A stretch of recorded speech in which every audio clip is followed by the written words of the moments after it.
The Picture of Dorian Gray by Oscar Wilde. The purpose.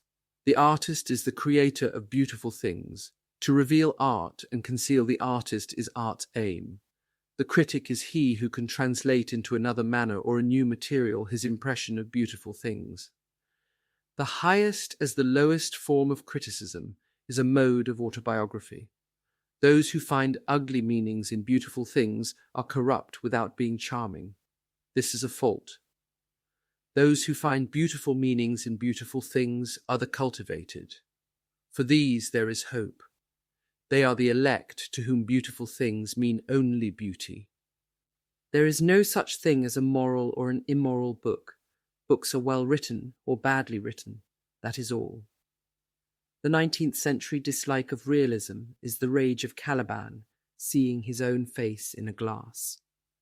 The 19th century dislike of romanticism is the rage of Caliban not seeing his own face in a glass.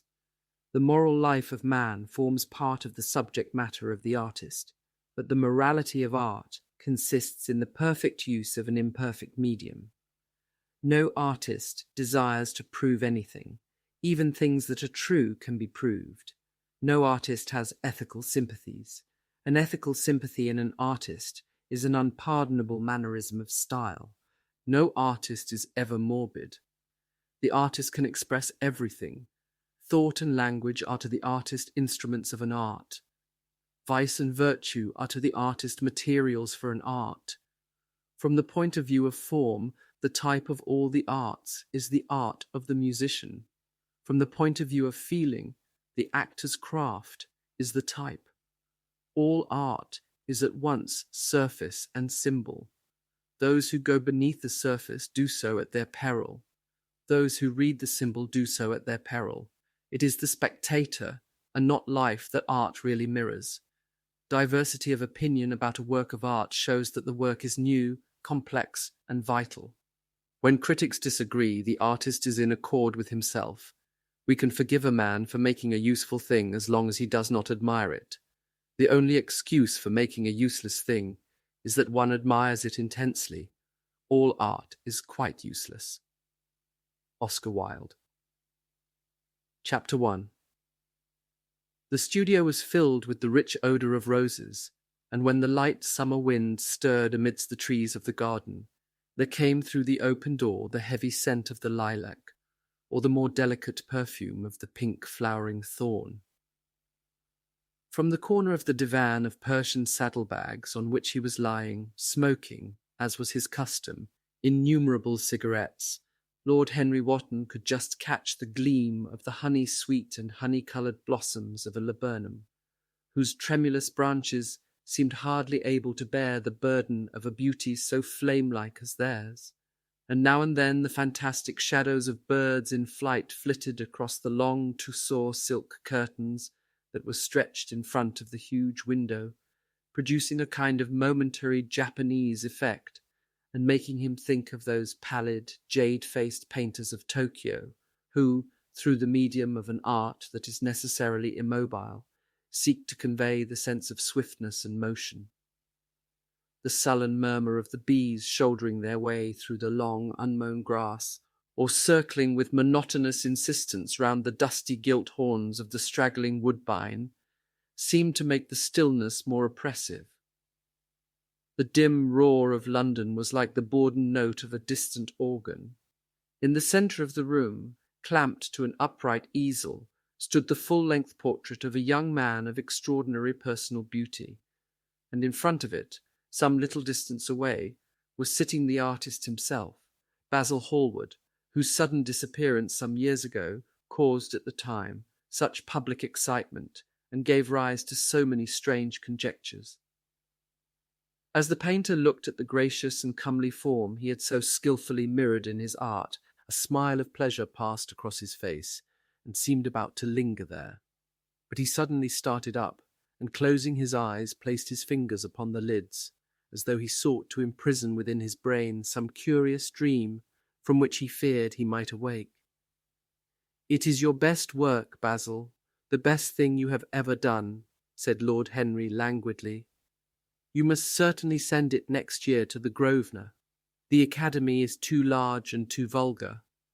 Whenever I have gone there, there have been either so many people that I have not been able to see the pictures, which was dreadful, or so many pictures that I have not been able to see the people, which was worse. The Grosvenor is really the only place.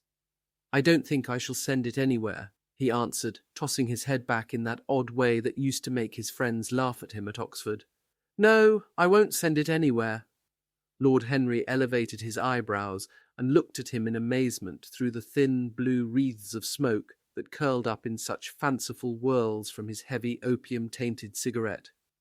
Not send it anywhere? My dear fellow, why? Have you any reason? What odd chaps you painters are. You do anything in the world to gain a reputation. As soon as you have one, you seem to want to throw it away.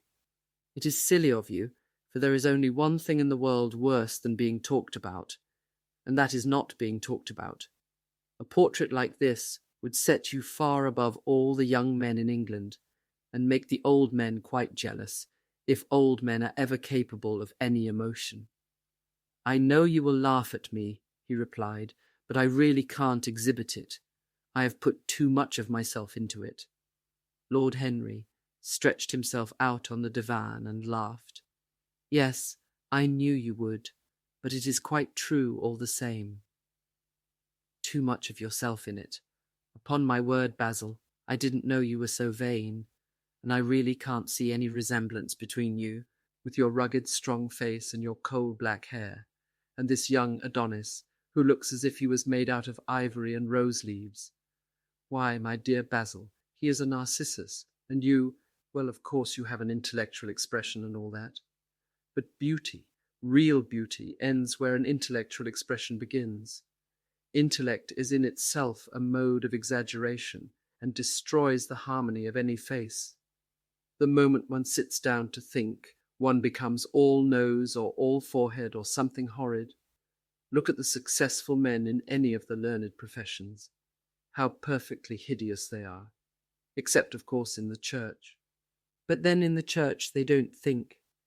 A bishop keeps on saying at the age of 80 what he was told to say when he was a boy of 18, and as a natural consequence he always looks absolutely delightful.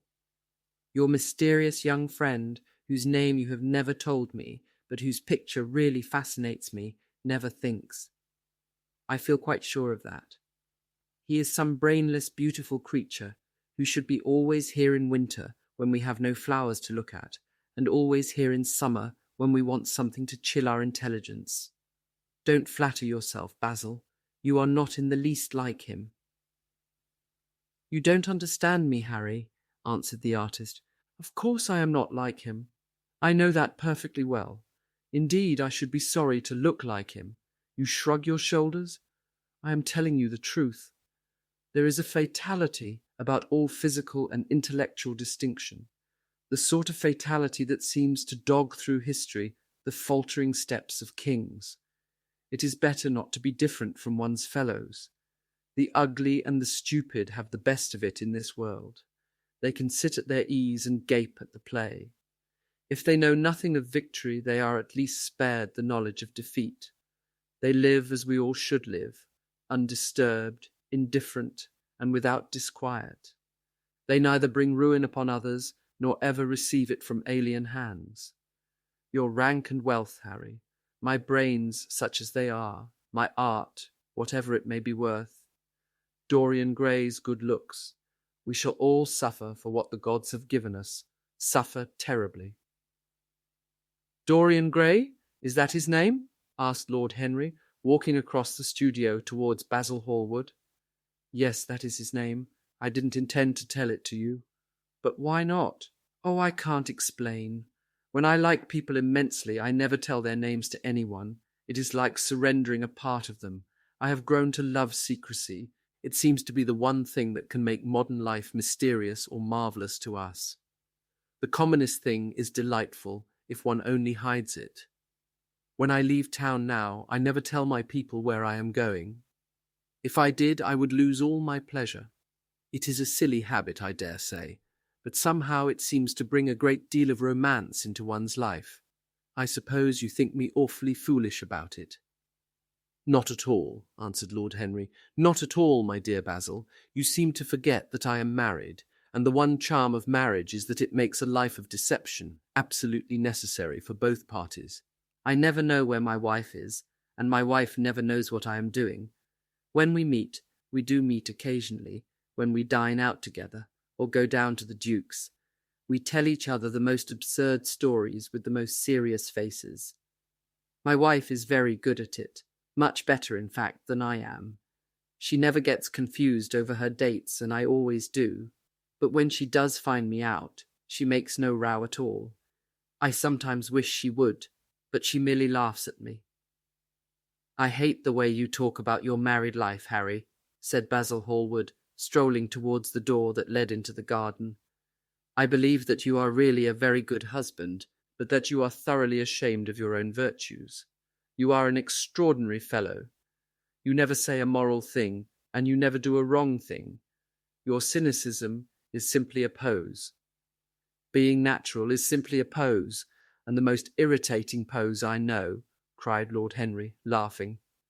And the two young men went out into the garden together, and ensconced themselves on a long bamboo seat that stood in the shade of a tall laurel bush. The sunlight slipped over the polished leaves. In the grass, white daisies were tremulous. After a pause, Lord Henry pulled out his watch. "I'm afraid I must be going, Basil," he murmured. "And before I go, I insist on your answering a question I put to you some time ago." "What is that?" said the painter, keeping his eyes fixed on the ground. "You know quite well." "I do not, Harry." "Well, I will tell you what it is. I want you to explain to me why you won't exhibit Dorian Gray's picture. I want the real reason. I told you the real reason." "No, you did not. You said it was because there was too much of yourself in it. Now, that is childish." "Harry," said Basil Hallward, looking him straight in the face, "every portrait that is painted with feeling is a portrait of the artist, not of the sitter. The sitter is merely the accident, the occasion. It is not he who is revealed by the painter. It is rather the painter who, on the coloured canvas, reveals himself. The reason I will not exhibit this picture is that I am afraid that I have shown in it the secret of my own soul." Lord Henry laughed. "And what is that?" he asked. "I will tell you," said Hallward, but an expression of perplexity came over his face. "I am all expectation, Basil," continued his companion, glancing at him. "Oh, there is really very little to tell, Harry," answered the painter, "and I'm afraid you will hardly understand it. Perhaps you will hardly believe it." Lord Henry smiled, and leaning down, plucked a pink-petalled daisy from the grass and examined it. "I am quite sure I shall understand it," he replied, gazing intently at the little golden white-feathered disc. "And as for believing things, I can believe anything, provided that it is quite incredible." The wind shook some blossoms from the trees, and the heavy lilac blooms, with their clustering stars, moved to and fro in the languid air. A grasshopper began to chirrup by the wall, and like a blue thread, a long, thin dragonfly floated past on its brown gauze wings. Lord Henry felt as if he could hear Basil Hallward's heart beating, and wondered what was coming. "The story is simply this," said the painter after some time. 2 months ago I went to a crush at Lady Brandon's. You know, we poor artists have to show ourselves in society from time to time, just to remind the public that we are not savages. With an evening coat and a white tie, as you told me once, anybody, even a stockbroker, can gain a reputation for being civilized. Well, after I had been in the room about 10 minutes, talking to huge overdressed dowagers and tedious academicians, I suddenly became conscious that someone was looking at me. I turned halfway round and saw Dorian Gray for the first time. When our eyes met, I felt that I was growing pale. A curious sensation of terror came over me. I knew that I had come face to face with someone whose mere personality was so fascinating that, if I allowed it to do so, it would absorb my whole nature, my whole soul, my very art itself. I did not want any external influence in my life. You know yourself, Harry, how independent I am by nature. I have always been my own master, had at least always been so, till I met Dorian Gray. Then, but I don't know how to explain it to you. Something seemed to tell me that I was on the verge of a terrible crisis in my life. I had a strange feeling that fate had in store for me exquisite joys and exquisite sorrows. I grew afraid and turned to quit the room. It was not conscience that made me do so. It was a sort of cowardice. I take no credit to myself for trying to escape. Conscience and cowardice are really the same things, Basil. Conscience is the trade name of the firm. That is all. I don't believe that, Harry, and I don't believe you do either. However, whatever was my motive, and it may have been pride, for I used to be very proud, I certainly struggled to the door. There, of course, I stumbled against Lady Brandon. "You are not going to run away so soon, Mr. Hallward," she screamed out. You know her curiously shrill voice? "Yes, she is a peacock in everything but beauty," said Lord Henry, pulling the daisy to bits with his long, nervous fingers. I could not get rid of her. She brought me up to royalties and people with stars and garters, and elderly ladies with gigantic tiaras and parrot noses. She spoke of me as her dearest friend. I had only met her once before, but she took it into her head to lionize me. I believe some picture of mine had made a great success at the time, at least had been chattered about in the penny newspapers, which is the 19th century standard of immortality. Suddenly I found myself face to face with the young man whose personality had so strangely stirred me. We were quite close, almost touching. Our eyes met again. It was reckless of me, but I asked Lady Brandon to introduce me to him. Perhaps it was not so reckless after all. It was simply inevitable. We would have spoken to each other without any introduction. I am sure of that. Dorian told me so afterwards. He too felt that we were destined to know each other. "And how did Lady Brandon describe this wonderful young man?" asked his companion. "I know she goes in for giving a rapid précis of all her guests. I remember her bringing me up to a truculent and red-faced old gentleman covered all over with orders and ribbons, and hissing into my ear, in a tragic whisper which must have been perfectly audible to everybody in the room, the most astounding details. I simply fled. I like to find out people for myself, but Lady Brandon treats her guests exactly as an auctioneer treats his goods. She either explains them entirely away, or tells one everything about them except what one wants to know." "Poor Lady Brandon.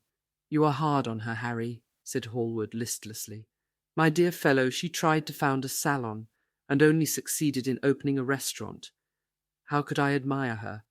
But tell me, what did she say about Mr. Dorian Gray?" "Oh, something like, 'Charming boy, poor dear mother and I absolutely inseparable. Quite forget what he does. Afraid he doesn't do anything. Oh yes, plays the piano. Or is it the violin, dear Mr. Gray?' Neither of us could help laughing, and we became friends at once." "Laughter is not at all a bad beginning for a friendship, and it is far the best ending for one," said the young lord, plucking another daisy. Hallward shook his head.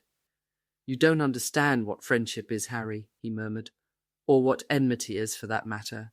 You like everyone. That is to say, you are indifferent to everyone." "How horribly unjust of you," cried Lord Henry, tilting his hat back and looking up at the little clouds that, like ravelled skeins of glossy white silk, were drifting across the hollowed turquoise of the summer sky. "Yes, horribly unjust of you. I make a great difference between people. I choose my friends for their good looks, my acquaintances for their good characters, and my enemies for their good intellects. A man cannot be too careful in the choice of his enemies. I have not got one who is a fool. They are all men of some intellectual power, and consequently they all appreciate me. Is that very vain of me? I think it is rather vain. I should think it was, Harry, but according to your category I must be merely an acquaintance." "My dear old Basil, you are much more than an acquaintance, and much less than a friend. A sort of brother, I suppose. Oh, brothers, I don't care for brothers. My elder brother won't die, and my younger brothers seem never to do anything else. Harry, exclaimed Hallward, frowning, my dear fellow, I am not quite serious, but I can't help detesting my relations. I suppose it comes from the fact that none of us can stand other people having the same faults as ourselves. I quite sympathize with the rage of the English democracy against what they call the vices of the upper orders. The masses feel that drunkenness, stupidity, and immorality should be their own special property, and that if any one of us makes an ass of himself, he is poaching on their preserves. When poor Southwark got into the divorce court, their indignation was quite magnificent, and yet I don't suppose that 10% of the proletariat live correctly. I don't agree with a single word that you have said, and what is more, Harry, I feel sure you don't either. Lord Henry stroked his pointed brown beard and tapped the toe of his patent leather boot with a tasselled ebony cane. How English you are, Basil! That is the second time you have made that observation. If one puts forward an idea to a true Englishman, always a rash thing to do, he never dreams of considering whether the idea is right or wrong. The only thing he considers of any importance is whether one believes it oneself. Now, the value of an idea has nothing whatsoever to do with the sincerity of the man who expresses it. Indeed, the probabilities are that the more insincere the man is, the more purely intellectual will the idea be, as in that case it will not be coloured by either his wants, his desires, or his prejudices. However, I don't propose to discuss politics, sociology, or metaphysics with you. I like persons better than principles, and I like persons with no principles better than anything else in the world. Tell me more about Mr. Dorian Gray. How often do you see him? Every day. I couldn't be happy if I didn't see him every day. He is absolutely necessary to me. How extraordinary! I thought you would never care for anything but your art. He is all my art to me now, said the painter gravely. I sometimes think, Harry, that there are only two eras of any importance in the world's history. The first is the appearance of a new medium for art, and the second is the appearance of a new personality for art also. What the invention of oil painting was to the Venetians, the face of Antinous was to late Greek sculpture, and the face of Dorian Gray will some day be to me. It is not merely that I paint from him, draw from him, sketch from him. Of course I have done all that, but he is much more to me than a model or a sitter. I won't tell you that I am dissatisfied with what I have done of him, or that his beauty is such that art cannot express it. There is nothing that art cannot express, and I know that the work I have done since I met Dorian Gray is good work, is the best work of my life. But in some curious way, I wonder will you understand me? His personality has suggested to me an entirely new manner in art, an entirely new mode of style. I see things differently, I think of them differently. I can now recreate life in a way that was hidden from me before. A dream of form in days of thought. Who is it who says that? I forget, but it is what Dorian Gray has been to me. The merely visible presence of this lad, for he seems to me little more than a lad, though he is really over 20, his merely visible presence. Ah, I wonder, can you realize all that that means?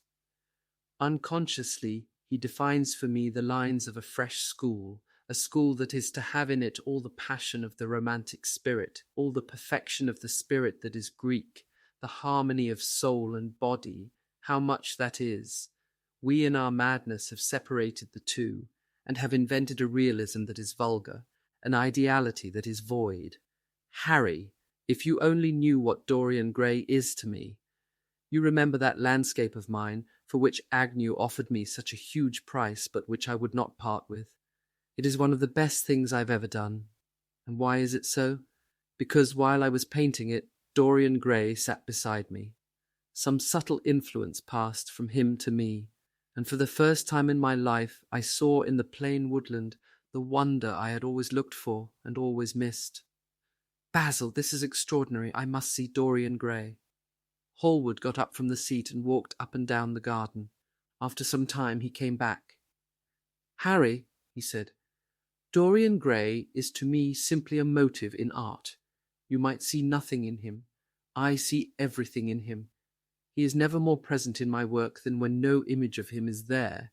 He is a suggestion, as I have said, of a new manner. I find him in the curves of certain lines, in the loveliness and subtleties of certain colours. That is all. Then why won't you exhibit his portrait? Asked Lord Henry. Because without intending it, I have put into it some expression of all this curious artistic idolatry, of which of course I have never cared to speak to him. He knows nothing about it.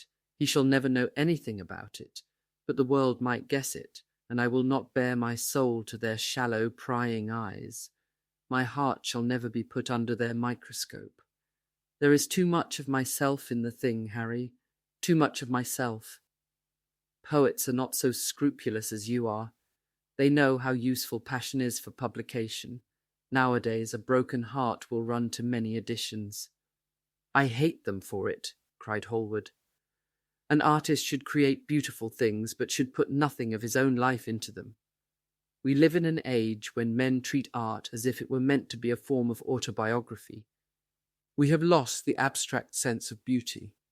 Some day I will show the world what it is, and for that reason the world shall never see my portrait of Dorian Gray.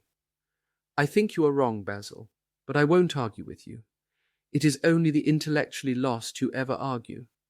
Tell me, is Dorian Gray very fond of you? The painter considered for a few moments.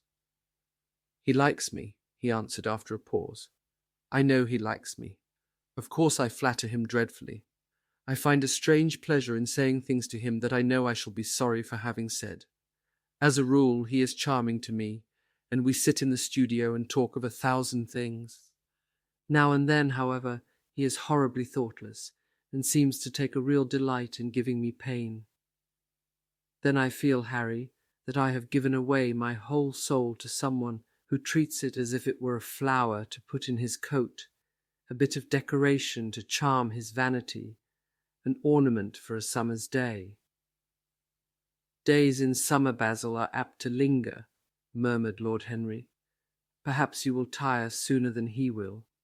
It is a sad thing to think of, but there is no doubt that genius lasts longer than beauty. That accounts for the fact that we all take such pains to over-educate ourselves. In the wild struggle for existence, we want to have something that endures, and so we fill our minds with rubbish and facts in the silly hope of keeping our place. The thoroughly well-informed man, that is the modern ideal. And the mind of the thoroughly well-informed man is a dreadful thing. It is like a bric-a-brac shop, all monsters and dust, with everything priced above its proper value. I think you will tire first, all the same. Some day you will look at your friend, and he will seem to you to be a little out of drawing, or you won't like his tone of colour or something.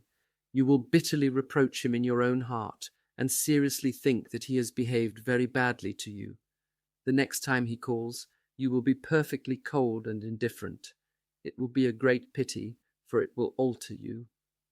What you have told me is quite a romance of art, one might call it, and the worst of having a romance of any kind is that it leaves one so unromantic. Harry, don't talk like that. As long as I live, the personality of Dorian Gray will dominate me. You can't feel what I feel. You change too often. Ah, my dear Basil, that is exactly why I can feel it. Those who are faithful know only the trivial side of love.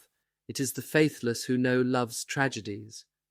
And Lord Henry struck a light on a dainty silver case and began to smoke a cigarette with a self-conscious and satisfied air, as if he had summed up the world in a phrase.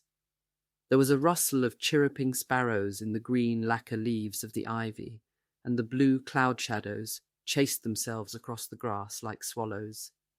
How pleasant it was in the garden, and how delightful other people's emotions were, much more delightful than their ideas, it seemed to him, one's own soul and the passions of one's friends.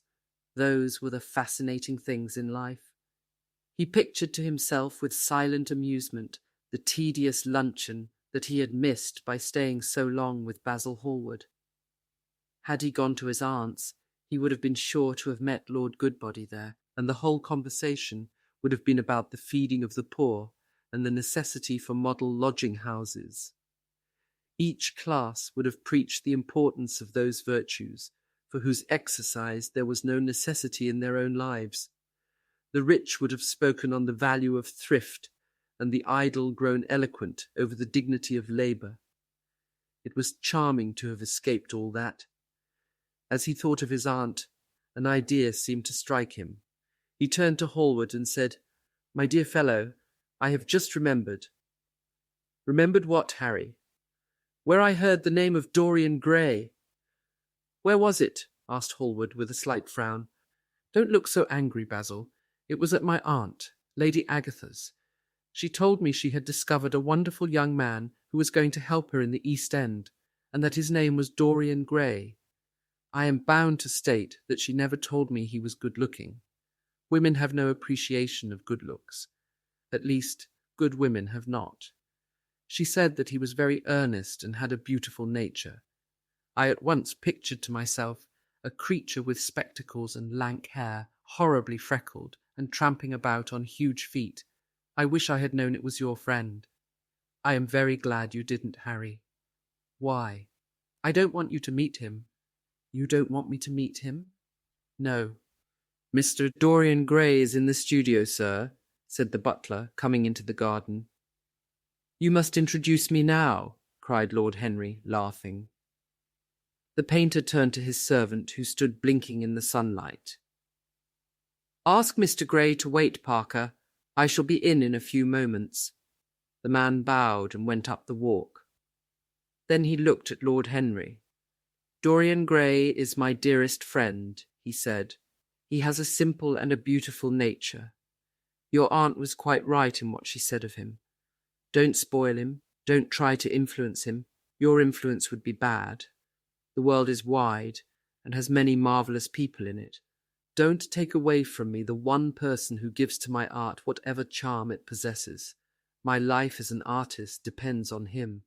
Mind, Harry, I trust you." He spoke very slowly, and the words seemed wrung out of him almost against his will. "What nonsense you talk," said Lord Henry, smiling, and taking Hallward by the arm, he almost led him into the house. Chapter 2. As they entered, they saw Dorian Gray. He was seated at the piano, with his back to them, turning over the pages of a volume of Schumann's forest scenes. "You must lend me these, Basil," he cried. "I want to learn them. They are perfectly charming." "That entirely depends on how you sit today, Dorian." "Oh, I am tired of sitting, and I don't want a life-sized portrait of myself," answered the lad, swinging round on the music-stool in a wilful, petulant manner. When he caught sight of Lord Henry, a faint blush coloured his cheeks for a moment, and he started up. "I beg your pardon, Basil, but I didn't know you had anyone with you. This is Lord Henry Wotton, Dorian, an old Oxford friend of mine. I have just been telling him what a capital sitter you were, and now you have spoiled everything." "You have not spoiled my pleasure in meeting you, Mr. Gray," said Lord Henry, stepping forward and extending his hand. "My aunt has often spoken to me about you. You are one of her favourites, and I am afraid one of her victims also." "I am in Lady Agatha's black books at present," answered Dorian with a funny look of penitence. "I promised to go to a club in Whitechapel with her last Tuesday, and I really forgot all about it. We were to have played a duet together. 3 duets, I believe. I don't know what she will say to me. I am far too frightened to call. Oh, I will make your peace with my aunt. She is quite devoted to you. And I don't think it really matters about your not being there. The audience probably thought it was a duet. When Aunt Agatha sits down to the piano, she makes quite enough noise for 2 people. That is very horrid to her, and not very nice to me," answered Dorian, laughing. Lord Henry looked at him. Yes, he was certainly wonderfully handsome, with his finely curved scarlet lips, his frank blue eyes, his crisp gold hair. There was something in his face that made one trust him at once. All the candour of youth was there, as well as all youth's passionate purity. One felt that he had kept himself unspotted from the world. No wonder Basil Hallward worshipped him. "You are too charming to go in for philanthropy, Mr. Gray. Far too charming." And Lord Henry flung himself down on the divan and opened his cigarette case. The painter had been busy mixing his colours and getting his brushes ready.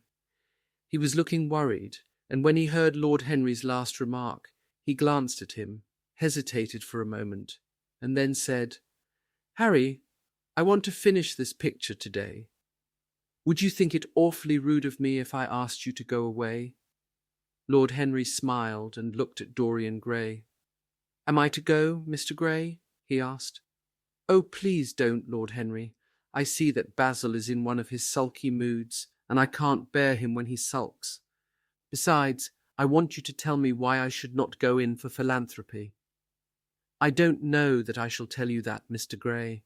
It is so tedious a subject that one would have to talk seriously about it. But I certainly shall not run away, now that you have asked me to stop. You don't really mind, Basil, do you? You have often told me that you liked your sitters to have someone to chat to." Hallward bit his lip. "If Dorian wishes it, of course you must stay. Dorian's whims are laws to everybody except himself." Lord Henry took up his hat and gloves. "You are very pressing, Basil, but I am afraid I must go. I have promised to meet a man at the Orleans. Goodbye, Mr. Gray. Come and see me some afternoon in Curzon Street. I am nearly always at home at 5 o'clock. Write to me when you are coming. I should be sorry to miss you." "Basil," cried Dorian Gray, "if Lord Henry Wotton goes, I shall go too.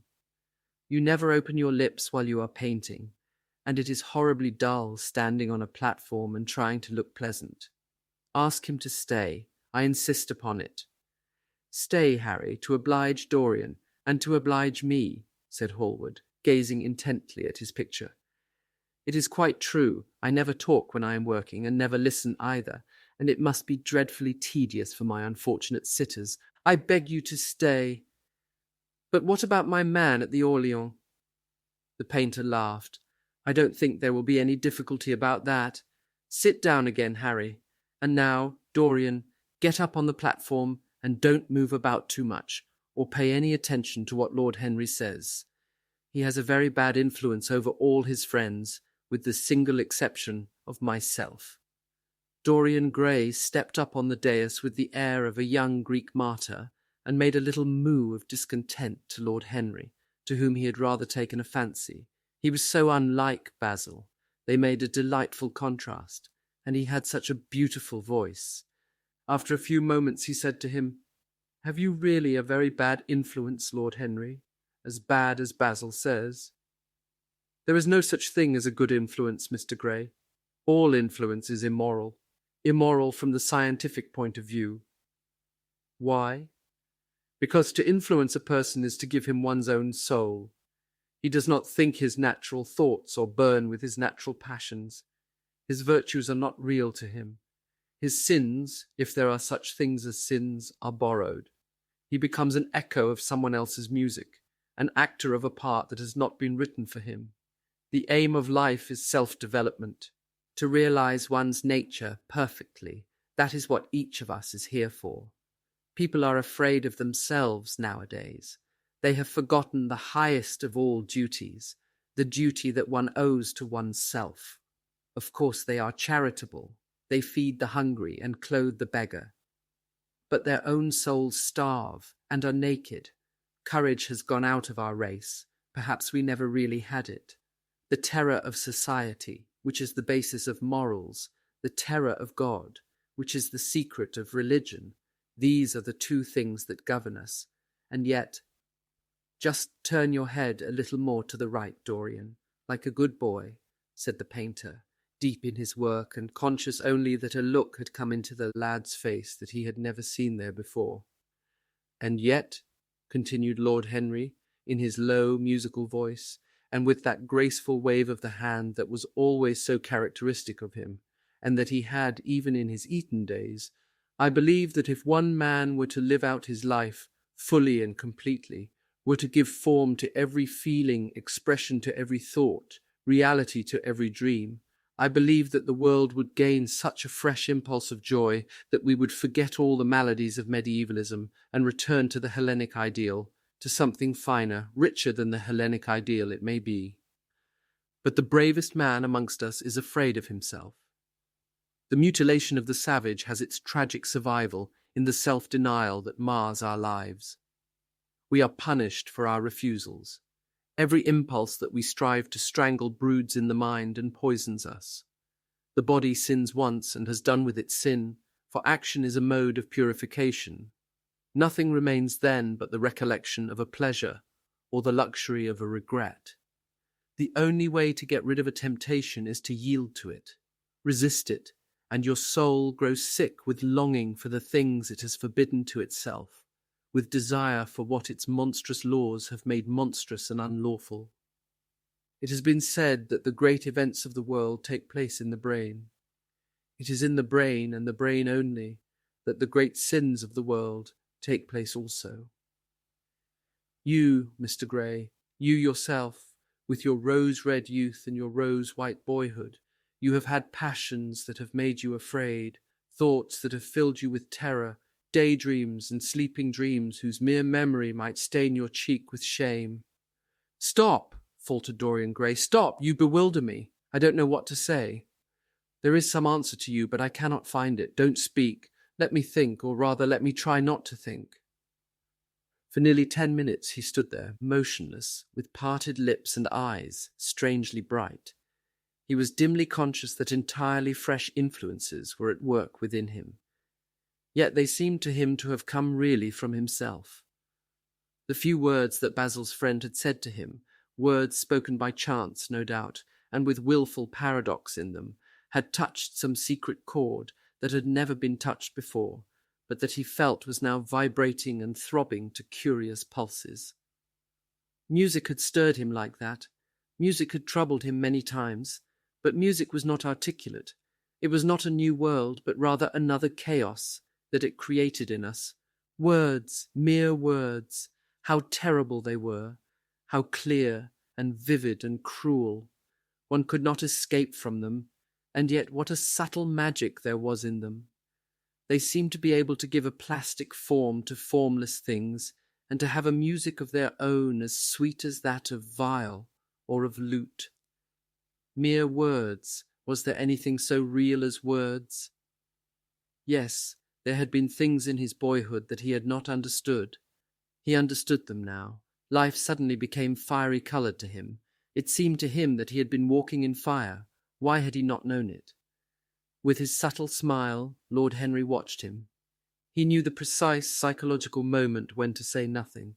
He felt intensely interested.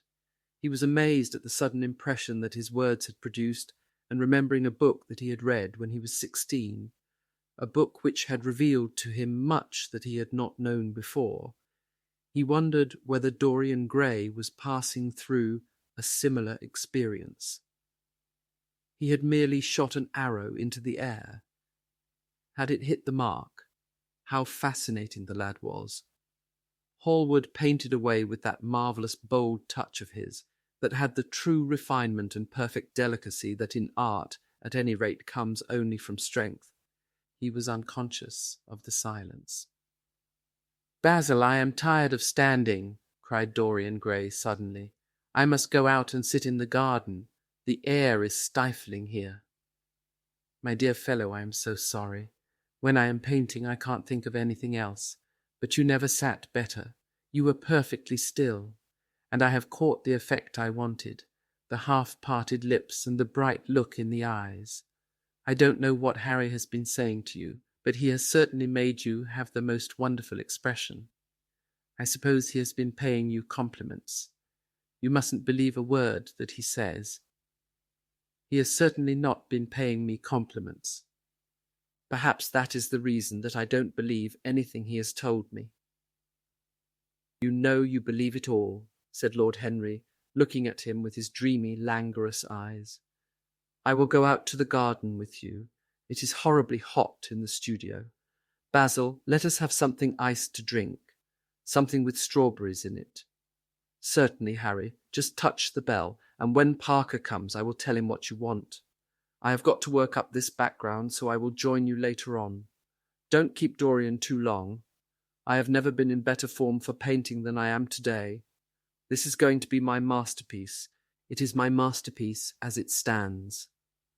Lord Henry went out to the garden and found Dorian Gray burying his face in the great cool lilac blossoms, feverishly drinking in their perfume as if it had been wine. He came close to him and put his hand upon his shoulder. "You are quite right to do that," he murmured. "Nothing can cure the soul but the senses, just as nothing can cure the senses but the soul." The lad started and drew back. He was bareheaded, and the leaves had tossed his rebellious curls and tangled all their gilded threads. There was a look of fear in his eyes, such as people have when they are suddenly awakened. His finely chiselled nostrils quivered, and some hidden nerve shook the scarlet of his lips and left them trembling. "Yes," continued Lord Henry, "that is one of the great secrets of life, to cure the soul by means of the senses, and the senses by means of the soul. You are a wonderful creation. You know more than you think you know, just as you know less than you want to know."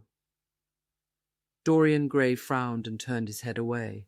He could not help liking the tall, graceful young man who was standing by him. His romantic olive-coloured face and worn expression interested him. There was something in his low, languid voice that was absolutely fascinating. His cool, white, flower-like hands, even, had a curious charm. They moved as he spoke like music and seemed to have a language of their own, but he felt afraid of him and ashamed of being afraid. Why had it been left for a stranger to reveal him to himself? He had known Basil Hallward for months, but the friendship between them had never altered him. Suddenly there had come someone across his life who seemed to have disclosed to him life's mystery. And yet what was there to be afraid of? He was not a schoolboy or a girl. It was absurd to be frightened. "Let us go and sit in the shade," said Lord Henry. "Parker has brought out the drinks, and if you stay any longer in this glare, you will be quite spoiled, and Basil will never paint you again. You really must not allow yourself to become sunburnt. It would be unbecoming." "What can it matter?" cried Dorian Gray, laughing as he sat down on the seat at the end of the garden. "It should matter everything to you, Mr. Gray." "Why?" "Because you have the most marvellous youth, and youth is the one thing worth having." "I don't feel that, Lord Henry." "No, you don't feel it now. Some day when you are old and wrinkled and ugly, when thought has seared your forehead with its lines, and passion branded your lips with its hideous fires, you will feel it terribly. Now wherever you go, you charm the world. Will it always be so? You have a wonderfully beautiful face, Mr. Gray. Don't frown, you have. And beauty is a form of genius, is higher indeed than genius, as it needs no explanation. It is of the great facts of the world, like sunlight or springtime, or the reflection in dark waters of that silver shell we call the moon. It cannot be questioned. It has its divine right of sovereignty. It makes princes of those who have it. You smile? Ah, when you have lost it, you won't smile. People say sometimes that beauty is only superficial. That may be so, but at least it is not so superficial as thought is. To me, beauty is the wonder of wonders. It is only shallow people who do not judge by appearances. The true mystery of the world is the visible, not the invisible. Yes, Mr. Gray, the gods have been good to you, but what the gods give, they quickly take away. You have only a few years in which to live really, perfectly and fully. When your youth goes, your beauty will go with it, and then you will suddenly discover that there are no triumphs left for you, or have to content yourself with those mean triumphs that the memory of your past will make more bitter than defeats. Every month as it wanes brings you nearer to something dreadful. Time is jealous of you, and wars against your lilies and your roses. You will become sallow and hollow-cheeked and dull-eyed.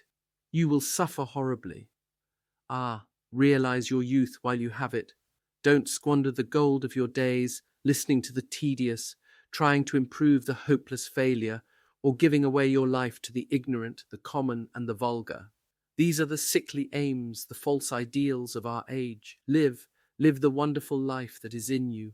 Let nothing be lost upon you. Be always searching for new sensations. Be afraid of nothing. A new hedonism. That is what our century wants. You might be its visible symbol. With your personality, there is nothing you could not do. The world belongs to you for a season. The moment I met you, I saw that you were quite unconscious of what you really are, of what you really might be. There was so much in you that charmed me that I felt I must tell you something about yourself. I thought how tragic it would be if you were wasted, for there is such a little time that your youth will last, such a little time. The common hill flowers wither, but they blossom again. The laburnum will be as yellow next June as it is now. In a month there will be purple stars on the clematis, and year after year the green night of its leaves will hold its purple stars. But we never get back our youth. The pulse of joy that beats in us at 20 becomes sluggish. Our limbs fail, our senses rot. We degenerate into hideous puppets, haunted by the memory of the passions of which we were too much afraid, and the exquisite temptations that we had not the courage to yield to. Youth, youth, there is absolutely nothing in the world but youth. Dorian Gray listened, open-eyed and wondering. The spray of lilac fell from his hand upon the gravel. A furry bee came and buzzed round it for a moment. Then it began to scramble all over the oval, stellated globe of the tiny blossoms. He watched it with that strange interest in trivial things that we try to develop when things of high import make us afraid, or when we are stirred by some new emotion for which we cannot find expression, or when some thought that terrifies us lays sudden siege to the brain and calls on us to yield. After a time the bee flew away. He saw it creeping into the stained trumpet of a Tyrian convolvulus. The flower seemed to quiver and then swayed gently to and fro. Suddenly the painter appeared at the door of the studio and made staccato signs for them to come in. They turned to each other and smiled. "I am waiting," he cried. "Do come in. The light is quite perfect, and you can bring your drinks." They rose up and sauntered down the walk together. 2 green and white butterflies fluttered past them, and in the pear tree at the corner of the garden a thrush began to sing. "You are glad you have met me, Mr. Gray?" said Lord Henry, looking at him. "Yes, I am glad now. I wonder shall I always be glad? Always. That is a dreadful word. It makes me shudder when I hear it. Women are so fond of using it. They spoil every romance by trying to make it last forever. It is a meaningless word too. The only difference between a caprice and a lifelong passion is that the caprice lasts a little longer." As they entered the studio, Dorian Gray put his hand upon Lord Henry's arm. "In that case, let our friendship be a caprice," he murmured, flushing at his own boldness, then stepped up on the platform and resumed his pose.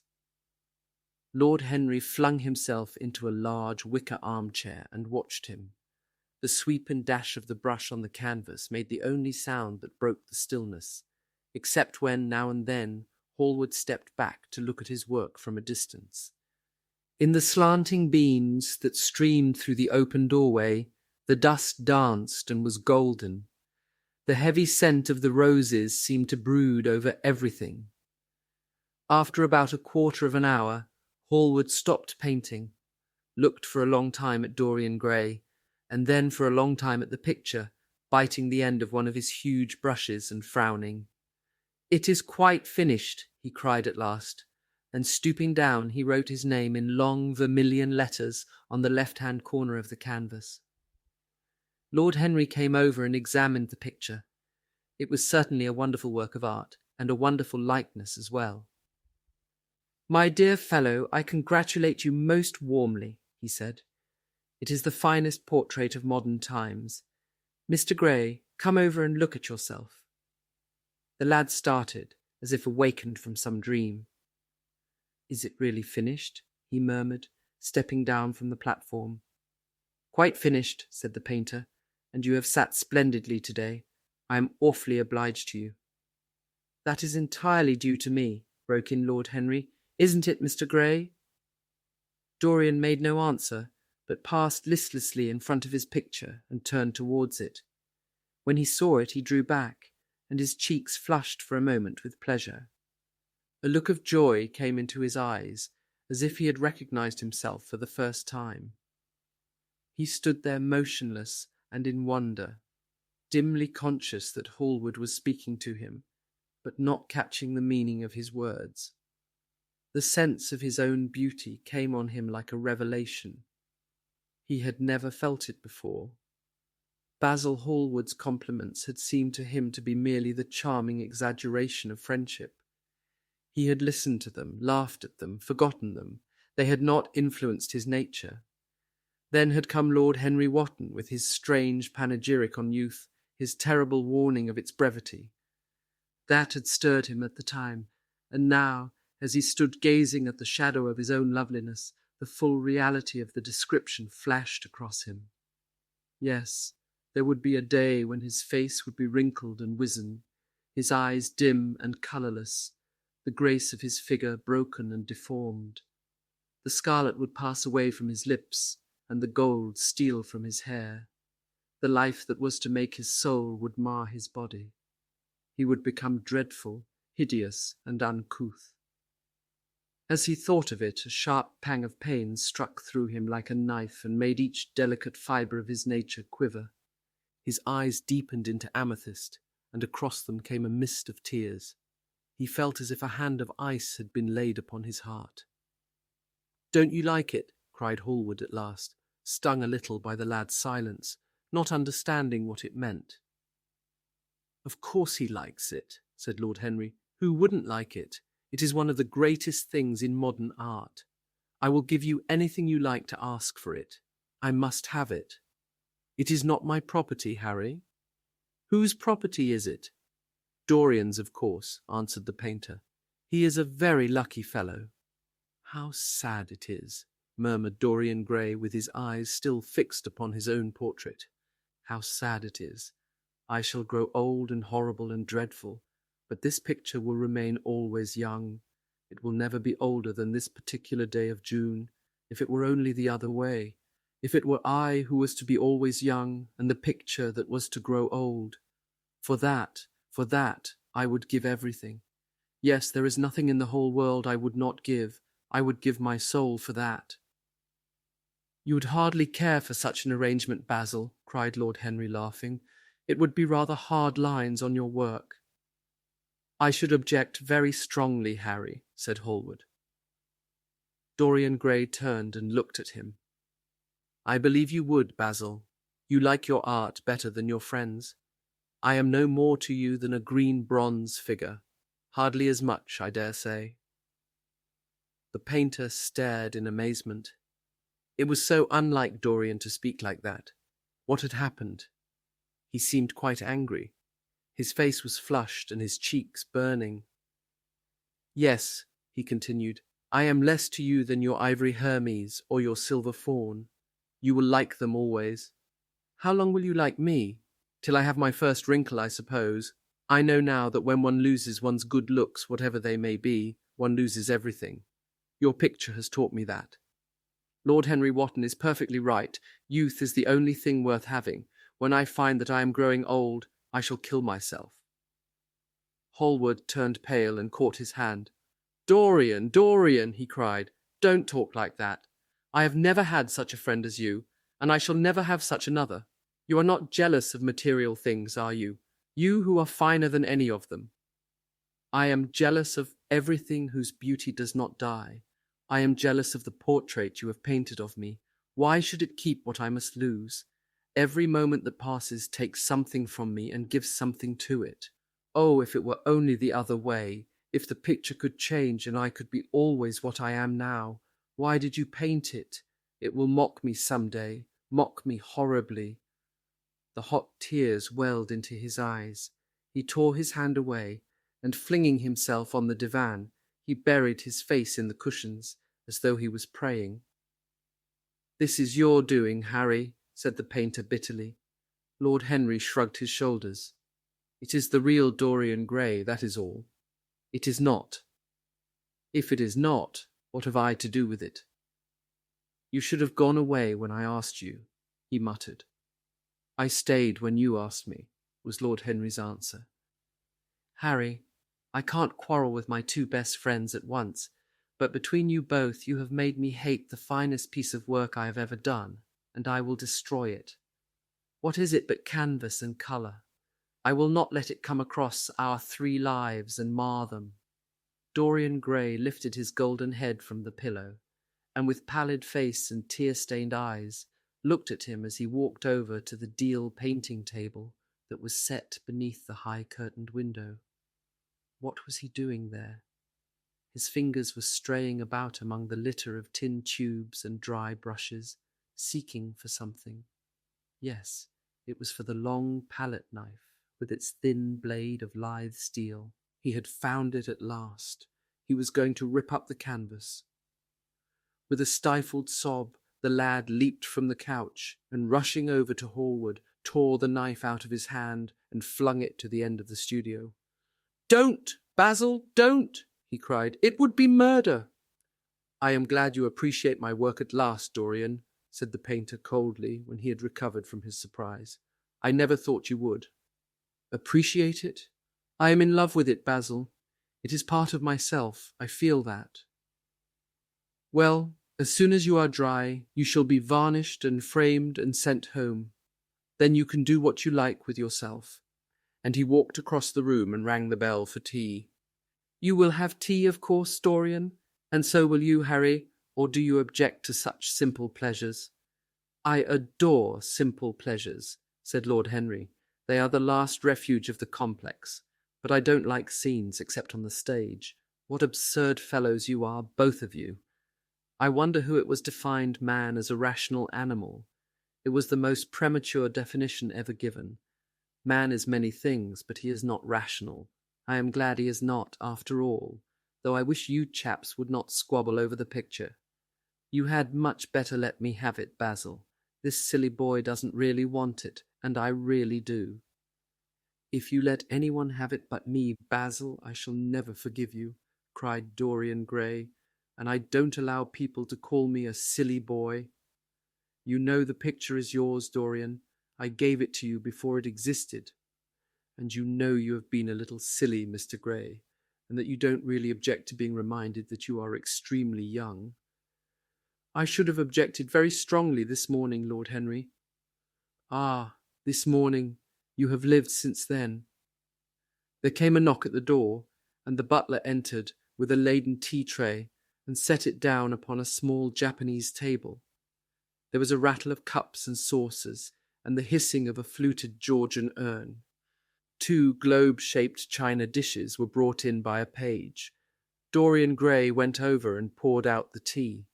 The 2 men sauntered languidly to the table and examined what was under the covers.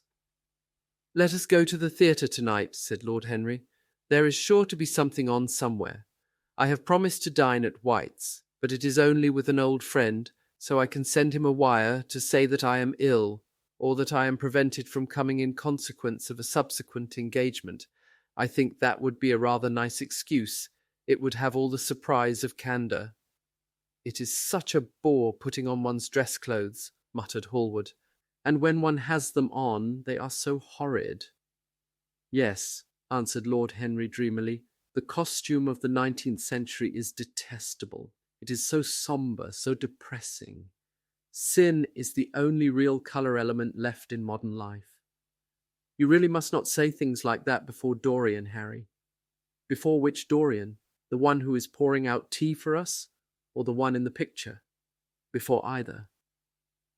"I should like to come to the theatre with you, Lord Henry," said the lad. "Then you shall come, and you will come too, Basil, won't you?"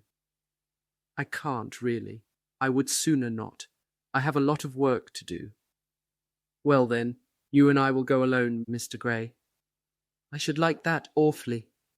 The painter bit his lip and walked over, cup in hand, to the picture. "I shall stay with the real Dorian," he said sadly. "Is it the real Dorian?"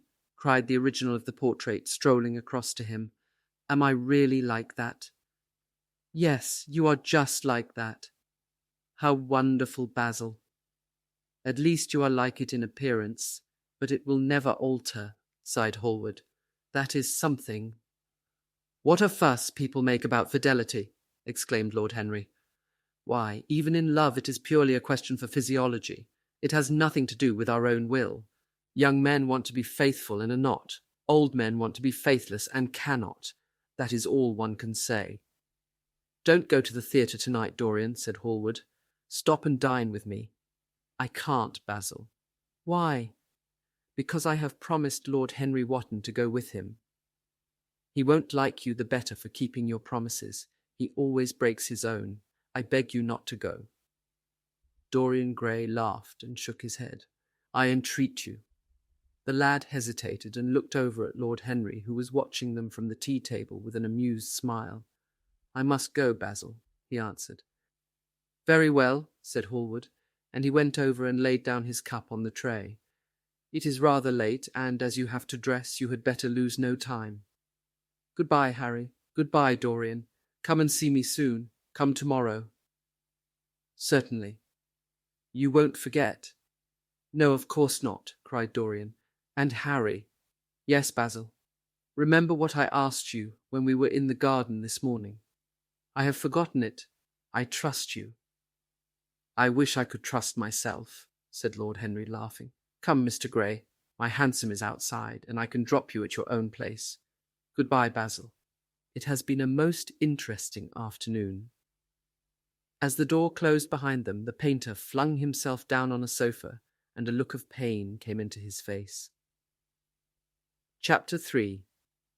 At 12:30 next day, Lord Henry Wotton strolled from Curzon Street over to the Albany to call on his uncle, Lord Fermor, a genial if somewhat rough-mannered old bachelor, whom the outside world called selfish because it derived no particular benefit from him, but who was considered generous by society as he fed the people who amused him.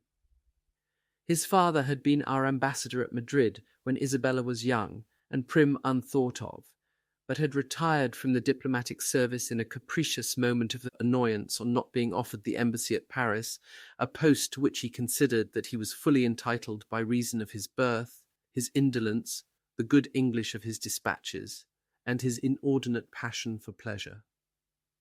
The son, who had been his father's secretary, had resigned along with his chief, somewhat foolishly as was thought at the time, and on succeeding some months later to the title, had set himself to the serious study of the great aristocratic art of doing absolutely nothing. He had 2 large townhouses, but preferred to live in chambers, as it was less trouble, and took most of his meals at his club.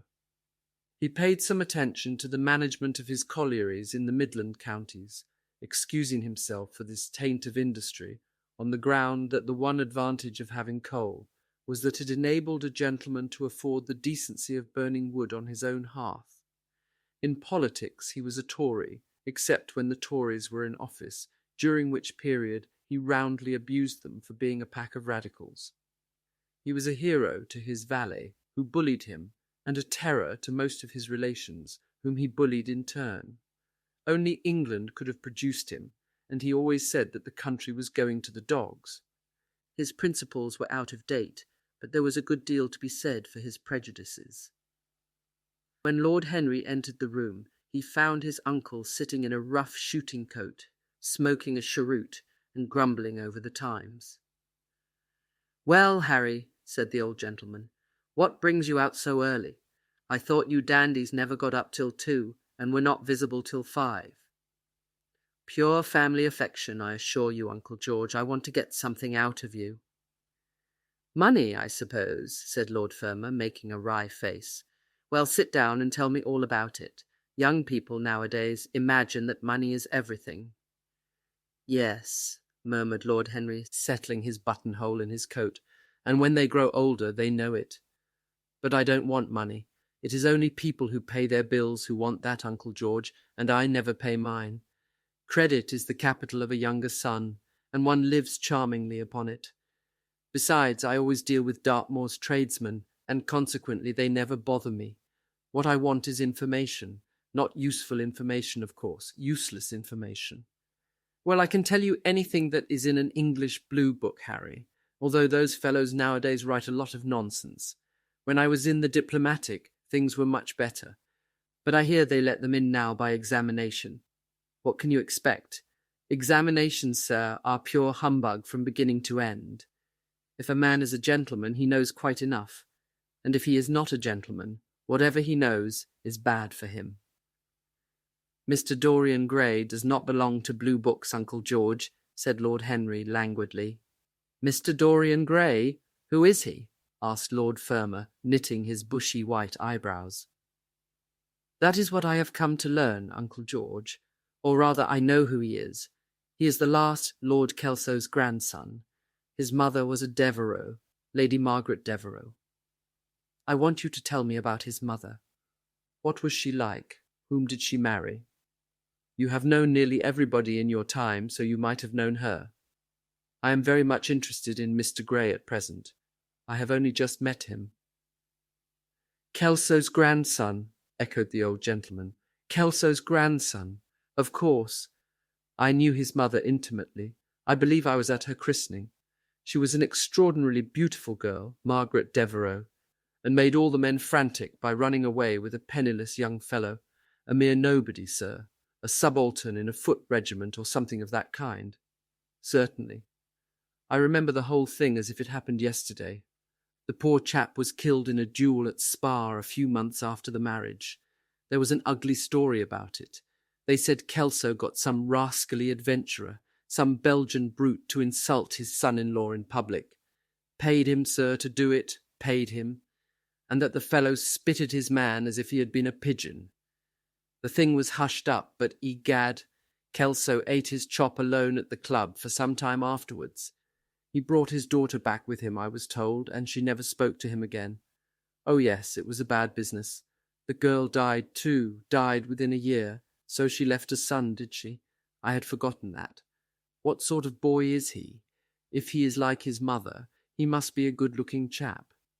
He is very good-looking, assented Lord Henry. I hope he will fall into proper hands, continued the old man. He should have a pot of money waiting for him if Kelso did the right thing by him. His mother had money too.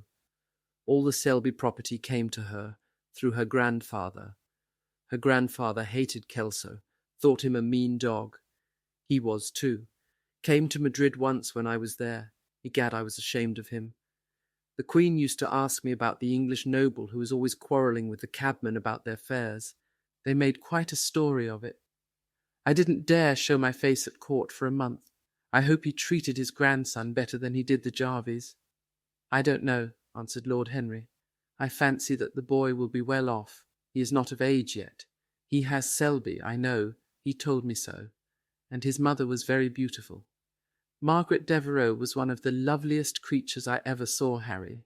What on earth induced her to behave as she did, I never could understand. She could have married anybody she chose. Carlington was mad after her. She was romantic, though. All the women of that family were. The men were a poor lot, but egad, the women were wonderful. Carlington went on his knees to her, told me so himself. She laughed at him, and there wasn't a girl in London at the time who wasn't after him. And by the way, Harry, talking about silly marriages, what is this humbug your father tells me about Dartmoor, wanting to marry an American? Ain't English girls good enough for him? It is rather fashionable to marry Americans just now, Uncle George. I'll back English women against the world, Harry, said Lord Fermor, striking the table with his fist. The betting is on the Americans. They don't last, I am told, muttered his uncle. A long engagement exhausts them, but they are capital at a steeplechase. They take things flying. I don't think Dartmoor has a chance. Who are her people? Grumbled the old gentleman. Has she got any? Lord Henry shook his head.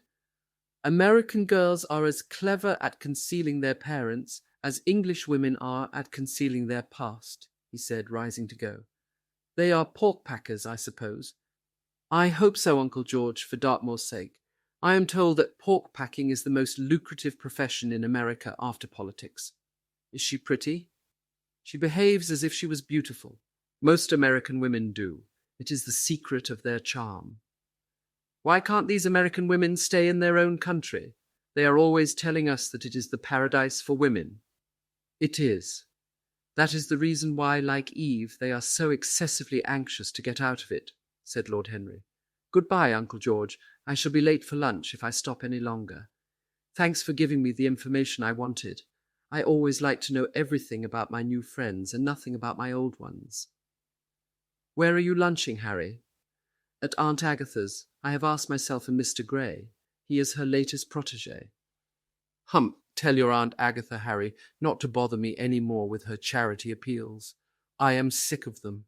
Why, the good woman thinks that I have nothing to do but to write cheques for her silly fads. All right, Uncle George, I'll tell her, but it won't have any effect. Philanthropic people lose all sense of humanity. It is their distinguishing characteristic. The old gentleman growled approvingly and rang the bell for his servant. Lord Henry passed up the low arcade into Burlington Street and turned his steps in the direction of Berkeley Square. So that was the story of Dorian Gray's parentage. Crudely as it had been told to him, it had yet stirred him by its suggestion of a strange, almost modern romance. A beautiful woman risking everything for a mad passion. A few wild weeks of happiness cut short by a hideous, treacherous crime. Months of voiceless agony, and then a child born in pain. The mother snatched away by death, the boy left to solitude and the tyranny of an old and loveless man. Yes, it was an interesting background. It posed the lad, made him more perfect, as it were. Behind every exquisite thing that existed, there was something tragic. Worlds had to be in travail, that the meanest flower might blow. And how charming he had been at dinner the night before! As with startled eyes and lips parted in frightened pleasure, he had sat opposite to him at the club, the red candle shades staining to a richer rose the wakening wonder of his face. Talking to him was like playing upon an exquisite violin. He answered to every touch and thrill of the bow. There was something terribly enthralling in the exercise of influence. No other activity was like it. To project one's soul into some gracious form, and let it tarry there for a moment. To hear one's own intellectual views echoed back to one with all the added music of passion and youth. To convey one's temperament into another as though it were a subtle fluid or a strange perfume. There was a real joy in that, perhaps the most satisfying joy left to us in an age so limited and vulgar as our own, an age grossly carnal in its pleasures and grossly common in its aims. He was a marvellous type, too, this lad, whom by so curious a chance he had met in Basil's studio, or could be fashioned into a marvellous type at any rate. Grace was his, and the white purity of boyhood, and beauty such as old Greek marbles kept for us. There was nothing that one could not do with him. He could be made a Titan or a toy. What a pity it was that such beauty was destined to fade. And Basil? From a psychological point of view, how interesting he was. The new manner in art, the fresh mode of looking at life, suggested so strangely by the merely visible presence of one who was unconscious of it all. The silent spirit that dwelt in dim woodland and walked unseen in open field, suddenly showing herself, dryad-like and not afraid, because in his soul who sought for her there had been wakened that wonderful vision, to which alone are wonderful things revealed. The mere shapes and patterns of things becoming, as it were, refined, and gaining a kind of symbolical value, as though they were themselves patterns of some other and more perfect form, whose shadow they made real. How strange it all was! He remembered something like it in history. Was it not Plato, that artist in thought, who had first analyzed it? Was it not Buonarroti who had carved it in the coloured marbles of a sonnet sequence? But in our own century it was strange. Yes, he would try to be to Dorian Gray what, without knowing it, the lad was to the painter who had fashioned the wonderful portrait. He would seek to dominate him, had already indeed half done so. He would make that wonderful spirit his own, There was something fascinating in this sun of love and death. Suddenly he stopped and glanced up at the houses. He found that he had passed his aunt some distance, and smiling to himself, turned back. When he entered the somewhat sombre hall, the butler told him that they had gone in to lunch. He gave one of the footmen his hat and stick, and passed into the dining room. "Late as usual, Harry," cried his aunt, shaking her head at him. He invented a facile excuse, and having taken the vacant seat next to her, looked round to see who was there. Dorian bowed to him shyly from the end of the table, a flush of pleasure stealing into his cheek.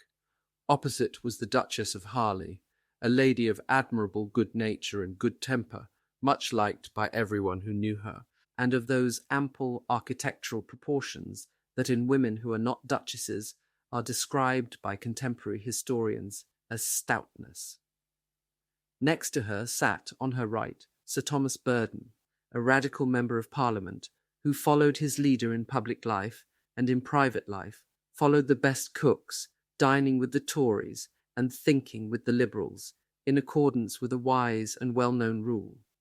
The post on her left was occupied by Mr. Erskine of Treadley, an old gentleman of considerable charm and culture, who had fallen, however, into bad habits of silence, having, as he explained once to Lady Agatha, said everything that he had to say before he was 30. His own neighbour was Mrs. Vandeleur, one of his aunt's oldest friends, a perfect saint amongst women, but so dreadfully dowdy that she reminded one of a badly bound hymn-book. Fortunately for him, she had on the other side Lord Faudel, a most intelligent middle-aged mediocrity, as bald as a ministerial statement in the House of Commons, with whom she was conversing in that intensely earnest manner which is the one unpardonable error, as he remarked once himself, that all really good people fall into, and from which none of them ever quite escape. "We are talking about poor Dartmoor, Lord Henry," cried the Duchess, nodding pleasantly to him across the table. "Do you think he will really marry this fascinating young person?" "I believe she has made up her mind to propose to him, Duchess." "How dreadful!" exclaimed Lady Agatha. "Really, someone should interfere." "I am told on excellent authority that her father keeps an American dry goods store," said Sir Thomas Burden, looking supercilious. "My uncle has already suggested pork packing, Sir Thomas." "Dry goods? What are American dry goods?" asked the Duchess, raising her large hands in wonder and accentuating the verb. "American novels," answered Lord Henry, helping himself to some quail. The Duchess looked puzzled. "Don't mind him, my dear," whispered Lady Agatha. "He never means anything that he says." "When America was discovered," said the Radical member, and he began to give some wearisome facts. Like all people who try to exhaust a subject, he exhausted his listeners. The Duchess sighed and exercised her privilege of interruption. "I wish to goodness it never had been discovered at all," she exclaimed. "Really, our girls have no chance nowadays. It is most unfair." "Perhaps, after all, America never has been discovered," said Mr. Erskine. "I myself would say that it had merely been detected." "Oh, but I have seen specimens of the inhabitants," answered the Duchess vaguely. "I must confess that most of them are extremely pretty, and they dress well, too. They get all their dresses in Paris. I wish I could afford to do the same." "They say that when good Americans die they go to Paris," chuckled Sir Thomas, who had a large wardrobe of Humour's cast-off clothes. "Really? And where do bad Americans go to when they die?" inquired the Duchess. "They go to America," murmured Lord Henry. Sir Thomas frowned. "I am afraid that your nephew is prejudiced against that great country," he said to Lady Agatha. "I have travelled all over it in cars provided by the directors, who in such matters are extremely civil. I assure you that it is an education to visit it." "But must we really see Chicago in order to be educated?" asked Mr. Erskine plaintively. "I don't feel up to the journey." Sir Thomas waved his hand. "Mr. Erskine of Treadley has the world on his shelves. We practical men like to see things, not to read about them. The Americans are an extremely interesting people. They are absolutely reasonable. I think that is their distinguishing characteristic.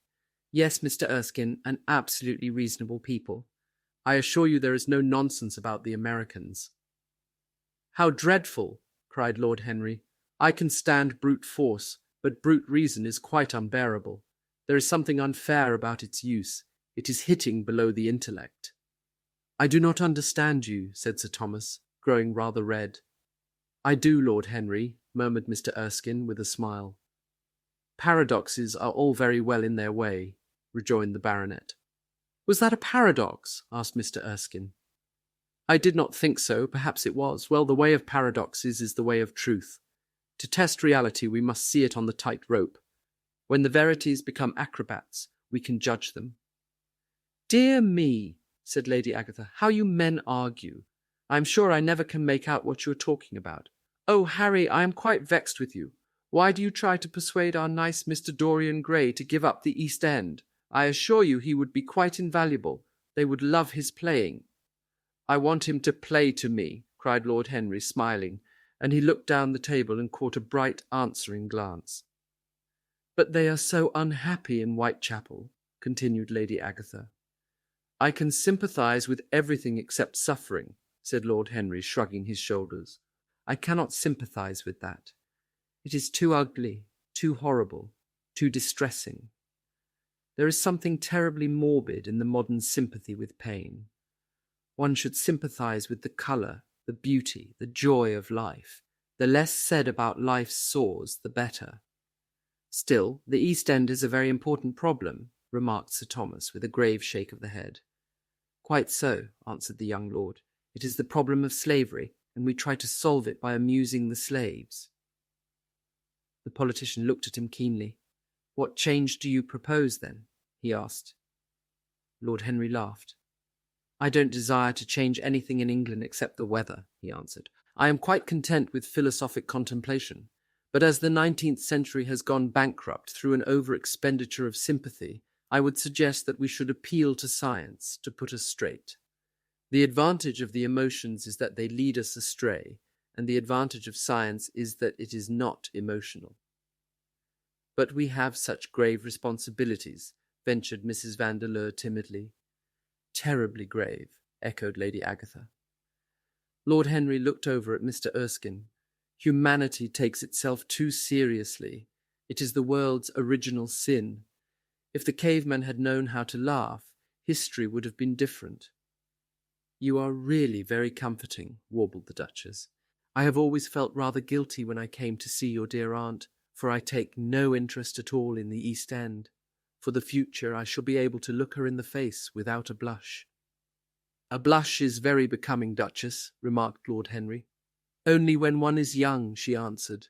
When an old woman like myself blushes, it is a very bad sign. Ah, Lord Henry, I wish you would tell me how to become young again. He thought for a moment. Can you remember any great error that you committed in your early days, Duchess? He asked, looking at her across the table. A great many, I fear, she cried. Then commit them over again, he said gravely. To get back one's youth, one has merely to repeat one's follies. A delightful theory, she exclaimed. I must put it into practice. A dangerous theory, came from Sir Thomas's tight lips. Lady Agatha shook her head, but could not help being amused. Mr. Erskine listened. Yes, he continued, that is one of the great secrets of life. Nowadays most people die of a sort of creeping common sense, and discover when it is too late that the only things one never regrets are one's mistakes. A laugh ran round the table. He played with the idea and grew wilful, tossed it into the air and transformed it, let it escape and recaptured it, made it iridescent with fancy and winged it with paradox. The praise of folly, as he went on, soared into a philosophy, and philosophy herself became young, and catching the mad music of pleasure, wearing, one might fancy, her wine-stained robe and wreath of ivy, danced like a bacchante over the hills of life, and mocked the slow Silenus for being sober. Facts fled before her like frightened forest things. Her white feet trod the huge press at which wise Omar sits, till the seething grape juice rose round her bare limbs in waves of purple bubbles, or crawled in red foam over the vat's black, dripping, sloping sides. It was an extraordinary improvisation.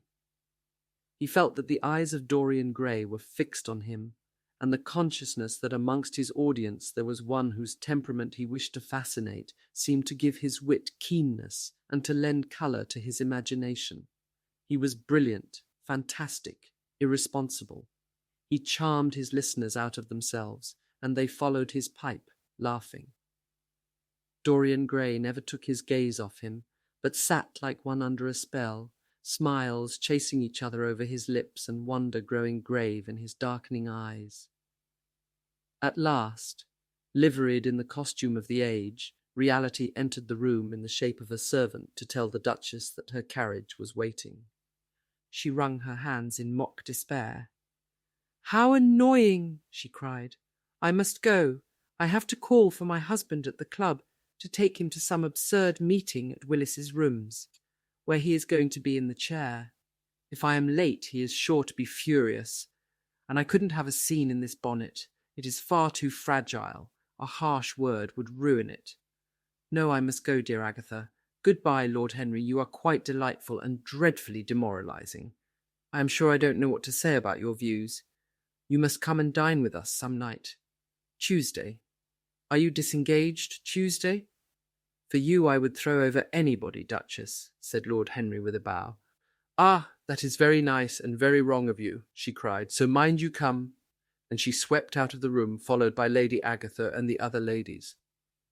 When Lord Henry had sat down again, Mr. Erskine moved round, and taking a chair close to him, placed his hand upon his arm. "You talk books away," he said. "Why don't you write one?" "I am too fond of reading books to care to write them, Mr. Erskine. I should like to write a novel, certainly, a novel that would be as lovely as a Persian carpet and as unreal. But there is no literary public in England for anything except newspapers, primers, and encyclopedias. Of all people in the world, the English have the least sense of the beauty of literature." "I fear you are right," answered Mr. Erskine. "I myself used to have literary ambitions, but I gave them up long ago. And now, my dear young friend, if you will allow me to call you so, may I ask if you really meant all that you said to us at lunch?" "I quite forget what I said," smiled Lord Henry. "Was it all very bad?" "Very bad indeed. In fact, I consider you extremely dangerous, and if anything happens to our good Duchess, we shall all look on you as being primarily responsible. But I should like to talk to you about life. The generation into which I was born was tedious. Some day, when you are tired of London, come down to Treadley and expound to me your philosophy of pleasure over some admirable Burgundy I am fortunate enough to possess. I shall be charmed.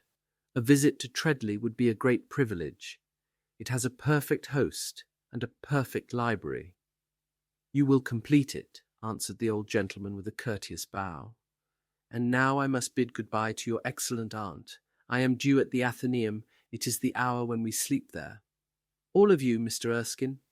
40 of us in 40 armchairs. We are practising for an English Academy of Letters." Lord Henry laughed and rose. "I am going to the park," he cried. As he was passing out of the door, Dorian Gray touched him on the arm. "Let me come with you," he murmured. "But I thought you had promised Basil Hallward to go and see him," answered Lord Henry. "I would sooner come with you. Yes, I feel I must come with you. Do let me. And you will promise to talk to me all the time? No one talks so wonderfully as you do." "Ah, I have talked quite enough for today," said Lord Henry, smiling. "All I want now is to look at life. You may come and look at it with me, if you care to." Chapter 4. One afternoon, a month later, Dorian Gray was reclining in a luxurious armchair in the little library of Lord Henry's house in Mayfair. It was, in its way, a very charming room, with its high-panelled wainscoting of olive-stained oak, its cream-coloured frieze and ceiling of raised plasterwork, and its brick-dust felt carpet strewn with silk, long-fringed Persian rugs. On a tiny satin-wood table stood a statuette by Clodion, and beside it lay a copy of Les Cent Nouvelles, bound for Margaret of Valois by Clovis Eve, and powdered with the gilt daisies that Queen had selected for her device. Some large blue china jars and parrot tulips were ranged on the mantel-shelf, and through the small leaded panes of the window streamed the apricot-coloured light of a summer day in London. Lord Henry had not yet come in.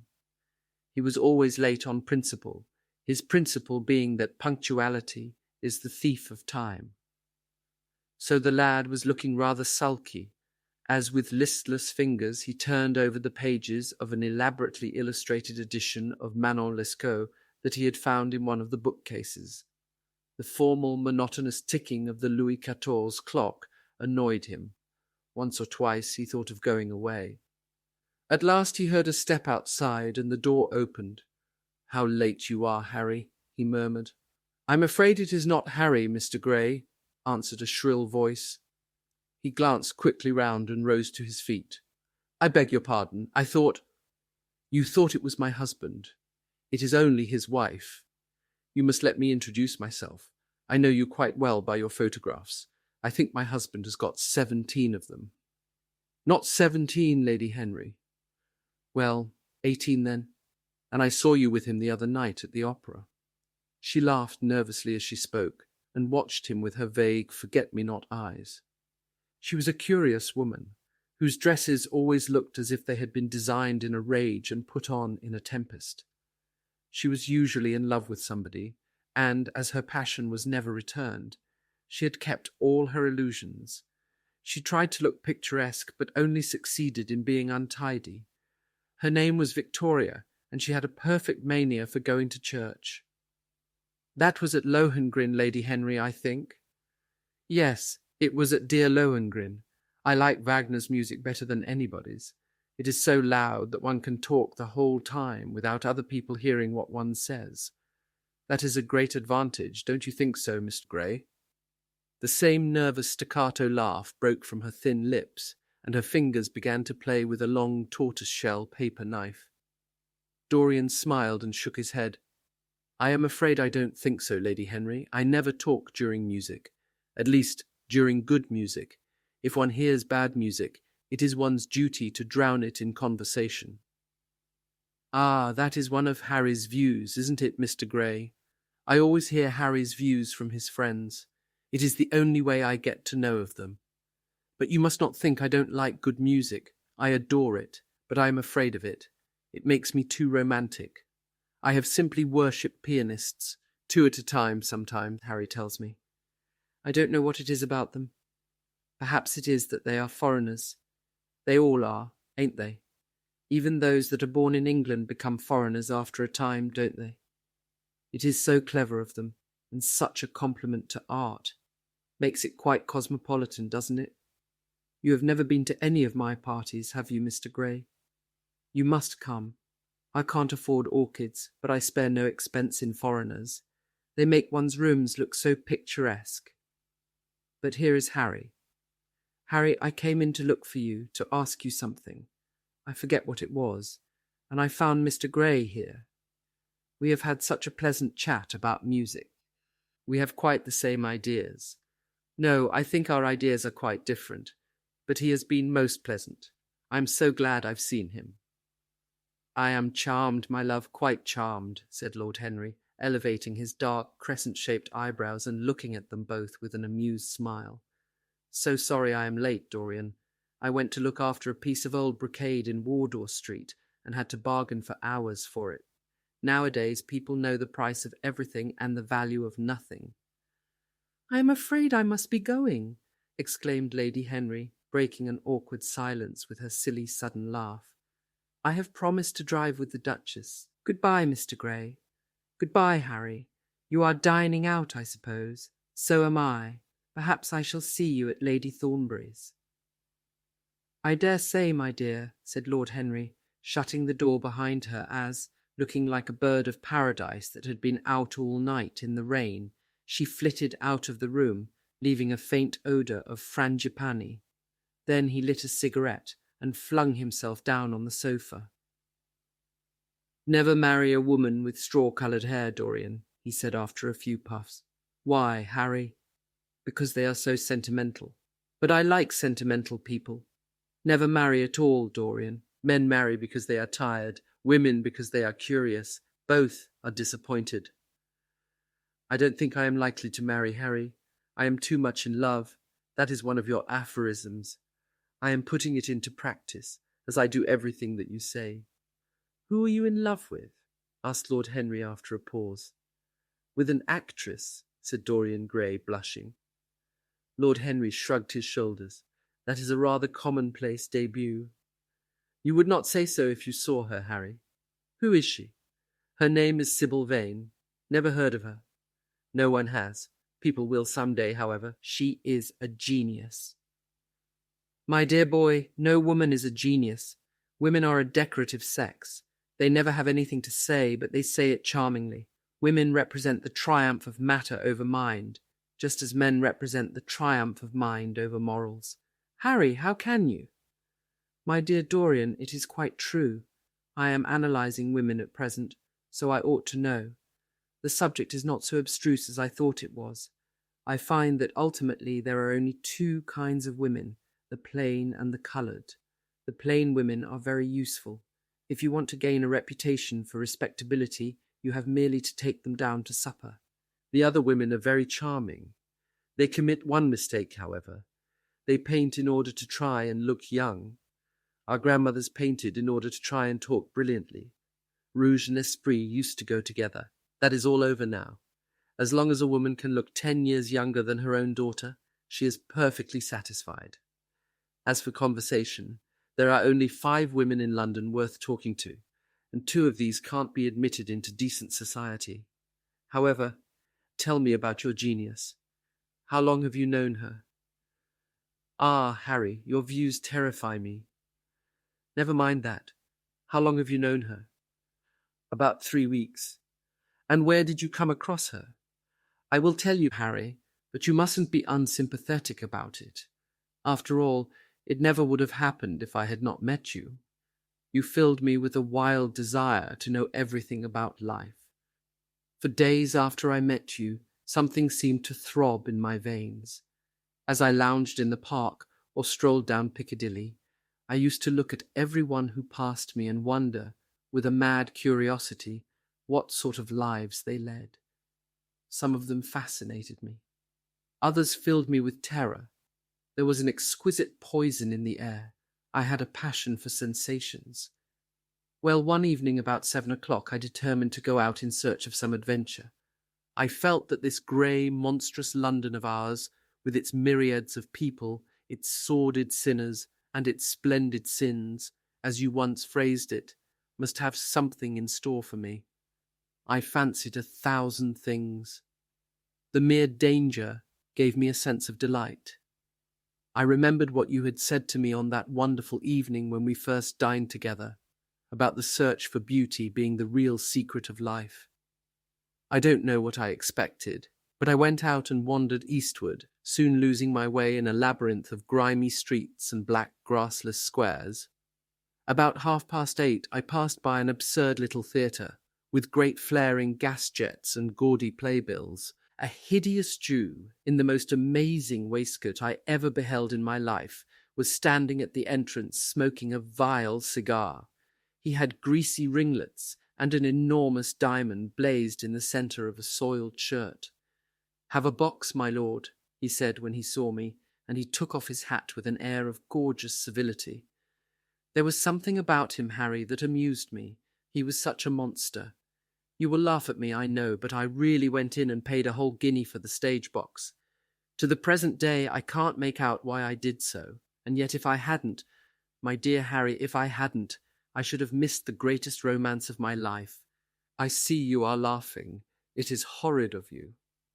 I am not laughing, Dorian. At least I am not laughing at you.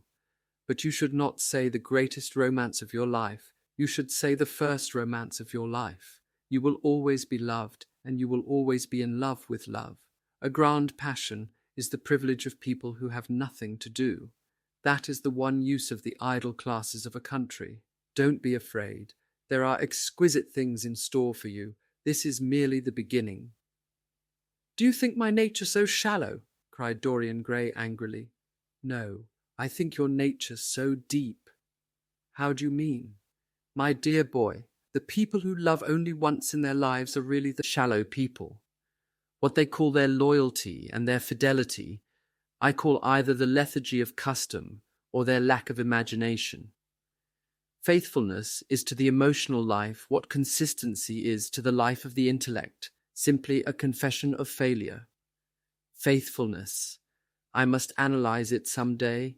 The passion for property is in it. There are many things that we would throw away if we were not afraid that others might pick them up. But I don't want to interrupt you.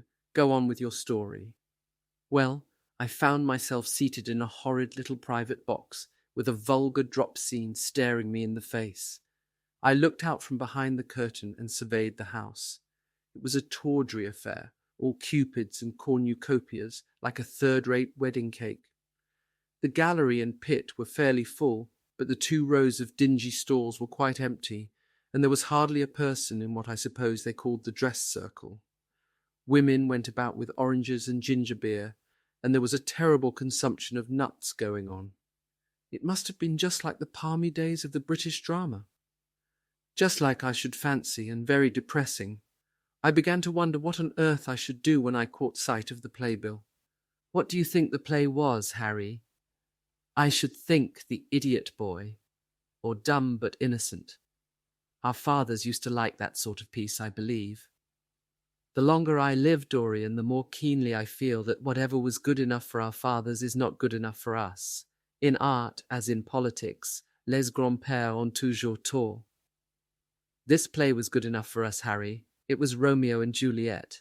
I must admit that I was rather annoyed at the idea of seeing Shakespeare done in such a wretched hole of a place. Still, I felt interested in a sort of way. At any rate, I determined to wait for the first act. There was a dreadful orchestra, presided over by a young Hebrew who sat at a cracked piano, that nearly drove me away. But at last the drop scene was drawn up, and the play began. Romeo was a stout, elderly gentleman, with corked eyebrows, a husky tragedy voice, and a figure like a beer barrel. Mercutio was almost as bad. He was played by the low comedian, who had introduced gags of his own, and was on most friendly terms with the pit. They were both as grotesque as the scenery, and that looked as if it had come out of a country booth. But Juliet, Harry, imagine a girl, hardly 17 years of age, with a little flower-like face, a small Greek head with plaited coils of dark brown hair, eyes that were violet wells of passion, lips that were like the petals of a rose.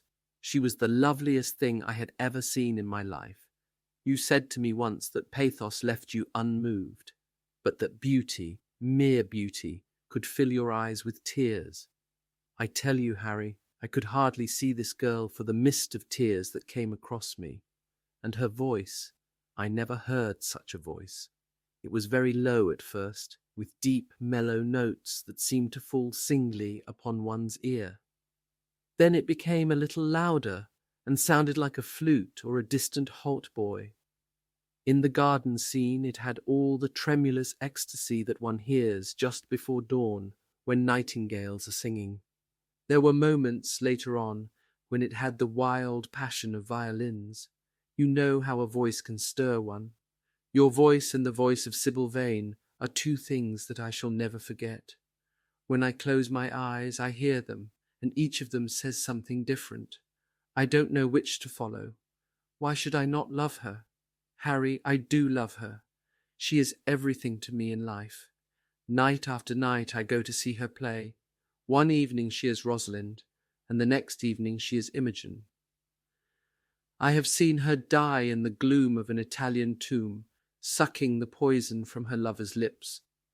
I have watched her wandering through the forest of Arden, disguised as a pretty boy in hose and doublet and dainty cap. She has been mad, and has come into the presence of a guilty king, and given him rue to wear and bitter herbs to taste of. She has been innocent, and the black hands of jealousy have crushed her reed-like throat.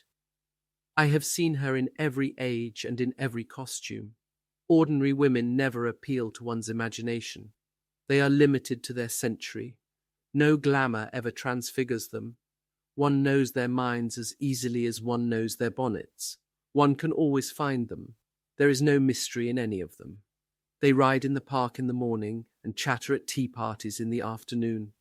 They have their stereotyped smile and their fashionable manner. They are quite obvious. But an actress? How different an actress is. Harry, why didn't you tell me that the only thing worth loving is an actress? Because I have loved so many of them, Dorian. Oh, yes, horrid people with dyed hair and painted faces. Don't run down dyed hair and painted faces. There is an extraordinary charm in them sometimes, said Lord Henry. I wish now I had not told you about Sybil Vane. You could not have helped telling me, Dorian. All through your life you will tell me everything you do. Yes, Harry, I believe that is true. I cannot help telling you things. You have a curious influence over me. If I ever did a crime, I would come and confess it to you. You would understand me. People like you, the willful sunbeams of life, don't commit crimes, Dorian, but I am much obliged for the compliment all the same. And now tell me, reach me the matches like a good boy. Thanks. What are your actual relations with Sybil Vane? Dorian Gray leapt to his feet with flushed cheeks and burning eyes. Harry, Sybil Vane is sacred. It is only the sacred things that are worth touching, Dorian, said Lord Henry with a strange touch of pathos in his voice. But why should you be annoyed? I suppose she will belong to you some day. When one is in love, one always begins by deceiving oneself, and one always ends by deceiving others. That is what the world calls a romance. You know her, at any rate, I suppose. Of course I know her. On the first night I was at the theatre, the horrid old Jew came round to the box after the performance was over and offered to take me behind the scenes and introduce me to her. I was furious with him and told him that Juliet had been dead for hundreds of years and that her body was lying in a marble tomb in Verona. I think, from his blank look of amazement, that he was under the impression that I had taken too much champagne or something. I am not surprised. Then he asked me if I wrote for any of the newspapers. I told him I never even read them. He seemed terribly disappointed at that, and confided to me that all the dramatic critics were in a conspiracy against him, and that they were every one of them to be bought. I should not wonder if he was quite right there, but on the other hand, judging from their appearance, most of them cannot be at all expensive. Well, he seemed to think they were beyond his means, laughed Dorian. By this time, however, the lights were being put out in the theatre, and I had to go. He wanted me to try some cigars that he strongly recommended. I declined. The next night, of course, I arrived at the place again. When he saw me, he made me a low bow and assured me that I was a munificent patron of art. He was a most offensive brute, though he had an extraordinary passion for Shakespeare. He told me once, with an air of pride, that his 5 bankruptcies were entirely due to the bard, as he insisted on calling him. He seemed to think it a distinction. It was a distinction, my dear Dorian, a great distinction. Most people become bankrupt through having invested too heavily in the prose of life.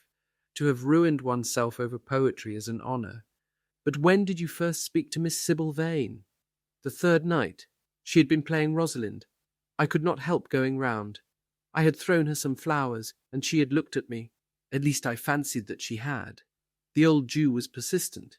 He seemed determined to take me behind, so I consented. It was curious my not wanting to know her, wasn't it? No, I don't think so. My dear Harry, why? I will tell you some other time. Now I want to know about the girl. Sybil. Oh, she was so shy and so gentle. There is something of a child about her. Her eyes opened wide in exquisite wonder when I told her what I thought of her performance, and she seemed quite unconscious of her power. I think we were both rather nervous. The old Jew stood grinning at the doorway of the dusty green room, making elaborate speeches about us both, while we stood looking at each other like children. He would insist on calling me my lord, so I had to assure Sybil that I was not anything of the kind. She said quite simply to me, "You look more like a prince. I must call you Prince Charming." Upon my word, Dorian, Miss Sybil knows how to pay compliments. You don't understand her, Harry. She regarded me merely as a person in a play. She knows nothing of life. She lives with her mother. a faded, tired woman who played Lady Capulet in a sort of magenta dressing wrapper on the first night, and looks as if she had seen better days. I know that look. It depresses me, murmured Lord Henry, examining his rings. The Jew wanted to tell me her history, but I said it did not interest me. You were quite right. There is always something infinitely mean about other people's tragedies. Sybil is the only thing I care about. What is it to me where she came from? From her little head to her little feet, she is absolutely and entirely divine. Every night of my life I go to see her act, and every night she is more marvellous. That is the reason, I suppose, that you never dine with me now. I thought you must have some curious romance on hand. You have, but it is not quite what I expected. My dear Harry, we either lunch or sup together every day, and I have been to the opera with you several times, said Dorian, opening his blue eyes in wonder. You always come dreadfully late. Well, I can't help going to see Sybil play, he cried, even if it is only for a single act. I get hungry for her presence. And when I think of the wonderful soul that is hidden away in that little ivory body, I am filled with awe. You can dine with me tonight, Dorian, can't you? He shook his head. Tonight she is Imogen, he answered, and tomorrow night she will be Juliet. When is she Sybil Vane? Never. I congratulate you. How horrid you are. She is all the great heroines of the world in one. She is more than an individual. You laugh, but I tell you she has genius. I love her, and I must make her love me. You, who know all the secrets of life, tell me how to charm Sybil Vane to love me. I want to make Romeo jealous. I want the dead lovers of the world to hear our laughter and grow sad. I want a breath of our passion to stir their dust into consciousness, to wake their ashes into pain. My God, Harry, how I worship her. He was walking up and down the room as he spoke. Hectic spots of red burned on his cheeks. He was terribly excited. Lord Henry watched him with a subtle sense of pleasure. How different he was now from the shy, frightened boy he had met in Basil Hallward's studio. His nature had developed like a flower, had borne blossoms of scarlet flame. Out of its secret hiding place had crept his soul, and desire had come to meet it on the way. "And what do you propose to do?" said Lord Henry at last. "I want you and Basil to come with me some night and see her act.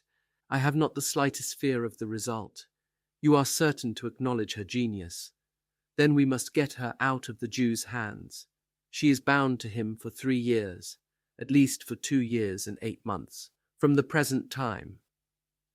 I shall have to pay him something, of course. When all that is settled, I shall take a West End theatre and bring her out properly. She will make the world as mad as she has made me." "That would be impossible, my dear boy." "Yes, she will. She has not merely consummate art instinct in her, but she has personality also, and you have often told me that it is personalities, not principles, that move the age. Well, what night shall we go? Let me see. Today is Tuesday. Let us fix tomorrow. She plays Juliet tomorrow. All right, the Bristol at 8 o'clock, and I will get Basil. Not 8, Harry, please. 6:30. We must be there before the curtain rises. You must see her in the first act, where she meets Romeo. 6:30? What an hour! It will be like having a meat tea, or reading an English novel. It must be 7. No gentleman dines before 7. Shall you see Basil between this and then, or shall I write to him? Dear Basil, I have not laid eyes on him for a week. It is rather horrid of me, as he has sent me my portrait in the most wonderful frame, specially designed by himself, and though I am a little jealous of the picture for being a whole month younger than I am, I must admit that I delight in it. Perhaps you had better write to him. I don't want to see him alone. He says things that annoy me. He gives me good advice." Lord Henry smiled. "People are very fond of giving away what they need most themselves. It is what I call the depth of generosity. Oh, Basil is the best of fellows, but he seems to me to be just a bit of a Philistine. Since I have known you, Harry, I have discovered that. Basil, my dear boy, puts everything that is charming in him into his work. The consequence is that he has nothing left for life but his prejudices, his principles, and his common sense. The only artists I have ever known who are personally delightful are bad artists. Good artists exist simply in what they make, and consequently are perfectly uninteresting in what they are. A great poet, a really great poet, is the most unpoetical of all creatures. But inferior poets are absolutely fascinating. The worse their rhymes are, the more picturesque they look. The mere fact of having published a book of second-rate sonnets makes a man quite irresistible. He lives the poetry that he cannot write. The others write the poetry that they dare not realize. "I wonder is that really so, Harry?" said Dorian Gray, putting some perfume on his handkerchief out of a large gold-topped bottle that stood on the table. "It must be, if you say it. And now I am off. Imogen is waiting for me. Don't forget about tomorrow. Goodbye." As he left the room, Lord Henry's heavy eyelids drooped, and he began to think. Certainly few people had ever interested him so much as Dorian Gray, and yet the lad's mad adoration of someone else caused him not the slightest pang of annoyance or jealousy. He was pleased by it. It made him a more interesting study. He had been always enthralled by the methods of natural science, but the ordinary subject matter of that science had seemed to him trivial and of no import, and so he had begun by vivisecting himself, as he had ended by vivisecting others. Human life, that appeared to him the one thing worth investigating. Compared to it, there was nothing else of any value.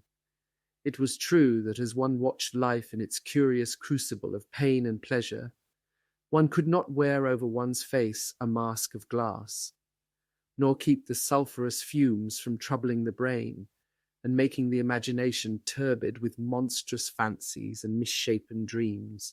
There were poisons so subtle that to know their properties one had to sicken of them. There were maladies so strange that one had to pass through them if one sought to understand their nature. And yet, what a great reward one received! How wonderful the whole world became to one!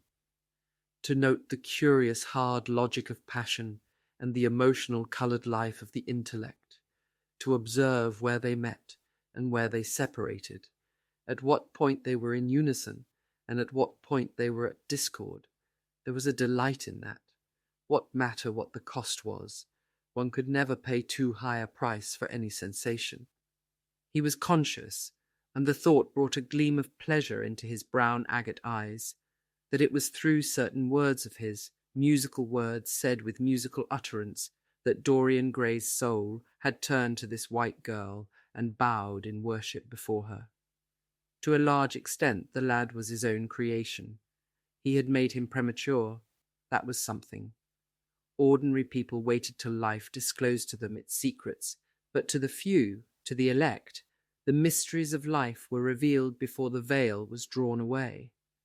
Sometimes this was the effect of art, and chiefly of the art of literature, which dealt immediately with the passions and the intellect, but now and then a complex personality took the place and assumed the office of art, was indeed in its way a real work of art, life having its elaborate masterpieces, just as poetry has, or sculpture, or painting.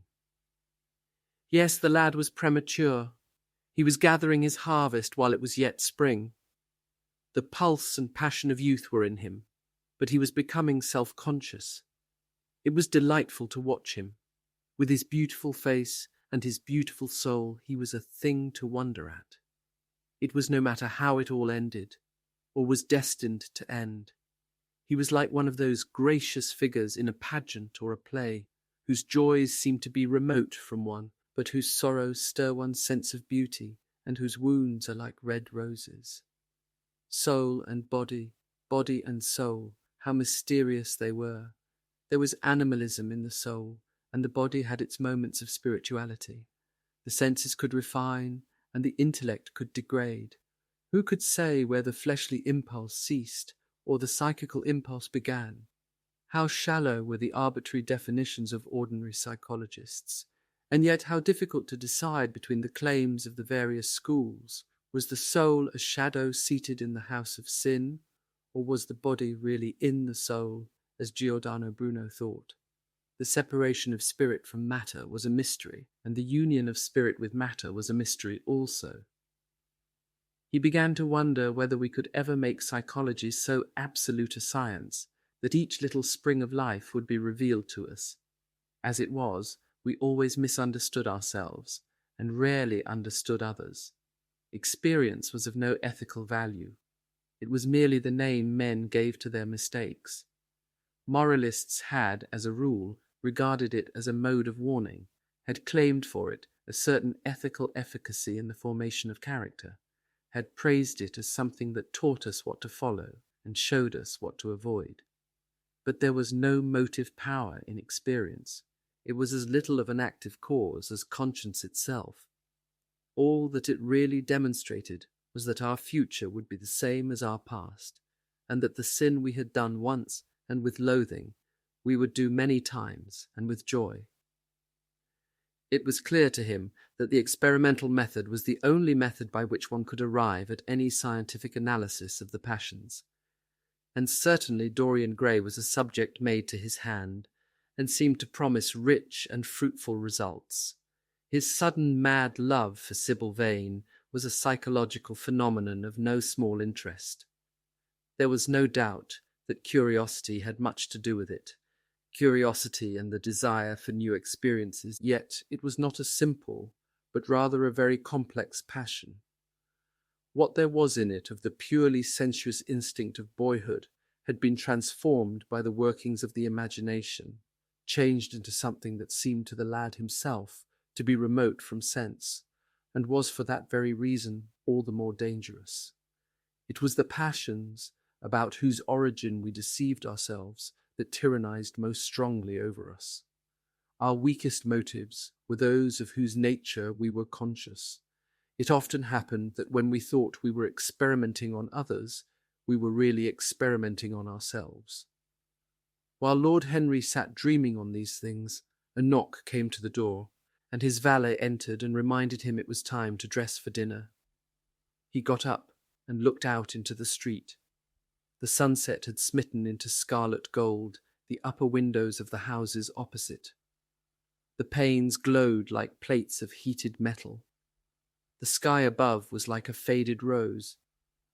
He thought of his friend's young, fiery-coloured life, and wondered how it was all going to end.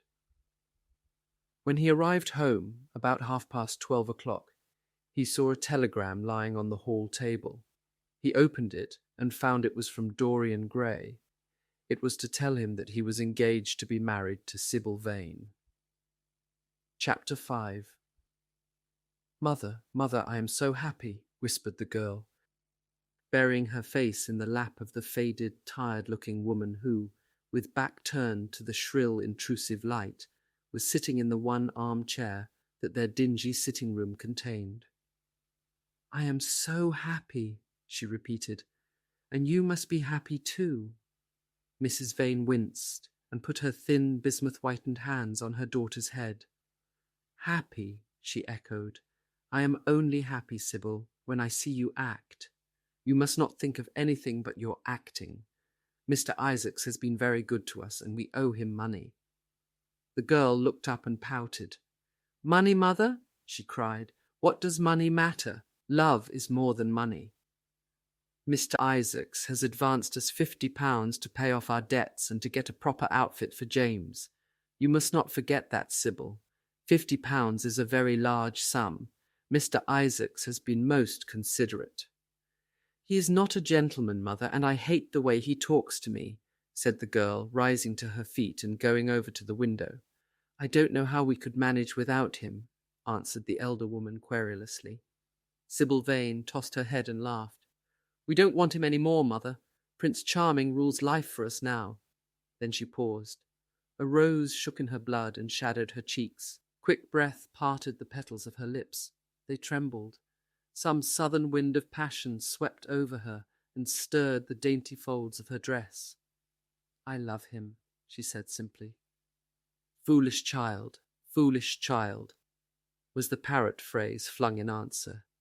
The waving of crooked, false-jewelled fingers gave grotesqueness to the words. The girl laughed again. The joy of a caged bird was in her voice. Her eyes caught the melody and echoed it in radiance, then closed for a moment as though to hide their secret. When they opened, the mist of a dream had passed across them.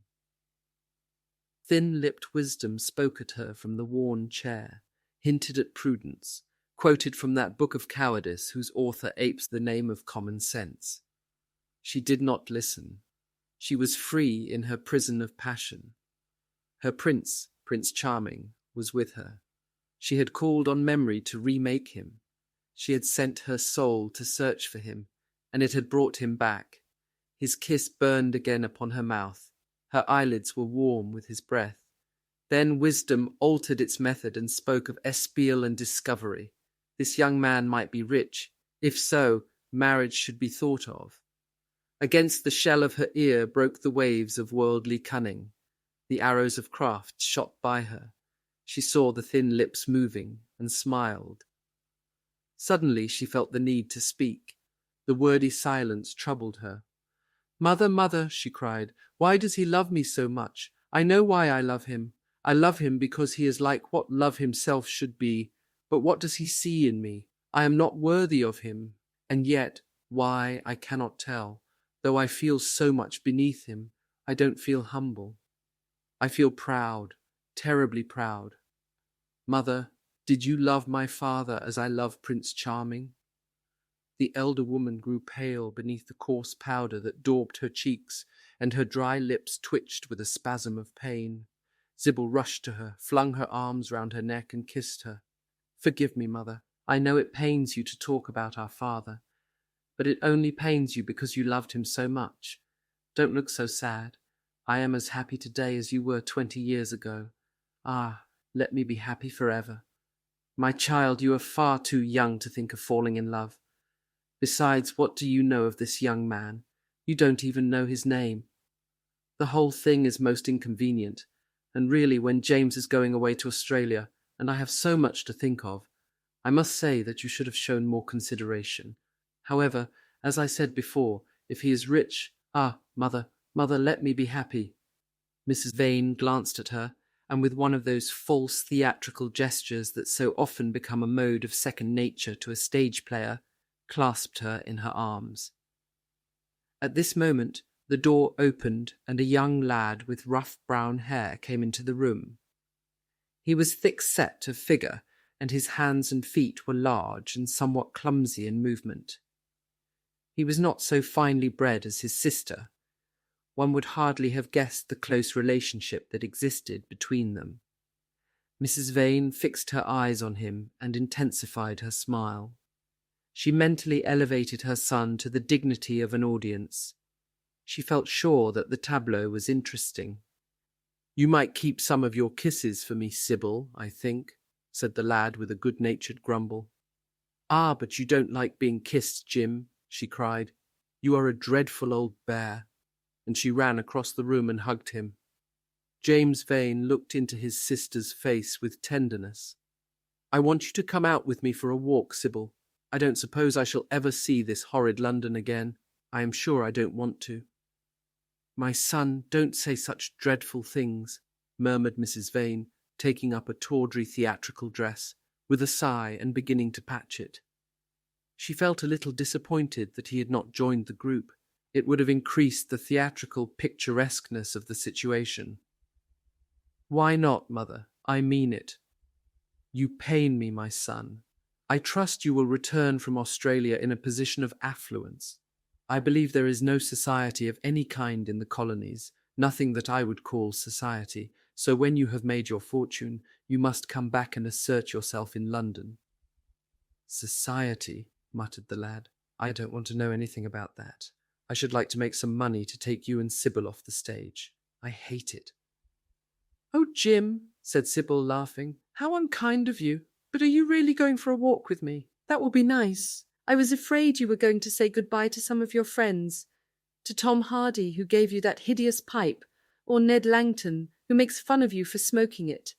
It is very sweet of you to let me have your last afternoon. Where shall we go? Let us go to the park." "I am too shabby," he answered, frowning. "Only swell people go to the park." "Nonsense, Jim," she whispered, stroking the sleeve of his coat. He hesitated for a moment. "Very well," he said at last, "but don't be too long dressing." She danced out of the door. One could hear her singing as she ran upstairs. Her little feet pattered overhead. He walked up and down the room 2 or 3 times. Then he turned to the still figure in the chair. "Mother, are my things ready?" he asked. "Quite ready, James," she answered, keeping her eyes on her work. For some months past, she had felt ill at ease when she was alone with this rough, stern son of hers. Her shallow, secret nature was troubled when their eyes met. She used to wonder if he suspected anything. The silence, for he made no other observation, became intolerable to her. She began to complain. Women defend themselves by attacking, just as they attack by sudden and strange surrenders. "I hope you will be contented, James, with your seafaring life," she said. "You must remember that it is your own choice. You might have entered a solicitor's office. Solicitors are a very respectable class, and in the country often dine with the best families." "I hate offices, and I hate clerks," he replied. "But you are quite right. I have chosen my own life. All I say is, watch over Sybil. Don't let her come to any harm. Mother, you must watch over her." "James, you really talk very strangely. Of course I watch over Sybil. I hear a gentleman comes every night to the theatre and goes behind to talk to her." "Is that right? What about that?" "You are speaking about things you don't understand, James. In the profession we are accustomed to receive a great deal of most gratifying attention. I myself used to receive many bouquets at one time. That was when acting was really understood.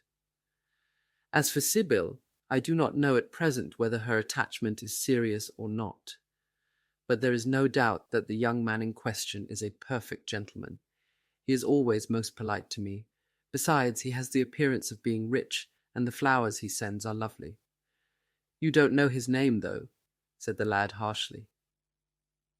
"No," answered his mother with a placid expression in her face. "He has not yet revealed his real name. I think it is quite romantic of him. He is probably a member of the aristocracy." James Vane bit his lip. "Watch over Sybil, mother," he cried. "Watch over her." "My son, you distress me very much. Sybil is always under my special care. Of course, if this gentleman is wealthy, there is no reason why she should not contract an alliance with him. I trust he is one of the aristocracy. He has all the appearance of it, I must say. It might be a most brilliant marriage for Sybil. They would make a charming couple. His good looks are really quite remarkable. Everybody notices them." The lad muttered something to himself and drummed on the window pane with his coarse fingers. He had just turned round to say something when the door opened and Sybil ran in. "How serious you both are," she cried. "What is the matter?" "Nothing," he answered. "I suppose one must be serious sometimes. Goodbye, mother. I will have my dinner at 5 o'clock. Everything is packed except my shirts, so you need not trouble." "Goodbye, my son," she answered with a bow of strained stateliness. She was extremely annoyed at the tone he had adopted with her, and there was something in his look that had made her feel afraid. "Kiss me, mother," said the girl. Her flower-like lips touched the withered cheek and warmed its frost. My child, cried Mrs. Vane, looking up to the ceiling in search of an imaginary gallery. "Come, Sybil," said her brother impatiently. He hated his mother's affectations. They went out into the flickering, wind-blown sunlight and strolled down the dreary Euston Road. The passers-by glanced in wonder at the sullen, heavy youth, who, in coarse, ill-fitting clothes, was in the company of such a graceful, refined-looking girl. He was like a common gardener walking with a rose. Jim frowned from time to time when he caught the inquisitive glance of some stranger. He had that dislike of being stared at, which comes on geniuses late in life and never leaves the commonplace. Sybil, however, was quite unconscious of the effect she was producing. Her love was trembling in laughter on her lips. She was thinking of Prince Charming, and, that she might think of him all the more, she did not talk of him, but prattled on about the ship in which Jim was going to sail, about the gold he was certain to find, about the wonderful heiress whose life he was to save from the wicked, red-shirted bushrangers. For he was not to remain a sailor, or a supercargo, or whatever he was going to be. Oh no, a sailor's existence was dreadful. Fancy being cooped up in a horrid ship with the hoarse, humpbacked waves trying to get in, and a black wind blowing the masts down and tearing the sails into long, screaming ribbons. He was to leave the vessel at Melbourne, bid a polite goodbye to the captain, and go off at once to the goldfields. Before a week was over, he was to come across a large nugget of pure gold, the largest nugget that had ever been discovered, and bring it down to the coast in a wagon guarded by 6 mounted policemen. The bushrangers were to attack them 3 times and be defeated with immense slaughter. Or no, he was not to go to the goldfields at all. They were horrid places, where men got intoxicated and shot each other in bar-rooms and used bad language. He was to be a nice sheep farmer, and one evening, as he was riding home, he was to see the beautiful heiress being carried off by a robber on a black horse, and give chase and rescue her. Of course she would fall in love with him, and one evening, as he was riding home, he was to see the beautiful heiress being carried off by a robber on a black horse, and give chase and rescue her. Of course she would fall in love with him, and he with her, and they would get married and come home and live in an immense house in London. Yes, there were delightful things in store for him, but he must be very good, and not lose his temper, or spend his money foolishly. She was only a year older than he was, but she knew so much more of life. He must be sure also to write to her by every mail, and to say his prayers each night before he went to sleep. God was very good, and would watch over him. She would pray for him too, and in a few years he would come back quite rich and happy. The lad listened sulkily to her and made no answer. He was heart-sick at leaving home. Yet it was not this alone that made him gloomy and morose. Inexperienced though he was, he had still a strong sense of the danger of Sybil's position. This young dandy who was making love to her could mean her no good. He was a gentleman, and he hated him for that. Hated him through some curious race instinct for which he could not account, and which for that reason was all the more dominant within him. He was conscious also of the shallowness and vanity of his mother's nature, and in that saw infinite peril for Sybil and Sybil's happiness. Children begin by loving their parents. As they grow older, they judge them. Sometimes they forgive them. His mother. He had something on his mind to ask of her, something that he had brooded on for many months of silence. A chance phrase that he had heard at the theatre, a whispered sneer that had reached his ears one night as he waited at the stage door, had set loose a train of horrible thoughts. He remembered it as if it had been the lash of a hunting crop across his face, his brows knit together into a wedge-like furrow, and with a twitch of pain he bit his underlip. "You are not listening to a word I am saying, Jim," cried Sybil, "and I am making the most delightful plans for your future. Do say something." "What do you want me to say?" "Oh, that you will be a good boy and not forget us," she answered, smiling at him. He shrugged his shoulders. "You are more likely to forget me than I am to forget you, Sybil."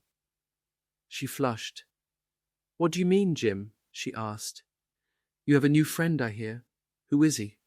Why have you not told me about him? He means you no good." "Stop, Jim," she exclaimed. "You must not say anything against him. I love him." "Why, you don't even know his name," answered the lad.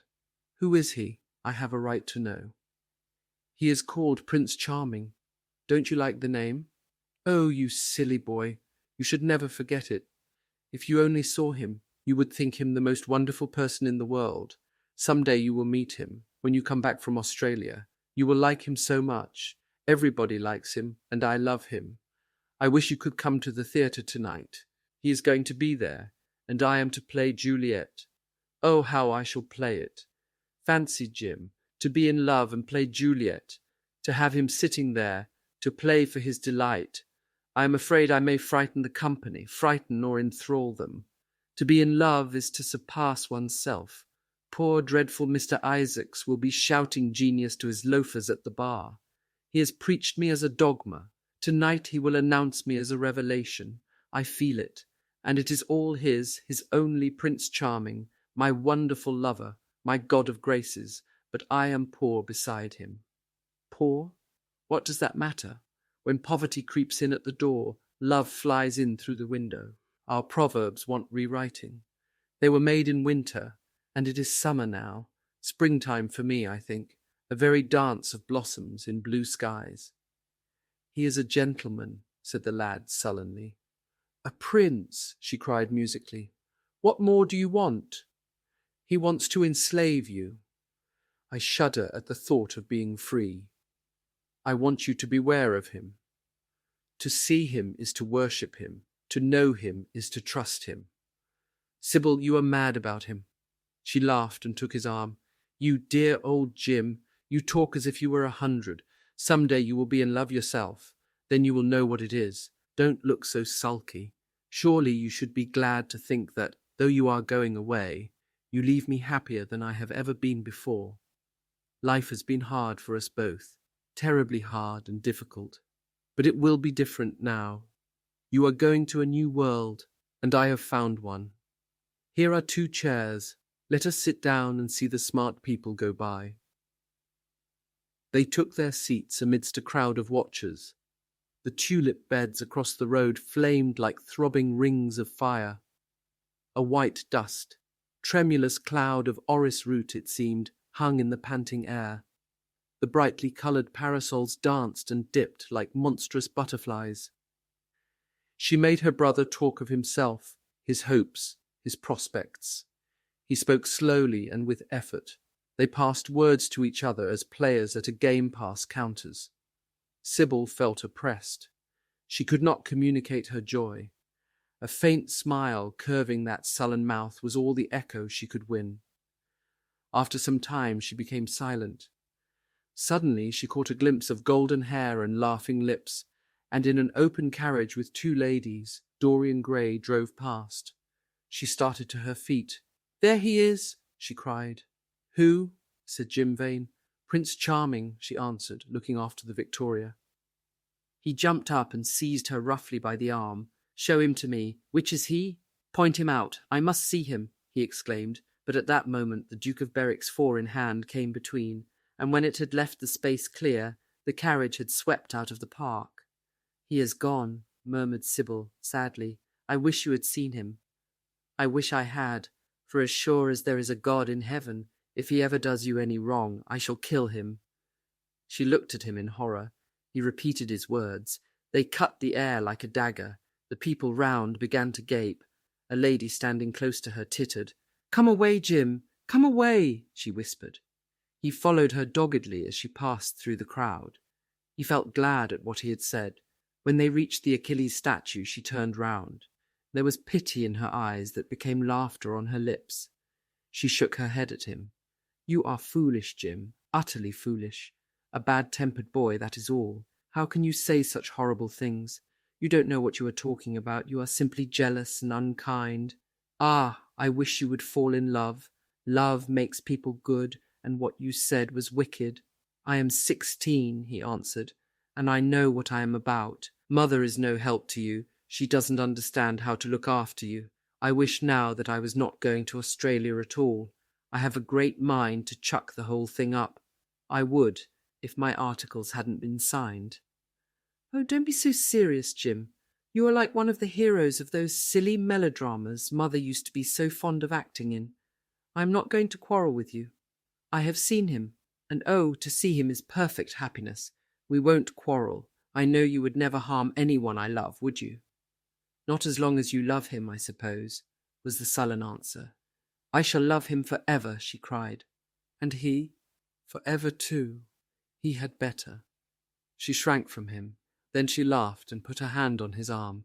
He was merely a boy. At the Marble Arch they hailed an omnibus, which left them close to their shabby home in the Euston Road. It was after 5 o'clock, and Sybil had to lie down for a couple of hours before acting. Jim insisted that she should do so. He said that he would sooner part with her when their mother was not present. She would be sure to make a scene, and he detested scenes of every kind. In Sybil's own room they parted. There was jealousy in the lad's heart, and a fierce, murderous hatred of the stranger who, as it seemed to him, had come between them. Yet when her arms were flung round his neck and her fingers strayed through his hair, he softened and kissed her with real affection. There were tears in his eyes as he went downstairs. His mother was waiting for him below. She grumbled at his unpunctuality as he entered. He made no answer, but sat down to his meagre meal. The flies buzzed round the table and crawled over the stained cloth.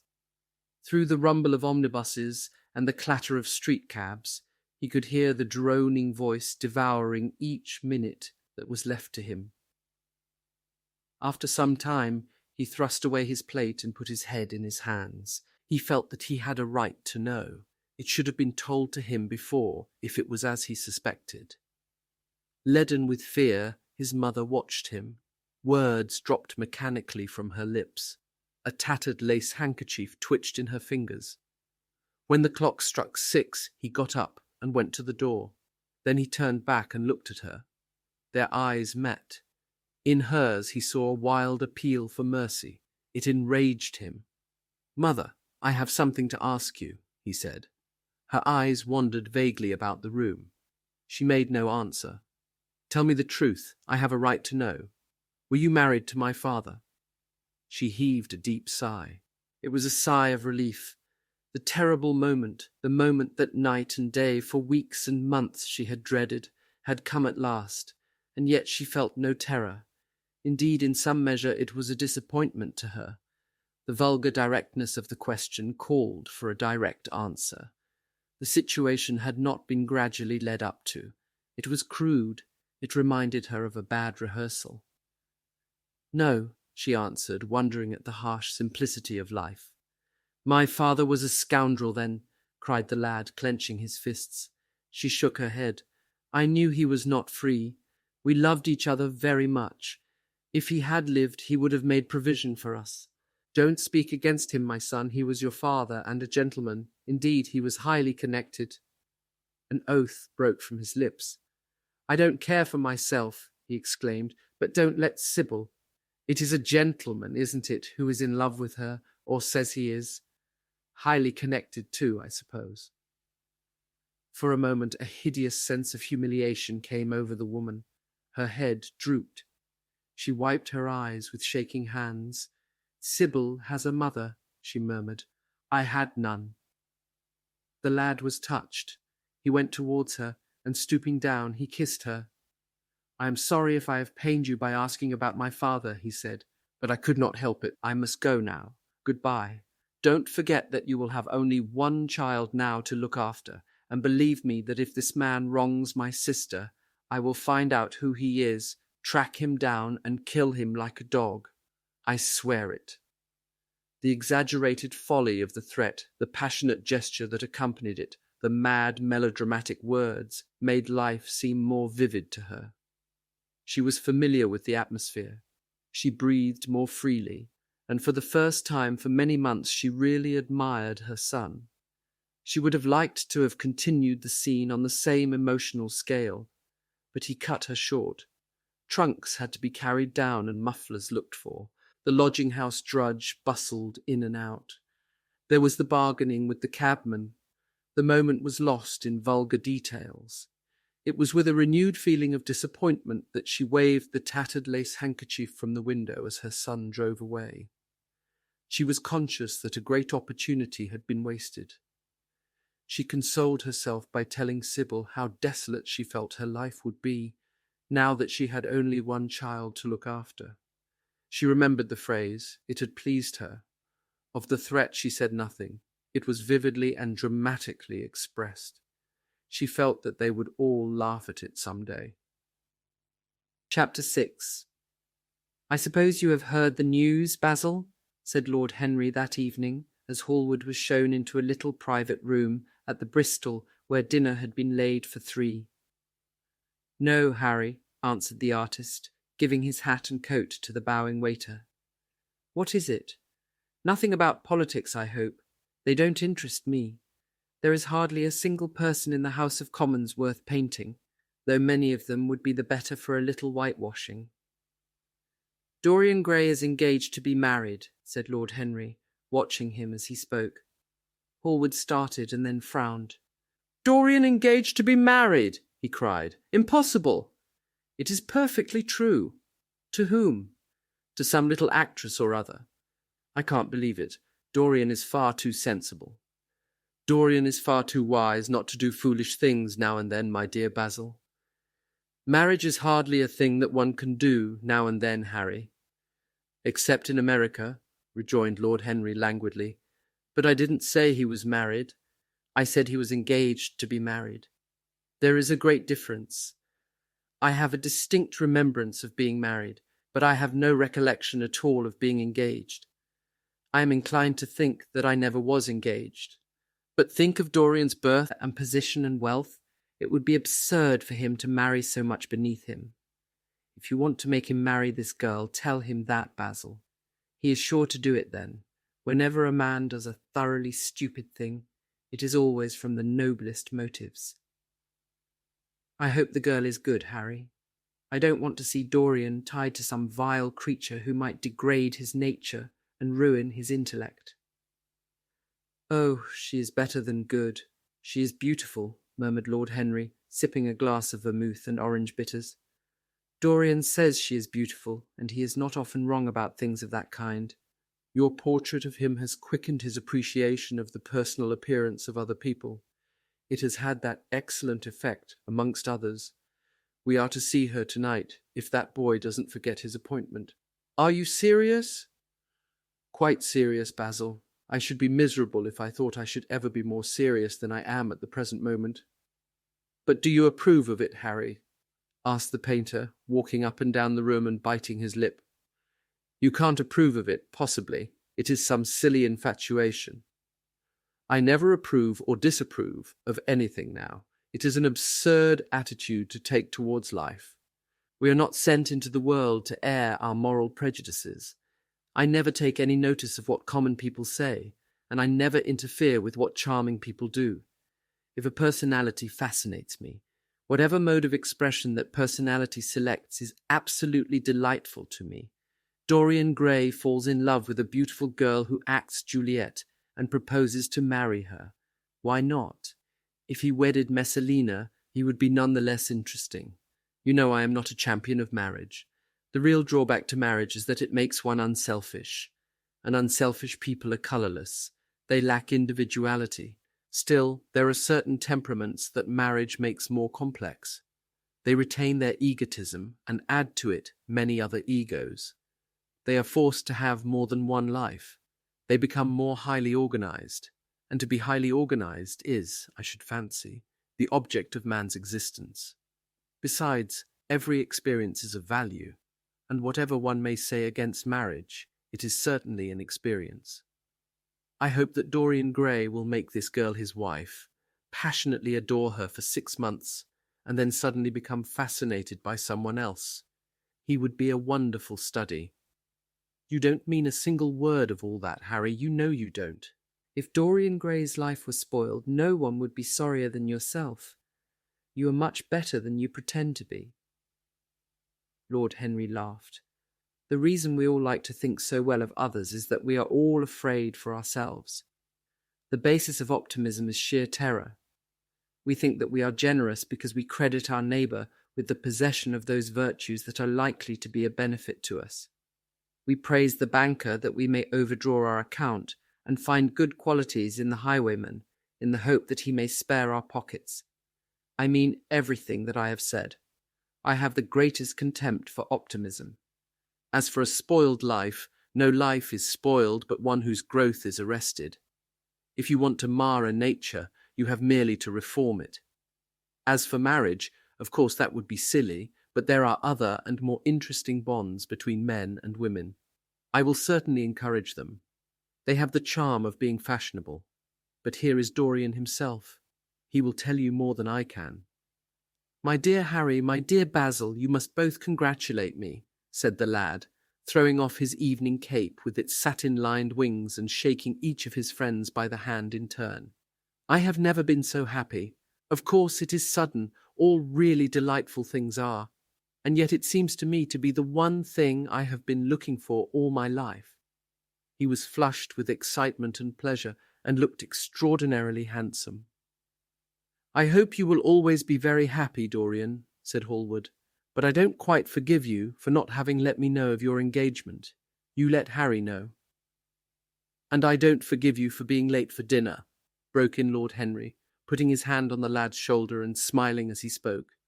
Come, let us sit down and try what the new chef here is like, and then you will tell us how it all came about. There is really not much to tell, cried Dorian as they took their seats at the small round table.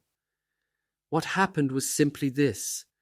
After I left you yesterday evening, Harry, I dressed, had some dinner at that little Italian restaurant in Rupert Street you introduced me to, and went down at 8 o'clock to the theatre.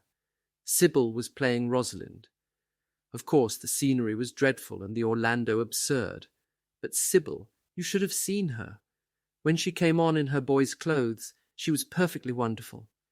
She wore a moss-coloured velvet jerkin with cinnamon sleeves, slim brown cross-gartered hose, a dainty little green cap with a hawk's feather caught in a jewel, and a hooded cloak lined with dull red. She had never seemed to me more exquisite. She had all the delicate grace of that Tanagra figurine that you have in your studio, Basil. Her hair clustered round her face like dark leaves round a pale rose. As for her acting, well, you shall see her tonight. She is simply a born artist. I sat in the dingy box absolutely enthralled. I forgot that I was in London and in the 19th century. I was away with my love in a forest that no man had ever seen. After the performance was over, I went behind and spoke to her. As we were sitting together, suddenly there came into her eyes a look that I had never seen there before. My lips moved towards hers. We kissed each other. I can't describe to you what I felt at that moment. It seemed to me that all my life had been narrowed to one perfect point of rose-coloured joy. She trembled all over and shook like a white narcissus. Then she flung herself on her knees and kissed my hands. I feel that I should not tell you all this, but I can't help it. Of course, our engagement is a dead secret. She has not even told her own mother. I don't know what my guardians will say. Lord Radley is sure to be furious. I don't care. I shall be of age in less than a year, and then I can do what I like. I have been right, Basil, haven't I, to take my love out of poetry and to find my wife in Shakespeare's plays. Lips that Shakespeare taught to speak have whispered their secret in my ear. I have had the arms of Rosalind around me and kissed Juliet on the mouth. Yes, Dorian, I suppose you were right, said Hallward slowly. Have you seen her today? Asked Lord Henry. Dorian Gray shook his head. I left her in the Forest of Arden. I shall find her in an orchard in Verona. Lord Henry sipped his champagne in a meditative manner. At what particular point did you mention the word marriage, Dorian? And what did she say in answer? Perhaps you forgot all about it. My dear Harry, I did not treat it as a business transaction, and I did not make any formal proposal. I told her that I loved her, and she said she was not worthy to be my wife. Not worthy. Why, the whole world is nothing to me compared with her. Women are wonderfully practical, murmured Lord Henry, much more practical than we are. In situations of that kind, we often forget to say anything about marriage, and they always remind us. Hallward laid his hand upon his arm. Don't, Harry. You have annoyed Dorian. He is not like other men. He would never bring misery upon anyone. His nature is too fine for that. Lord Henry looked across the table. Dorian is never annoyed with me, he answered. I asked the question for the best reason possible, for the only reason, indeed, that excuses one for asking any question, simple curiosity. I have a theory that it is always the women who propose to us and not we who propose to the women, except, of course, in middle-class life, but then the middle classes are not modern. Dorian Gray laughed and tossed his head. You are quite incorrigible, Harry, but I don't mind. It is impossible to be angry with you. When you see Sybil Vane, you will feel that the man who could wrong her would be a beast without a heart. I cannot understand how anyone can wish to shame the thing he loves. I love Sybil Vane. I want to place her on a pedestal of gold, and to see the world worship the woman who is mine. What is marriage? An irrevocable vow. You mock at it for that. Ah, don't mock. It is an irrevocable vow that I want to take. Her trust makes me faithful, her belief makes me good. When I am with her, I regret all that you have taught me. I become different from what you have known me to be. I am changed, and the mere touch of Sybil Vane's hand makes me forget you and all your wrong, fascinating, poisonous, delightful theories. And those are asked Lord Henry, helping himself to some salad. Oh, your theories about life, your theories about love, your theories about pleasure. All your theories, in fact, Harry. Pleasure is the only thing worth having a theory about, he answered in his slow, melodious voice. But I am afraid I cannot claim my theory as my own. It belongs to nature, not to me. Pleasure is nature's test, her sign of approval. When we are happy, we are always good, but when we are good, we are not always happy. Ah, but what do you mean by good? Cried Basil Hallward. Yes, echoed Dorian, leaning back in his chair and looking at Lord Henry over the heavy clusters of purple-lipped irises that stood in the centre of the table. What do you mean by good, Harry? To be good is to be in harmony with oneself, he replied, touching the thin stem of his glass with his pale, fine-pointed fingers. Discord is to be forced to be in harmony with others. One's own life, that is the important thing. As for the lives of one's neighbours, if one wishes to be a prig or a Puritan, one can flaunt one's moral views about them, but they are not one's concern. Besides, individualism has really the higher aim. Modern morality consists in accepting the standard of one's age.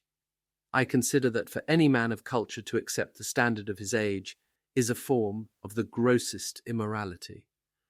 But surely, if one lives merely for oneself, Harry, one pays a terrible price for doing so, suggested the painter.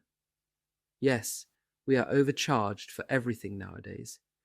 I should fancy that the real tragedy of the poor is that they can afford nothing but self-denial. Beautiful sins, like beautiful things, are the privilege of the rich. One has to pay in other ways but money. What sort of ways, Basil? Oh, I should fancy in remorse, in suffering, in the consciousness of degradation. Lord Henry shrugged his shoulders. My dear fellow, medieval art is charming, but medieval emotions are out of date. One can use them in fiction, of course. But then the only things that one can use in fiction are the things that one has ceased to use in fact. Believe me, no civilized man ever regrets a pleasure, and no uncivilized man ever knows what a pleasure is. I know what pleasure is, cried Dorian Gray. It is to adore someone. That is certainly better than being adored, he answered, toying with some fruits. Being adored is a nuisance. Women treat us just as humanity treats its gods. They worship us and are always bothering us to do something for them. I should have said that whatever they ask for they had first given to us, murmured the lad gravely. They create love in our natures. They have a right to demand it back. That is quite true, Dorian, cried Hallward. Nothing is ever quite true, said Lord Henry. This is, interrupted Dorian. You must admit, Harry, that women give to men the very gold of their lives. Possibly, he sighed, but they invariably want it back in such very small change. That is the worry. Women, as some witty Frenchman once put it, inspire us with the desire to do masterpieces and always prevent us from carrying them out. Harry, you are dreadful. I don't know why I like you so much. You will always like me, Dorian, he replied. Will you have some coffee, you fellows? Waiter, bring coffee and fine champagne and some cigarettes. No, don't mind the cigarettes, I have some. Basil, I can't allow you to smoke cigars. You must have a cigarette. A cigarette is the perfect type of a perfect pleasure. It is exquisite, and it leaves one unsatisfied. What more can one want? Yes, Dorian, you will always be fond of me. I represent to you all the sins you have never had the courage to commit. What nonsense you talk, Harry, cried the lad, taking a light from a fire-breathing silver dragon that the waiter had placed on the table. Let us go down to the theatre. When Sybil comes on the stage, you will have a new ideal of life. She will represent something to you that you have never known. I have known everything, said Lord Henry, with a tired look in his eyes, but I am always ready for a new emotion. I am afraid, however, that, for me at any rate, there is no such thing. Still, your wonderful girl may thrill me. I love acting. It is so much more real than life. Let us go. Dorian, you will come with me. I am so sorry, Basil, but there is only room for 2 in the brougham. You must follow us in a hansom. They got up and put on their coats, sipping their coffee standing. The painter was silent and preoccupied. There was a gloom over him. He could not bear this marriage, and yet it seemed to him to be better than many other things that might have happened. After a few minutes they all passed downstairs. He drove off by himself, as had been arranged, and watched the flashing lights of the little brougham in front of him. A strange sense of loss came over him. He felt that Dorian Gray would never again be to him all that he had been in the past. Life had come between them. His eyes darkened, and the crowded, flaring streets became blurred to his eyes. When the cab drew up at the theatre, it seemed to him that he had grown years older. Chapter 7. For some reason or other, the house was crowded that night, and the fat Jew manager who met them at the door was beaming from ear to ear with an oily, tremulous smile. He escorted them to their box with a sort of pompous humility, waving his fat, jewelled hands and talking at the top of his voice. Dorian Gray loathed him more than ever. He felt as if he had come to look for Miranda and had been met by Caliban. Lord Henry, upon the other hand, rather liked him. At least he declared he did, and insisted on shaking him by the hand and assuring him that he was proud to meet a man who had discovered a real genius and gone bankrupt over a poet. Hallward amused himself with watching the faces in the pit. The heat was terribly oppressive, and the huge sunlight flamed like a monstrous dahlia with petals of yellow fire. The youths in the gallery had taken off their coats and waistcoats and hung them over the side. They talked to each other across the theatre and shared their oranges with the tawdry girls who sat beside them. Some women were laughing in the pit. Their voices were horribly shrill and discordant. The sound of the popping of corks came from the bar. "What a place to find one's divinity in," said Lord Henry. "Yes," answered Dorian Gray. "It was here I found her, and she is divine beyond all living things. When she acts, you will forget everything. These common rough people, with their coarse faces and brutal gestures, become quite different when she is on the stage. They sit silently and watch her. They weep and laugh as she wills them to do. She makes them as responsive as a violin. She spiritualizes them, and one feels that they are of the same flesh and blood as oneself." "The same flesh and blood as oneself? Oh, I hope not," exclaimed Lord Henry, who was scanning the occupants of the gallery through his opera glass. "Don't pay any attention to him, Dorian," said the painter. "I understand what you mean, and I believe in this girl. Anyone you love must be marvellous, and any girl who has the effect you describe must be fine and noble. To spiritualize one's age, that is something worth doing. If this girl can give a soul to those who have lived without one, if she can create the sense of beauty in people whose lives have been sordid and ugly, if she can strip them of their selfishness and lend them tears for sorrows that are not their own, she is worthy of all your adoration, worthy of the adoration of the world. This marriage is quite right.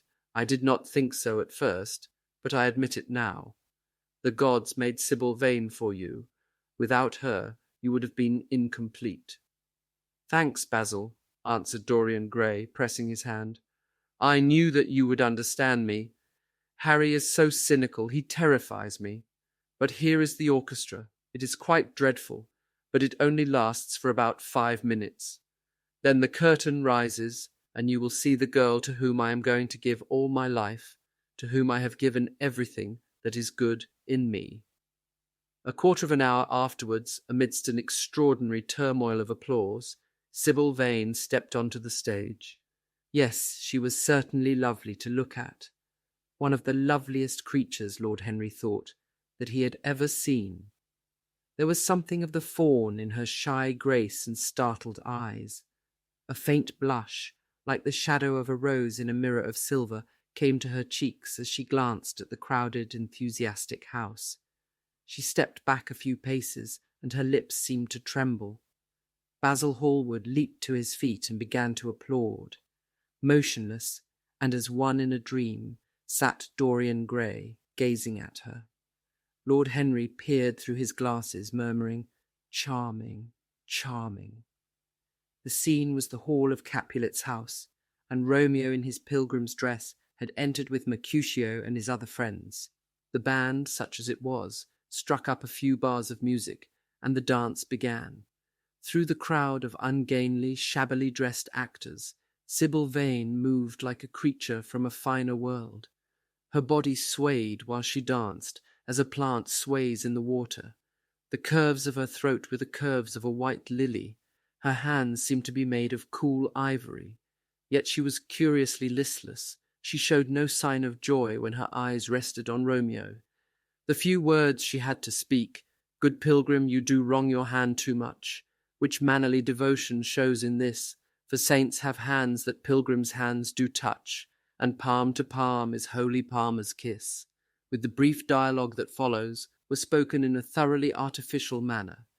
The voice was exquisite, but from the point of view of tone, it was absolutely false.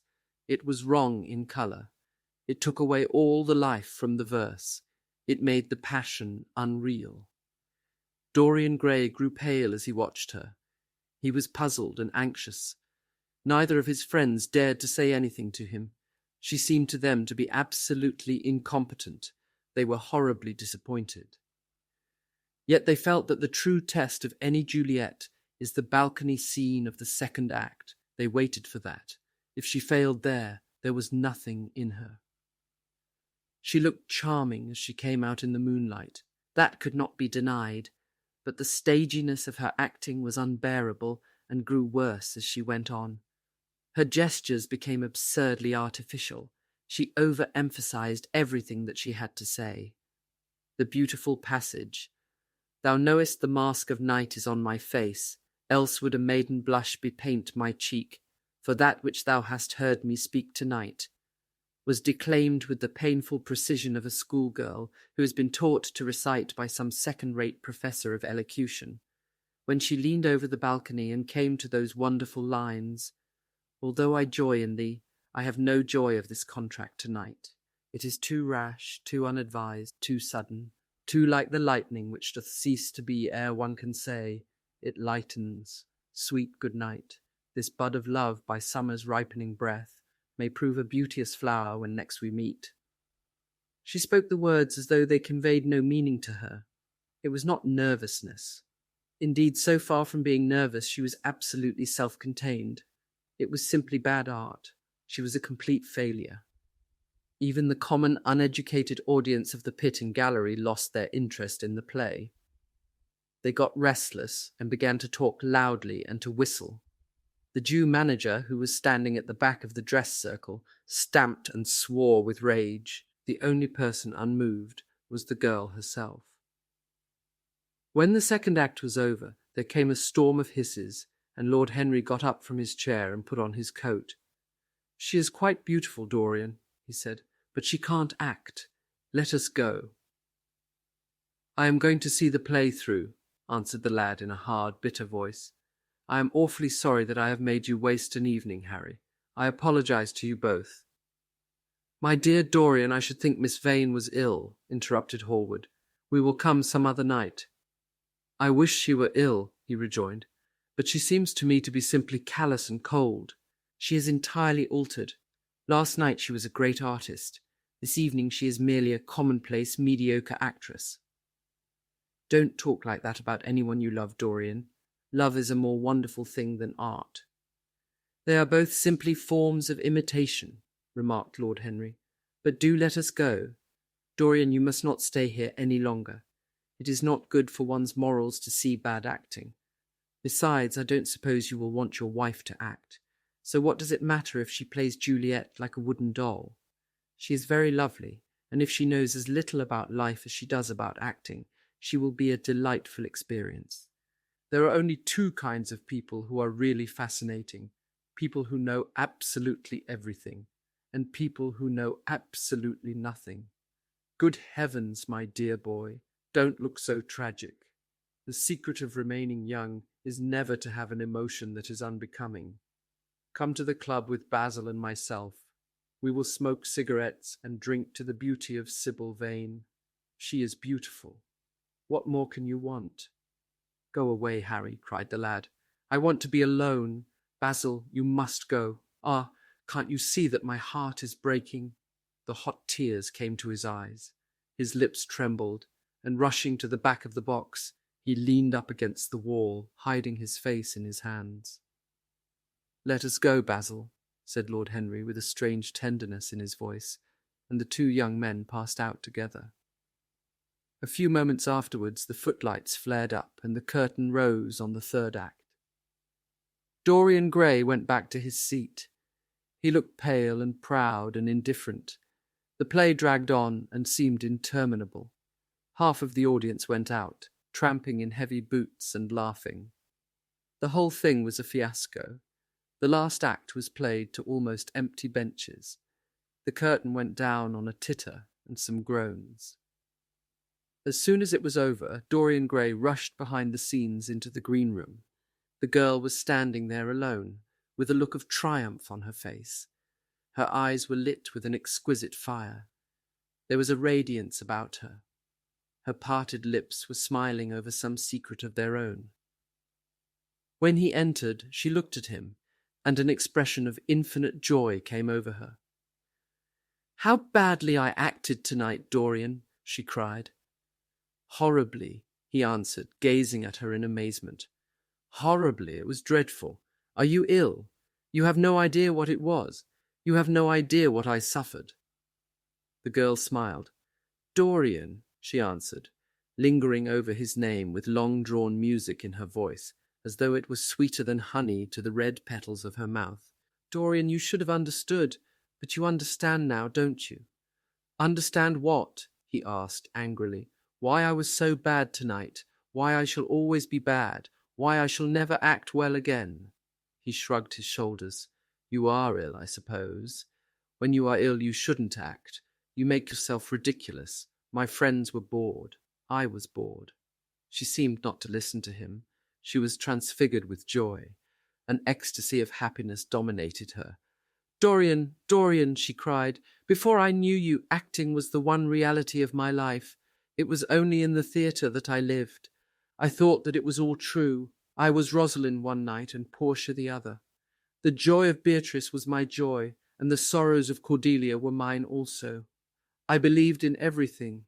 The common people who acted with me seemed to me to be godlike. The painted scenes were my world. I knew nothing but shadows, and I thought them real. You came, oh, my beautiful love, and you freed my soul from prison. You taught me what reality really is. Tonight, for the first time in my life, I saw through the hollowness, the sham, the silliness of the empty pageant in which I had always played. Tonight, for the first time, I became conscious that the Romeo was hideous and old and painted, that the moonlight in the orchard was false, that the scenery was vulgar, and that the words I had to speak were unreal, were not my words, were not what I wanted to say. You had brought me something higher, something of which all art is but a reflection. You had made me understand what love really is. My love, Prince Charming, Prince of Life. I have grown sick of shadows. You are more to me than all art can ever be. What have I to do with the puppets of a play? When I came on tonight, I could not understand how it was that everything had gone from me.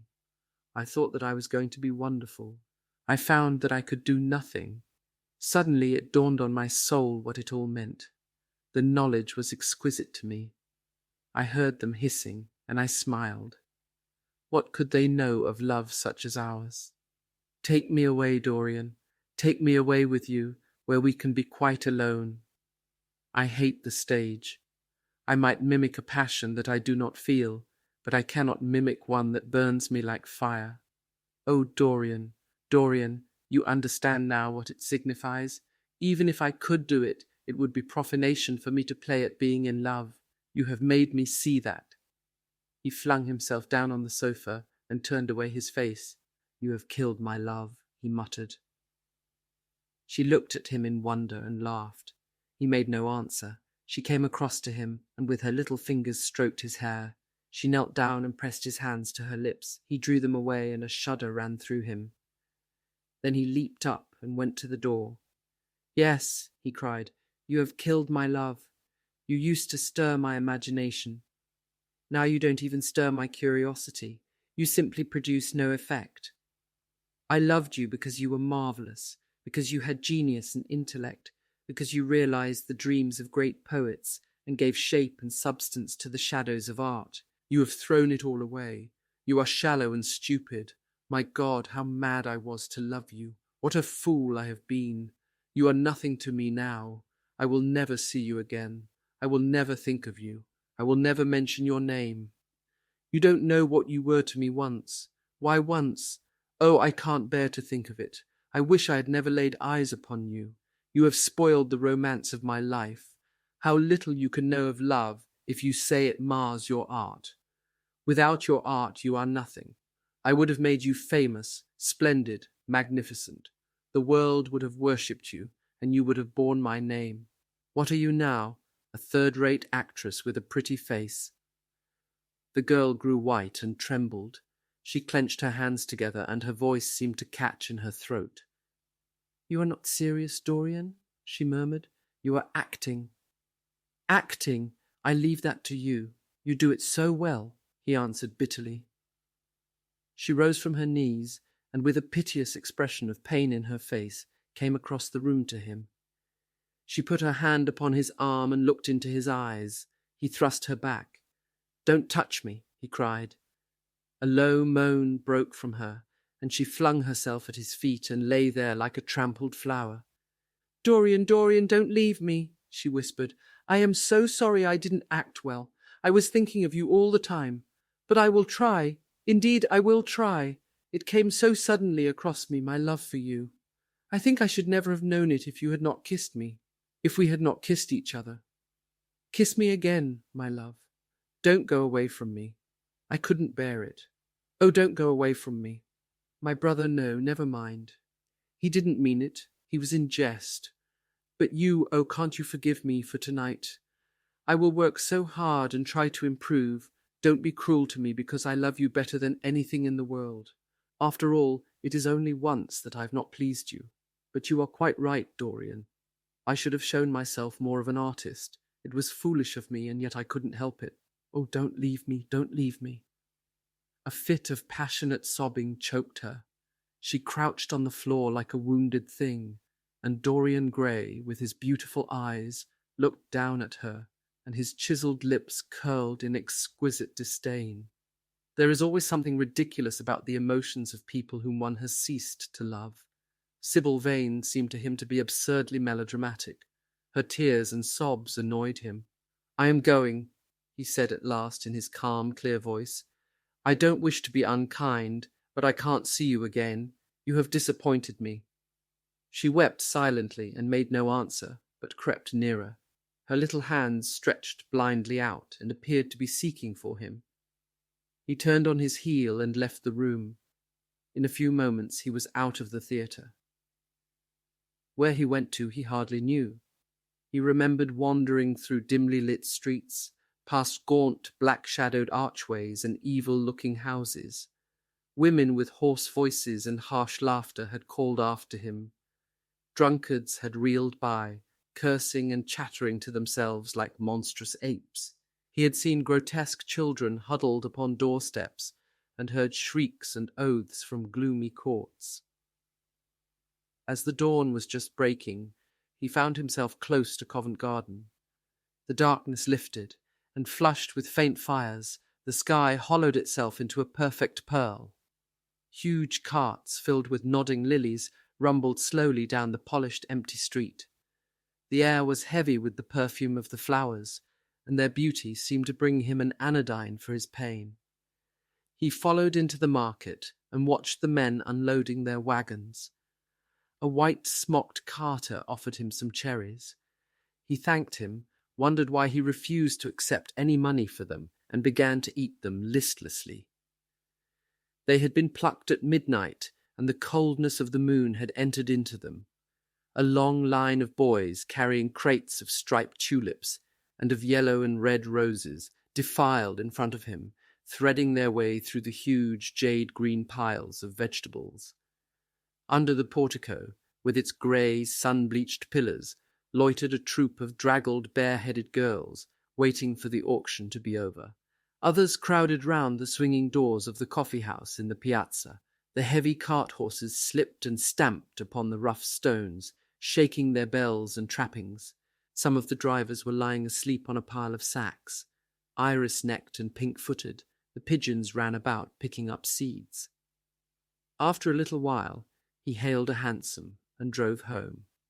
For a few moments he loitered upon the doorstep, looking round at the silent square with its blank, close-shuttered windows and its staring blinds. The sky was pure opal now, and the roofs of the houses glistened like silver against it. From some chimney opposite, a thin wreath of smoke was rising. It curled, a violet riband, through the nacre-coloured air. In the huge gilt Venetian lantern, spoil of some doge's barge, that hung from the ceiling of the great oak-panelled hall of entrance, lights were still burning from 3 flickering jets. Thin blue petals of flame they seemed, rimmed with white fire. He turned them out, and having thrown his hat and cape on the table, passed through the library towards the door of his bedroom, a large octagonal chamber on the ground floor that, in his new-born feeling for luxury, he had just had decorated for himself, and hung with some curious Renaissance tapestries that had been discovered stored in a disused attic at Selby Royal. As he was turning the handle of the door, his eye fell upon the portrait Basil Hallward had painted of him. He started back as if in surprise. Then he went on into his own room, looking somewhat puzzled. After he had taken the buttonhole out of his coat, he seemed to hesitate. Finally, he came back, went over to the picture, and examined it. In the dim, arrested light that struggled through the cream-coloured silk blinds, the face appeared to him to be a little changed. The expression looked different. One would have said that there was a touch of cruelty in the mouth. It was certainly strange. He turned round and, walking to the window, drew up the blind. The bright dawn flooded the room and swept the fantastic shadows into dusky corners where they lay shuddering. But the strange expression that he had noticed in the face of the portrait seemed to linger there, to be more intensified even. The quivering, ardent sunlight showed him the lines of cruelty round the mouth as clearly as if he had been looking into a mirror after he had done some dreadful thing. He winced, and taking up from the table an oval glass framed in ivory cupids, one of Lord Henry's many presents to him, glanced hurriedly into its polished depths. No line like that warped his red lips. What did it mean? He rubbed his eyes and came close to the picture and examined it again. There were no signs of any change when he looked into the actual painting, and yet there was no doubt that the whole expression had altered. It was not a mere fancy of his own. The thing was horribly apparent. He threw himself into a chair and began to think. Suddenly there flashed across his mind what he had said in Basil Hallward's studio the day the picture had been finished. Yes, he remembered it perfectly. He had uttered a mad wish that he himself might remain young and the portrait grow old, that his own beauty might be untarnished, and the face on the canvas bear the burden of his passions and his sins, that the painted image might be seared with the lines of suffering and thought, and that he might keep all the delicate bloom and loveliness of his then just conscious boyhood. Surely his wish had not been fulfilled. Such things were impossible. It seemed monstrous even to think of them. And yet there was the picture before him, with the touch of cruelty in the mouth. Cruelty! Had he been cruel? It was the girl's fault, not his. He had dreamed of her as a great artist, had given his love to her because he had thought her great. Then she had disappointed him. She had been shallow and unworthy. And yet a feeling of infinite regret came over him as he thought of her lying at his feet, sobbing like a little child. He remembered with what callousness he had watched her. Why had he been made like that? Why had such a soul been given to him? But he had suffered also. During the 3 terrible hours that the play had lasted, he had lived centuries of pain, eon upon eon of torture. His life was well worth hers. She had marred him for a moment, if he had wounded her for an age. Besides, women were better suited to bear sorrow than men. They lived on their emotions. They only thought of their emotions. When they took lovers, it was merely to have someone with whom they could have scenes. Lord Henry had told him that, and Lord Henry knew what women were. Why should he trouble about Sybil Vane? She was nothing to him now. But the picture? What was he to say of that? It held the secret of his life and told his story. It had taught him to love his own beauty. Would it teach him to loathe his own soul? Would he ever look at it again? No. It was merely an illusion wrought on the troubled senses. The horrible night that he had passed had left phantoms behind it. Suddenly there had fallen upon his brain that tiny scarlet speck that makes men mad. The picture had not changed. It was folly to think so. Yet it was watching him with its beautiful marred face and its cruel smile. Its bright hair gleamed in the early sunlight. Its blue eyes met his own. A sense of infinite pity, not for himself, but for the painted image of himself, came over him. It had altered already, and would alter more. Its gold would wither into grey. Its red and white roses would die. For every sin that he committed, a stain would fleck and wreck its fairness. But he would not sin. The picture, changed or unchanged, would be to him the visible emblem of conscience. He would resist temptation. He would not see Lord Henry any more, would not at any rate listen to those subtle poisonous theories that in Basil Hallward's garden had first stirred within him the passion for impossible things. He would go back to Sybil Vane, make her amends, marry her, try to love her again. Yes, it was his duty to do so. She must have suffered more than he had. Poor child. He had been selfish and cruel to her. The fascination that she had exercised over him would return. They would be happy together. His life with her would be beautiful and pure. He got up from his chair and drew a large screen right in front of the portrait, shuddering as he glanced at it. How horrible, he murmured to himself, and he walked across to the window and opened it. When he stepped out onto the grass, he drew a deep breath. The fresh morning air seemed to drive away all his sombre passions. He thought only of Sybil. A faint echo of his love came back to him. He repeated her name over and over again. The birds that were singing in the dew-drenched garden seemed to be telling the flowers about her. Chapter 8. It was long past noon when he awoke. His valet had crept several times on tiptoe into the room to see if he was stirring, and had wondered what made his young master sleep so late. Finally his bells sounded, and Victor came in softly with a cup of tea and a pile of letters on a small tray of old Sèvres china, and drew back the olive satin curtains with their shimmering blue lining that hung in front of the 3 tall windows. "Monsieur has well slept this morning," he said, smiling. "What o'clock is it, Victor?" asked Dorian Gray drowsily. 1 hour and a quarter, monsieur." How late it was! He sat up, and having sipped some tea, turned over his letters. One of them was from Lord Henry, and had been brought by hand that morning. He hesitated for a moment, and then put it aside. The others he opened listlessly. They contained the usual collection of cards, invitations to dinner, tickets for private views, programs of charity concerts, and the like that are showered on fashionable young men every morning during the season. There was a rather heavy bill for a chased silver Louis XV toilet set that he had not yet had the courage to send on to his guardians, who were extremely old-fashioned people and did not realize that we live in an age when unnecessary things are our only necessities.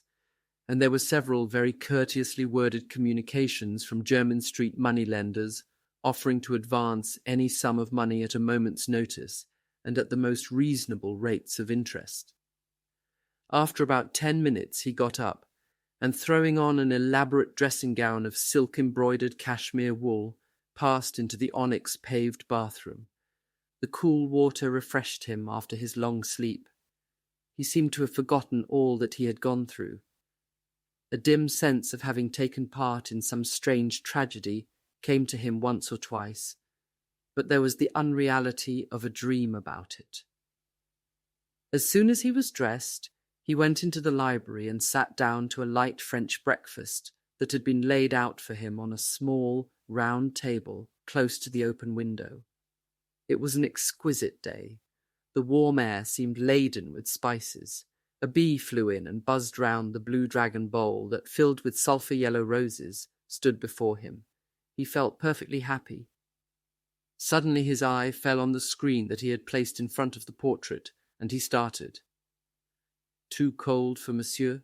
asked his valet, putting an omelette on the table. "I shut the window?" Dorian shook his head. "I am not cold," he murmured. Was it all true? Had the portrait really changed? Or had it been simply his own imagination that had made him see a look of evil where there had been a look of joy? Surely a painted canvas could not alter. The thing was absurd. It would serve as a tale to tell Basil some day. It would make him smile. And yet, how vivid was his recollection of the whole thing. First in the dim twilight, and then in the bright dawn, he had seen the touch of cruelty round the warped lips. He almost dreaded his valet leaving the room. He knew that when he was alone he would have to examine the portrait. He was afraid of certainty. When the coffee and cigarettes had been brought and the man turned to go, he felt a wild desire to tell him to remain. As the door was closing behind him, he called him back. The man stood waiting for his orders. Dorian looked at him for a moment. "I am not at home to anyone, Victor," he said with a sigh. The man bowed and retired. Then he rose from the table, lit a cigarette, and flung himself down on a luxuriously cushioned couch that stood facing the screen.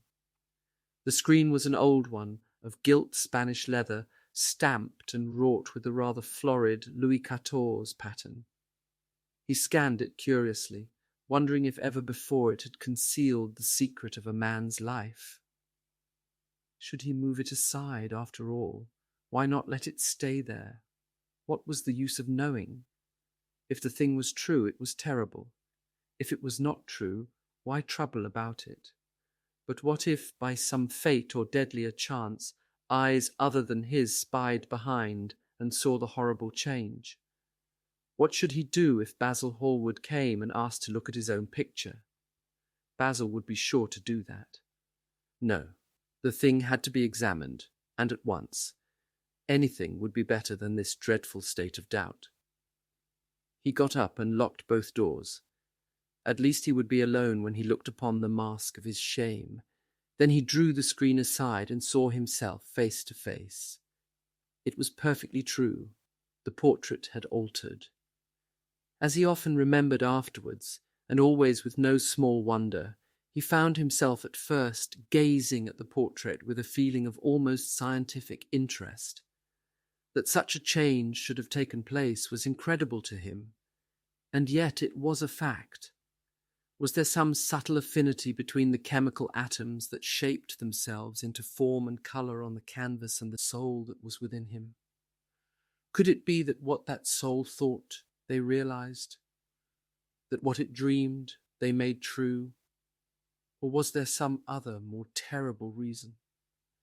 He shuddered and felt afraid, and going back to the couch, lay there, gazing at the picture in sickened horror. One thing, however, he felt that it had done for him. It had made him conscious how unjust, how cruel he had been to Sybil Vane. It was not too late to make reparation for that. She could still be his wife. His unreal and selfish love would yield to some higher influence, would be transformed into some nobler passion, and the portrait that Basil Hallward had painted of him would be a guide to him through life, would be to him what holiness is to some, and conscience to others, and the fear of God to us all. There were opiates for remorse, drugs that could lull the moral sense to sleep. But here was a visible symbol of the degradation of sin. Here was an ever-present sign of the ruin men brought upon their souls. 3 o'clock struck, and 4, and the half-hour rang its double chime. But Dorian Gray did not stir. He was trying to gather up the scarlet threads of life and to weave them into a pattern, to find his way through the sanguine labyrinth of passion through which he was wandering. He did not know what to do or what to think.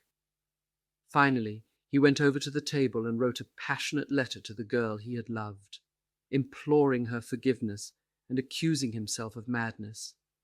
He covered page after page with wild words of sorrow and wilder words of pain. There is a luxury in self-reproach. When we blame ourselves, we feel that no one else has a right to blame us. It is the confession, not the priest, that gives us absolution. When Dorian had finished the letter, he felt that he had been forgiven. Suddenly there came a knock to the door, and he heard Lord Henry's voice outside. "My dear boy, I must see you. Let me in at once. I can't bear your shutting yourself up like this." He made no answer at first, but remained quite still. The knocking still continued and grew louder. Yes, it was better to let Lord Henry in, and to explain to him the new life he was going to lead, to quarrel with him if it became necessary to quarrel, to part if parting was inevitable. He jumped up, drew the screen hastily across the picture, and unlocked the door. "I'm so sorry for it all, Dorian," said Lord Henry as he entered, "but you must not think too much about it." "Do you mean about Sybil Vane?" asked the lad. "Yes, of course," answered Lord Henry, sinking into a chair and slowly pulling off his yellow gloves. "It is dreadful from one point of view, but it was not your fault. Tell me, did you go behind and see her after the play was over?" "Yes, I felt sure you had. Did you make a scene with her?" "I was brutal, Harry, perfectly brutal. But it is all right now. I am not sorry for anything that has happened. It has taught me to know myself better." "Ah, Dorian, I am so glad you take it in that way. I was afraid I would find you plunged in remorse and tearing that nice curly hair of yours."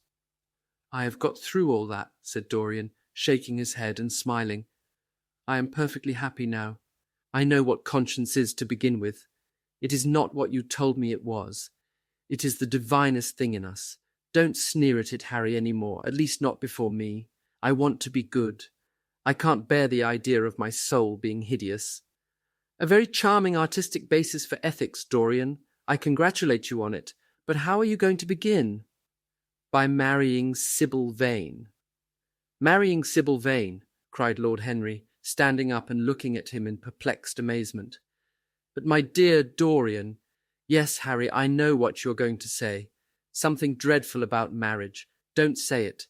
Don't ever say things of that kind to me again. 2 days ago I asked Sybil to marry me. I am not going to break my word to her. She is to be my wife." "Your wife?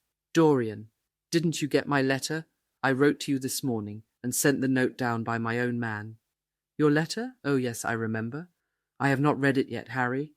I was afraid there might be something in it that I wouldn't like. You cut life to pieces with your epigrams." "You know nothing, then?" "What do you mean?" Lord Henry walked across the room, and sitting down by Dorian Gray, took both his hands in his own and held them tightly. "Dorian," he said, "my letter, don't be frightened, was to tell you that Sybil Vane is dead."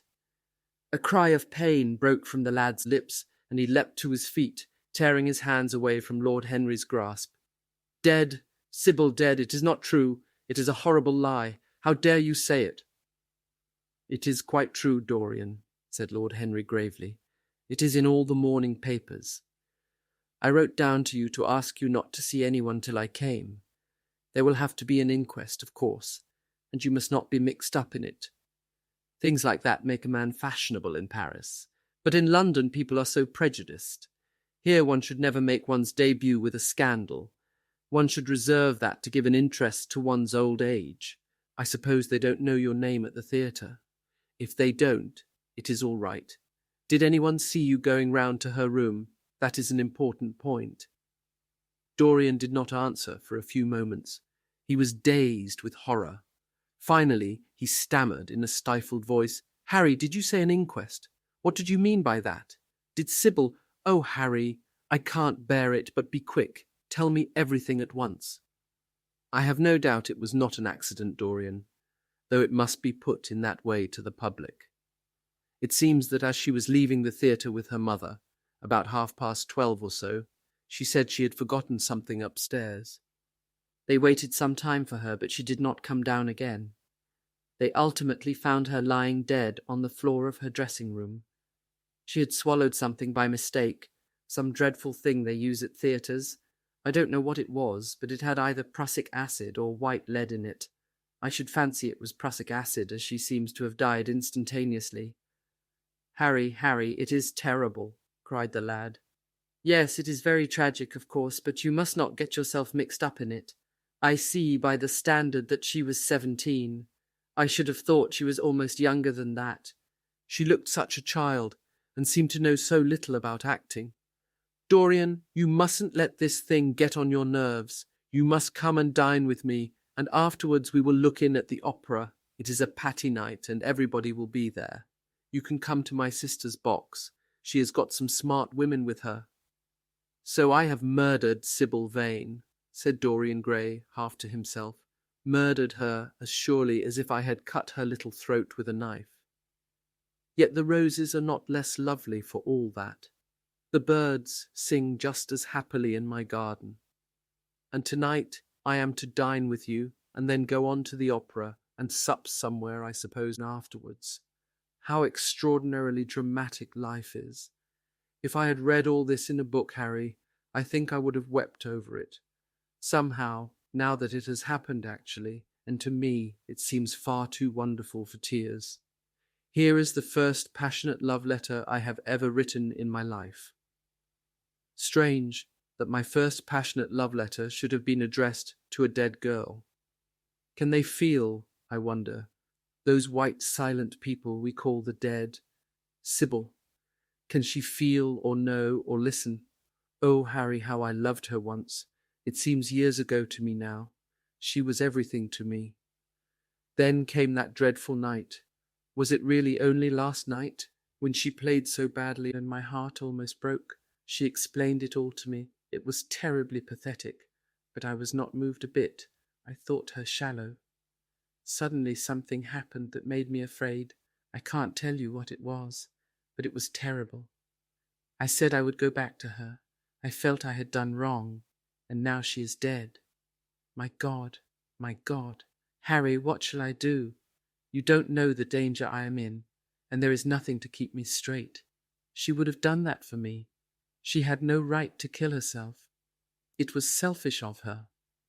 My dear Dorian, answered Lord Henry, taking a cigarette from his case and producing a gold Latin matchbox. The only way a woman can ever reform a man is by boring him so completely that he loses all possible interest in life. If you had married this girl, you would have been wretched. Of course, you would have treated her kindly. One can always be kind to people about whom one cares nothing. But she would have soon found out that you were absolutely indifferent to her. And when a woman finds that out about her husband, she either becomes dreadfully dowdy, or wears very smart bonnets that some other woman's husband has to pay for. I say nothing about the social mistake, which would have been abject, which of course I would not have allowed, but I assure you that in any case the whole thing would have been an absolute failure." "I suppose it would," muttered the lad, walking up and down the room and looking horribly pale. "But I thought it was my duty. It is not my fault that this terrible tragedy has prevented my doing what was right. I remember your saying once that there is a fatality about good resolutions, that they are always made too late. Mine certainly were. Good resolutions are useless attempts to interfere with scientific laws. Their origin is pure vanity. Their result is absolutely nil. They give us, now and then, some of those luxurious, sterile emotions that have a certain charm for the weak. That is all that can be said for them. They are simply checks that men draw on a bank, where they have no account." "Harry," cried Dorian Gray, coming over and sitting down beside him, "why is it that I cannot feel this tragedy as much as I want to? I don't think I am heartless. Do you? You have done too many foolish things during the last fortnight to be entitled to give yourself that name, Dorian," answered Lord Henry with his sweet, melancholy smile. The lad frowned. "I don't like that explanation, Harry," he rejoined, "but I am glad you don't think I am heartless. I am nothing of the kind. I know I am not. And yet I must admit that this thing that has happened does not affect me as it should. It seems to me to be simply like a wonderful ending to a wonderful play.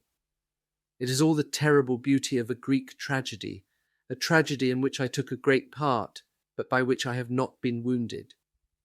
"It is an interesting question," said Lord Henry, who found an exquisite pleasure in playing on the lad's unconscious egotism. "An extremely interesting question. I fancy that the true explanation is this.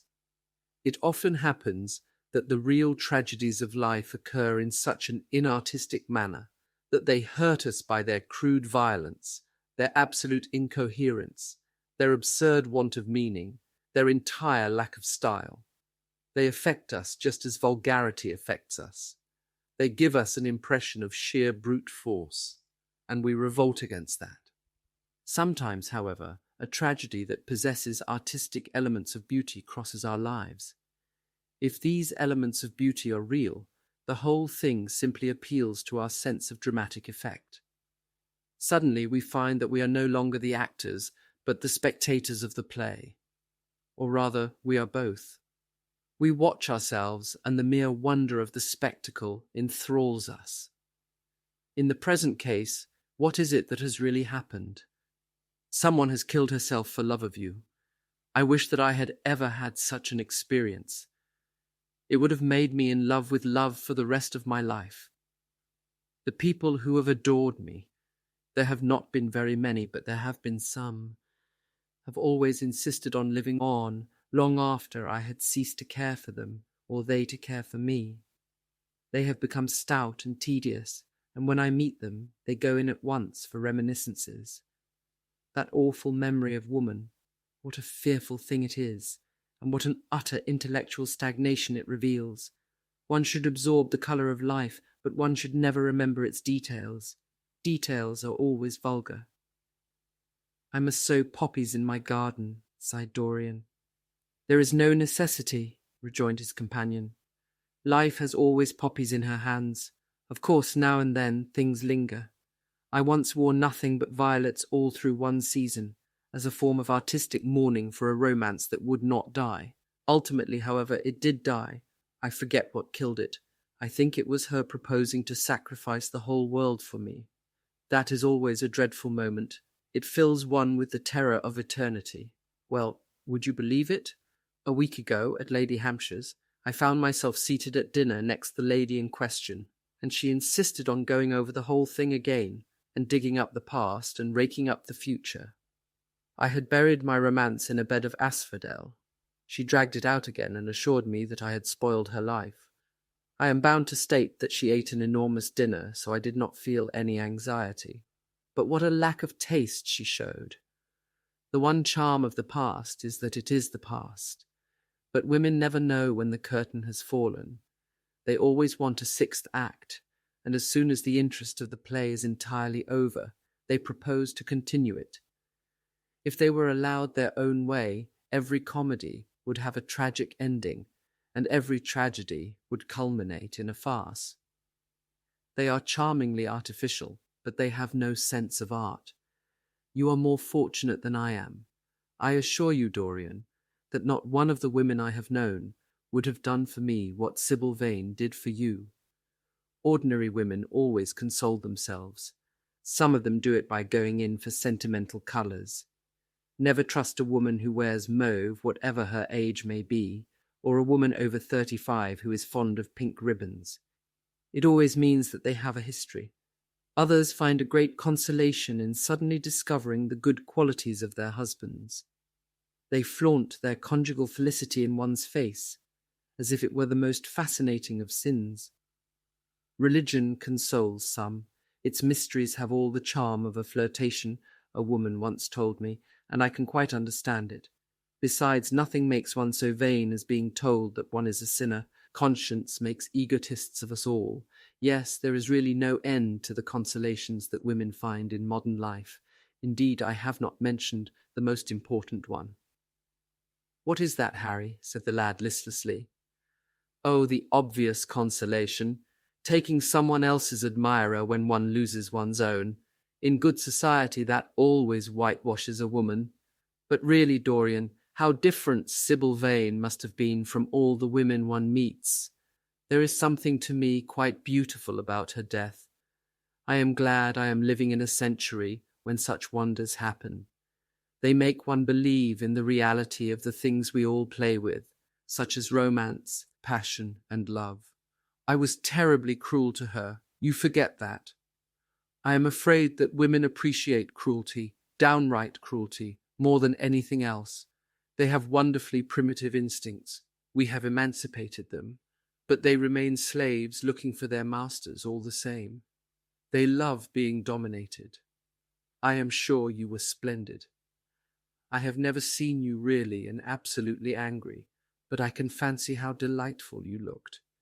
And after all, you said something to me the day before yesterday that seemed to me at the time to be merely fanciful, but that I see now was absolutely true, and it holds the key to everything. What was that, Harry? You said to me that Sybil Vane represented to you all the heroines of romance, that she was Desdemona one night and Ophelia the other, that if she died as Juliet, she came to life as Imogen. She will never come to life again now, muttered the lad, burying his face in his hands. No, she will never come to life. She has played her last part. But you must think of that lonely death in the tawdry dressing-room simply as a strange, lurid fragment from some Jacobean tragedy, as a wonderful scene from Webster, or Ford, or Cyril Tourneur. The girl never really lived, and so she has never really died. To you, at least, she was always a dream, a phantom that flitted through Shakespeare's plays and left them lovelier for its presence, a reed through which Shakespeare's music sounded richer and more full of joy. The moment she touched actual life, she marred it, and it marred her, and so she passed away. Mourn for Ophelia, if you like. Put ashes on your head because Cordelia was strangled. Cry out against heaven because the daughter of Brabantio died. But don't waste your tears over Sybil Vane. She was less real than they are. There was a silence. The evening darkened in the room. Noiselessly, and with silver feet, the shadows crept in from the garden. The colours faded wearily out of things. After some time, Dorian Gray looked up. "You have explained me to myself, Harry," he murmured, with something of a sigh of relief. "I felt all that you have said, but somehow I was afraid of it, and I could not express it to myself. How well you know me! But we will not talk again of what has happened. It has been a marvellous experience, that is all. I wonder if life has still in store for me anything as marvellous." "Life has everything in store for you, Dorian. There is nothing that you, with your extraordinary good looks, will not be able to do. But suppose, Harry, I became haggard and old and wrinkled. What then?"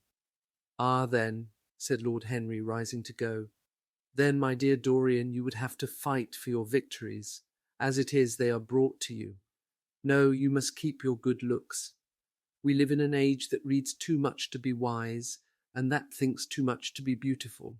We cannot spare you. And now you had better dress and drive down to the club. We are rather late, as it is. I think I shall join you at the opera, Harry. I feel too tired to eat anything. What is the number of your sister's box? 27, I believe. It is on the grand tier. You will see her name on the door, but I'm sorry you won't come and dine. I don't feel up to it, said Dorian listlessly. But I'm awfully obliged to you for all that you have said to me. You are certainly my best friend. No one has ever understood me as you have. We are only at the beginning of our friendship, Dorian, answered Lord Henry, shaking him by the hand. Goodbye. I shall see you before 9:30, I hope. Remember, Patty is singing. As he closed the door behind him, Dorian Gray touched the bell, and in a few minutes Victor appeared with the lamps and drew the blinds down. He waited impatiently for him to go.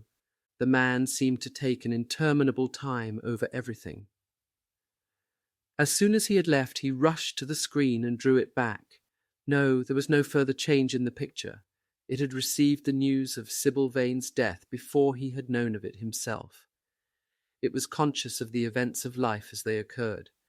The vicious cruelty that marred the fine lines of the mouth had, no doubt, appeared at the very moment that the girl had drunk the poison, whatever it was. Or was it indifferent to results? Did it merely take cognizance of what passed within the soul? He wondered, and hoped that some day he would see the change taking place before his very eyes, shuddering as he hoped it. Poor Sybil, what a romance it had all been! She had often mimicked death on the stage, then death himself had touched her and taken her with him. How had she played that dreadful last scene? Had she cursed him as she died? No, she had died for love of him, and love would always be a sacrament to him now. She had atoned for everything by the sacrifice she had made of her life. He would not think any more of what she had made him go through on that horrible night at the theatre. When he thought of her, it would be as a wonderful tragic figure sent onto the world's stage to show the supreme reality of love. A wonderful tragic figure?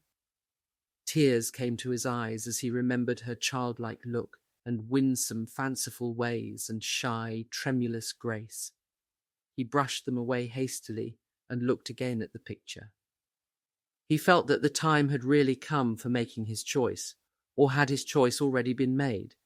Yes, life had decided that for him, life and his own infinite curiosity about life, eternal youth, infinite passion, pleasures subtle and secret, wild joys and wilder sins. He was to have all these things. The portrait was to bear the burden of his shame. That was all. A feeling of pain crept over him as he thought of the desecration that was in store for the fair face on the canvas. Once, in boyish mockery of Narcissus, he had kissed, or feigned to kiss, those painted lips that now smiled so cruelly at him. Morning after morning he had sat before the portrait wondering at its beauty, almost enamoured of it, as it seemed to him at times. Was it to alter now with every mood to which he yielded? Was it to become a monstrous and loathsome thing, to be hidden away in a locked room, to be shut out from the sunlight that had so often touched to brighter gold the waving wonder of its hair? The pity of it, the pity of it! For a moment he thought of praying that the horrible sympathy that existed between him and the picture might cease. It had changed in answer to a prayer. Perhaps in answer to a prayer it might remain unchanged. And yet, who, that knew anything about life, would surrender the chance of remaining always young, however fantastic that chance might be, or with what fateful consequences it might be fraught? Besides, was it really under his control? Had it indeed been prayer that had produced the substitution? Might there not be some curious scientific reason for it all? If thought could exercise its influence upon a living organism, might not thought exercise an influence upon dead and inorganic things? Nay, without thought or conscious desire, Might not things external to ourselves vibrate in unison with our moods and passions, atom calling to atom in secret love or strange affinity? But the reason was of no importance. He would never again tempt by a prayer any terrible power. If the picture was to alter, it was to alter, that was all. Why inquire too closely into it? For there would be a real pleasure in watching it. He would be able to follow his mind into its secret places. This portrait would be to him the most magical of mirrors. As it had revealed to him his own body, so it would reveal to him his own soul. And when winter came upon it, he would still be standing where spring trembles on the verge of summer. When the blood crept from its face and left behind a pallid mask of chalk with leaden eyes, he would keep the glamour of boyhood. Not one blossom of his loveliness would ever fade. Not one pulse of his life would ever weaken. Like the gods of the Greeks, he would be strong and fleet and joyous. What did it matter what happened to the coloured image on the canvas? He would be safe. That was everything. He drew the screen back into its former place in front of the picture, smiling as he did so, and passed into his bedroom, where his valet was already waiting for him. An hour later, he was at the opera, and Lord Henry was leaning over his chair. Chapter 9. As he was sitting at breakfast next morning, Basil Hallward was shown into the room. "I am so glad I have found you, Dorian," he said gravely. "I called last night and they told me you were at the opera. Of course, I knew that was impossible. But I wish you had left word where you had really gone to. I passed a dreadful evening, half afraid that one tragedy might be followed by another. I think you might have telegraphed for me when you heard of it first. I read of it quite by chance in a late edition of the Globe that I picked up at the club. I came here at once and was miserable at not finding you. I can't tell you how heartbroken I am about the whole thing. I know what you must suffer. But where were you? Did you go down and see the girl's mother? For a moment I thought of following you there. They gave the address in the paper. Somewhere in the Euston Road, isn't it? But I was afraid of intruding upon a sorrow that I could not lighten. Poor woman! What a state she must be in! And her only child, too. What did she say about it all?" "My dear Basil, how do I know?" murmured Dorian Gray, sipping some pale yellow wine from a delicate gold-beaded bubble of Venetian glass, and looking dreadfully bored. "I was at the opera. You should have come on there. I met Lady Gwendolen, Harry's sister, for the first time. We were in her box. She is perfectly charming, and Patty sang divinely.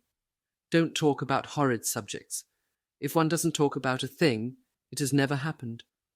It is simply expression, as Harry says, that gives reality to things. I may mention that she was not the woman's only child. There is a son, a charming fellow, I believe, but he is not on the stage. He is a sailor or something. And now tell me about yourself and what you are painting." "You went to the opera," said Hallward, speaking very slowly and with a strained touch of pain in his voice. "You went to the opera while Sybil Vane was lying dead in some sordid lodging.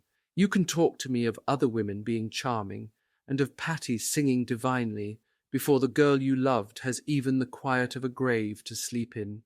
Why, man, there are horrors in store for that little white body of hers." "Stop, Basil, I won't hear it," cried Dorian, leaping to his feet. "You must not tell me about things. What is done, what is past is past. You called yesterday the past? What has the actual lapse of time got to do with it? It is only shallow people who require years to get rid of an emotion. A man who is master of himself can end a sorrow as easily as he can invent a pleasure. I don't want to be at the mercy of my emotions. I want to use them, to enjoy them, and to dominate them. Dorian, this is horrible. Something has changed you completely. You look exactly the same wonderful boy who, day after day, used to come down to my studio to sit for his picture. But you were simple, natural, and affectionate then. You were the most unspoiled creature in the whole world. Now I don't know what has come over you. You talk as if you had no heart, no pity in you. It is all Harry's influence. I see that." The lad flushed up and, going to the window, looked out for a few moments on the green, flickering, sun-lashed garden. I owe a great deal to Harry, Basil, he said at last, more than I owe to you. You only taught me to be vain. Well, I am punished for that, Dorian, or shall be some day. I don't know what you mean, Basil, he exclaimed, turning round. I don't know what you want. What do you want? I want the Dorian Gray I used to paint, said the artist sadly. Basil, said the lad, going over to him and putting his hand on his shoulder, you have come too late. Yesterday, when I heard that Sybil Vane had killed herself. Killed herself? Good heavens! Is there no doubt about that? Cried Hallward, looking up at him with an expression of horror. My dear Basil, surely you don't think it was a vulgar accident? Of course she killed herself. The elder man buried his face in his hands.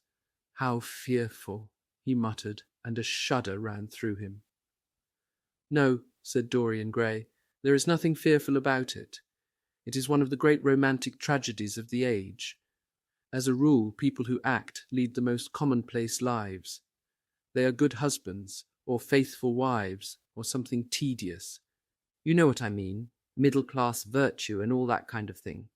How different Sybil was. She lived her finest tragedy.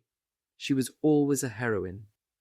The last night she played, the night you saw her, she acted badly because she had known the reality of love.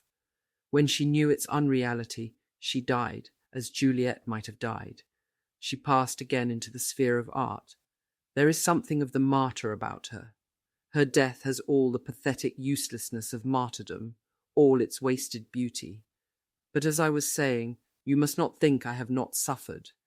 If you had come in yesterday at a particular moment, about 5:30 perhaps, or 5:45, you would have found me in tears. Even Harry, who was here, who brought me the news, in fact, had no idea what I was going through. I suffered immensely. Then it passed away.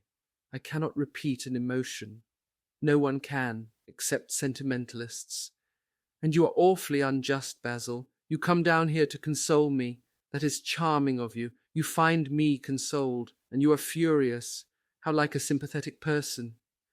You remind me of a story Harry told me about a certain philanthropist who spent 20 years of his life in trying to get some grievance redressed or some unjust law altered. I forget exactly what it was. Finally, he succeeded, and nothing could exceed his disappointment. He had absolutely nothing to do, almost died of ennui, and became a confirmed misanthrope. And besides, my dear old Basil, if you really want to console me, teach me rather to forget what has happened, or to see it from a proper artistic point of view. Was it not Gautier who used to write about La Consolation des Arts? I remember picking up a little vellum-covered book in your studio one day and chancing on that delightful phrase. Well, I am not like that young man you told me of when we were down at Marlow together, the young man who used to say that yellow satin could console one for all the miseries of life. I love beautiful things that one can touch and handle. Old brocades, green bronzes, lacquer work, carved ivories, exquisite surroundings, luxury, pomp. There is much to be got from all these. But the artistic temperament that they create, or at any rate reveal, is still more to me. To become the spectator of one's own life, as Harry says, is to escape the suffering of life. I know you are surprised at my talking to you like this. You have not realized how I have developed. I was a schoolboy when you knew me. I am a man now. I have new passions, new thoughts, new ideas. I am different, but you must not like me less. I am changed, but you must always be my friend. Of course, I am very fond of Harry, but I know that you are better than he is. You are not stronger, you are too much afraid of life, but you are better. And how happy we used to be together. Don't leave me, Basil, and don't quarrel with me. I am what I am. There is nothing more to be said. The painter felt strangely moved. The lad was infinitely dear to him, and his personality had been the great turning point in his art. He could not bear the idea of reproaching him any more. After all, his indifference was probably merely a mood that would pass away. There was so much in him that was good, so much in him that was noble. Well, Dorian, he said at length with a sad smile, I won't speak to you again about this horrible thing after today. I only trust your name won't be mentioned in connection with it. The inquest is to take place this afternoon. Have they summoned you?" Dorian shook his head, and a look of annoyance passed over his face at the mention of the word inquest. There was something so crude and vulgar about everything of the kind. "They don't know my name," he answered. "But surely she did." "Only my Christian name, and that I am quite sure she never mentioned to anyone. She told me once that they were all rather curious to learn who I was, and that she invariably told them my name was Prince Charming. It was pretty of her. You must do me a drawing of Sybil, Basil. I should like to have something more of her than the memory of a few kisses and some broken, pathetic words." "I will try and do something, Dorian, if it would please you, but you must come and sit to me yourself again. I can't get on without you." "I can never sit to you again, Basil, it is impossible," he exclaimed, starting back. The painter stared at him. "My dear boy, what nonsense!" he cried. "Do you mean to say you don't like what I did of you? Where is it? Why have you pulled the screen in front of it? Let me look at it. It is the best thing I have ever done. Do take the screen away, Dorian. It is simply disgraceful of your servant hiding my work like that. I felt the room looked different as I came in." "My servant has nothing to do with it, Basil. You don't imagine I let him arrange my room for me. He settles my flowers for me sometimes, that is all. No, I did it myself.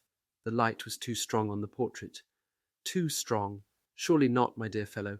It is an admirable place for it. Let me see it." And Hallward walked towards the corner of the room. A cry of terror broke from Dorian Gray's lips, and he rushed between the painter and the screen. "Basil," he said, looking very pale, "you must not look at it. I don't wish you to." "Not look at my own work? You are not serious. Why shouldn't I look at it?" exclaimed Hallward, laughing.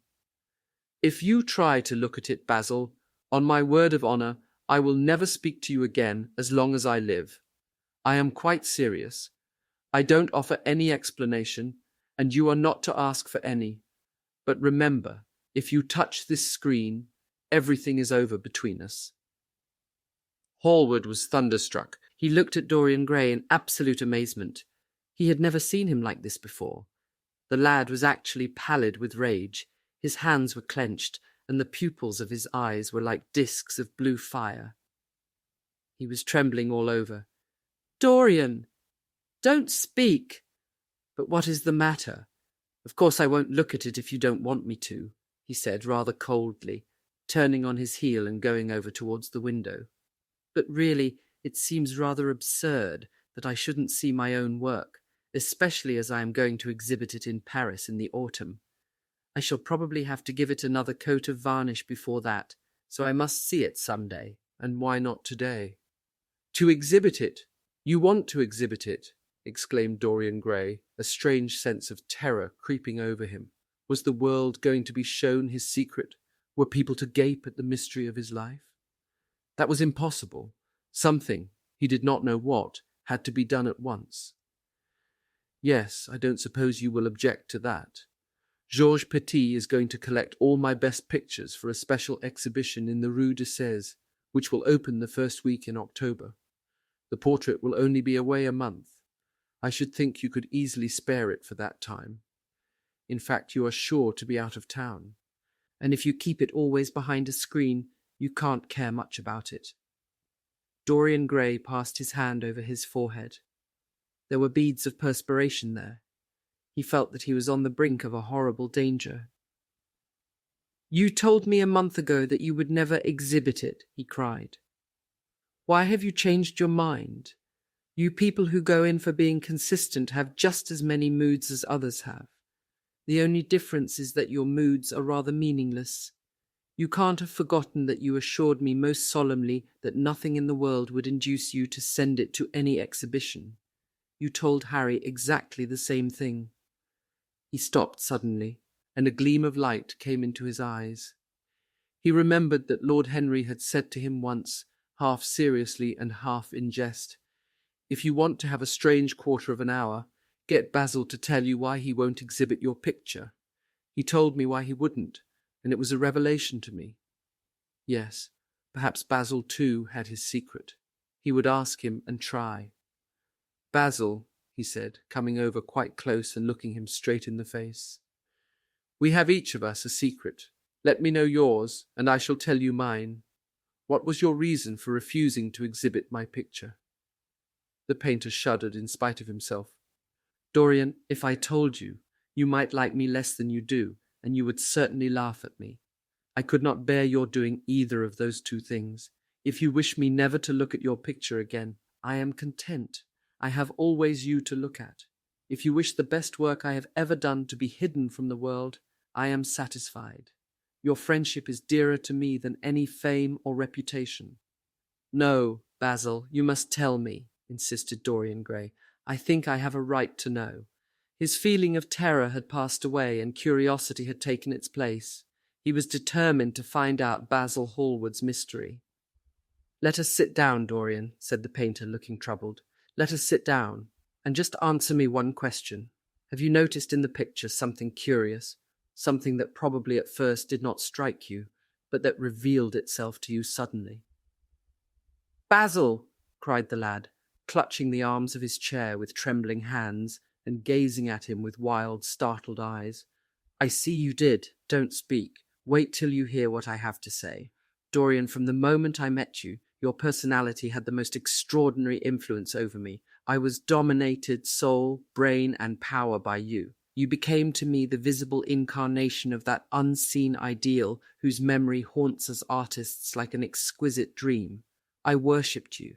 I grew jealous of everyone to whom you spoke. I wanted to have you all to myself. I was only happy when I was with you.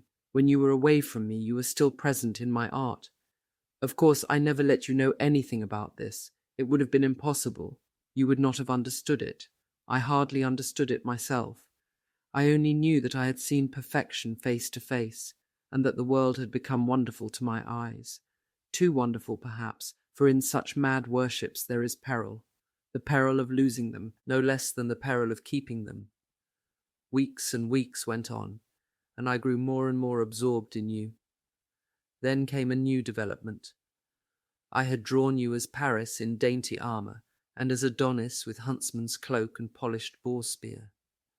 Crowned with heavy lotus blossoms, you had sat on the prow of Adrian's barge, gazing across the green turbid Nile. You had leaned over the still pool of some Greek woodland, and seen in the water's silent silver the marvel of your own face. And it had all been what art should be, unconscious, ideal, and remote. One day, a fatal day I sometimes think, I determined to paint a wonderful portrait of you, as you actually are, not in the costume of dead ages, but in your own dress and in your own time. Whether it was the realism of the method, or the mere wonder of your own personality, thus directly presented to me without mist or veil, I cannot tell. But I know that as I worked at it, every flake and film of colour seemed to me to reveal my secret. I grew afraid that others would know of my idolatry. I felt, Dorian, that I had told too much, that I had put too much of myself into it. Then it was that I resolved never to allow the picture to be exhibited. You were a little annoyed, but then you did not realize all that it meant to me.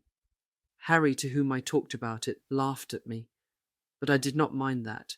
When the picture was finished, and I sat alone with it, I felt that I was right.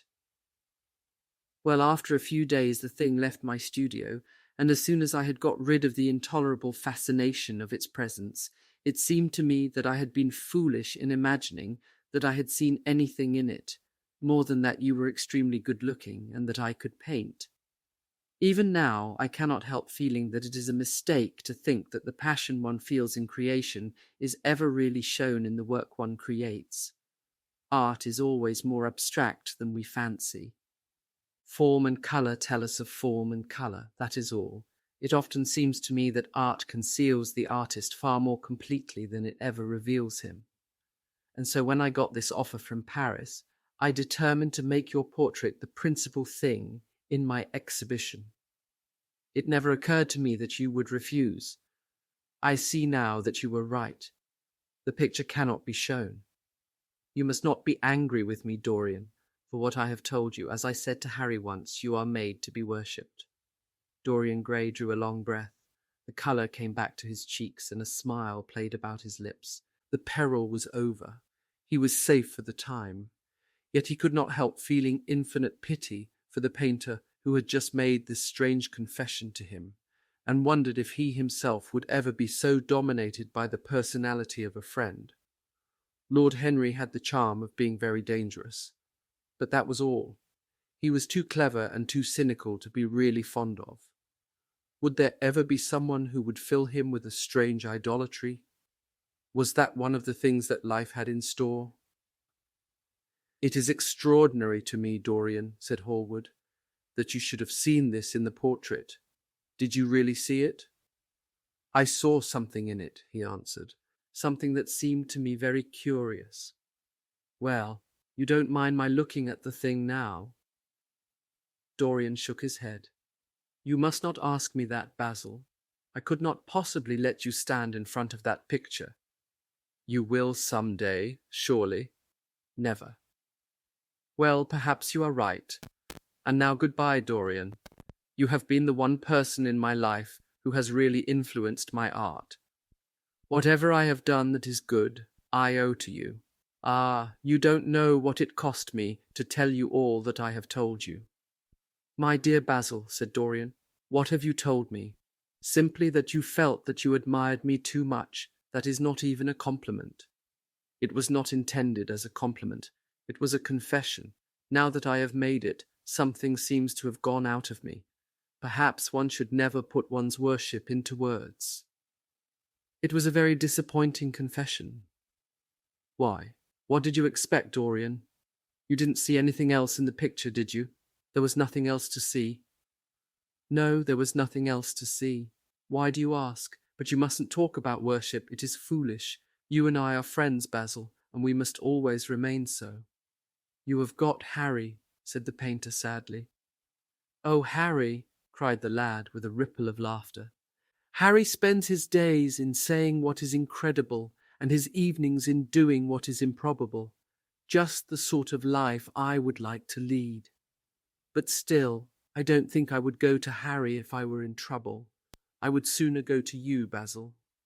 "You will sit to me again?" "Impossible. You spoil my life as an artist by refusing, Dorian. No man comes across two ideal things. Few come across one." "I can't explain it to you, Basil, but I must never sit to you again. There is something fatal about a portrait. It has a life of its own. I will come and have tea with you. That will be just as pleasant." "Pleasanter for you, I am afraid," murmured Hallward regretfully. "And now goodbye. I am sorry you won't let me look at the picture once again, but that can't be helped. I quite understand what you feel about it." As he left the room, Dorian Gray smiled to himself. Poor Basil! How little he knew of the true reason! And how strange it was that instead of having been forced to reveal his own secret, he had succeeded, almost by chance, in wresting a secret from his friend. How much that strange confession explained to him, the painter's absurd fits of jealousy, his wild devotion, his extravagant panegyrics, his curious reticences. He understood them all now, and he felt sorry. There seemed to him to be something tragic in a friendship so coloured by romance. He sighed and touched the bell. The portrait must be hidden away at all costs. He could not run such a risk of discovery again. It had been mad of him to have allowed the thing to remain, even for an hour, in a room to which any of his friends had access. Chapter 10. When his servant entered, he looked at him steadfastly and wondered if he had thought of peering behind the screen. The man was quite impassive and waited for his orders. Dorian lit a cigarette and walked over to the glass and glanced into it. He could see the reflection of Victor's face perfectly. It was like a placid mask of civility. There was nothing to be afraid of there. Yet he thought it best to be on his guard. Speaking very slowly, he told him to tell the housekeeper that he wanted to see her, and then to go to the frame-maker and ask him to send 2 of his men round at once. It seemed to him that as the man left the room his eyes wandered in the direction of the screen, or was that merely his own fancy? After a few moments, in her black silk dress, with old-fashioned thread mittens on her wrinkled hands, Mrs. Leaf bustled into the library. He asked her for the key of the schoolroom. "The old schoolroom, Mr. Dorian?" she exclaimed. "Why, it is full of dust. I must get it arranged and put straight before you go into it. It is not fit for you to see, sir. It is not indeed. I don't want it put straight, Leaf. I only want the key. Well, sir, you'll be covered with cobwebs if you go into it. Why, it hasn't been opened for nearly 5 years, not since his lordship died." He winced at the mention of his grandfather. He had hateful memories of him. "That does not matter," he answered. "I simply want to see the place, that is all. Give me the key."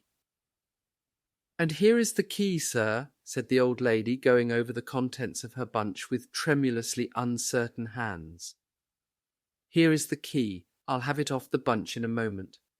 But you don't think of living up there, sir, and you so comfortable here." "No, no," he cried petulantly.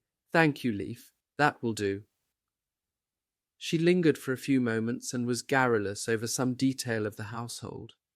He sighed and told her to manage things as she thought best. She left the room, wreathed in smiles.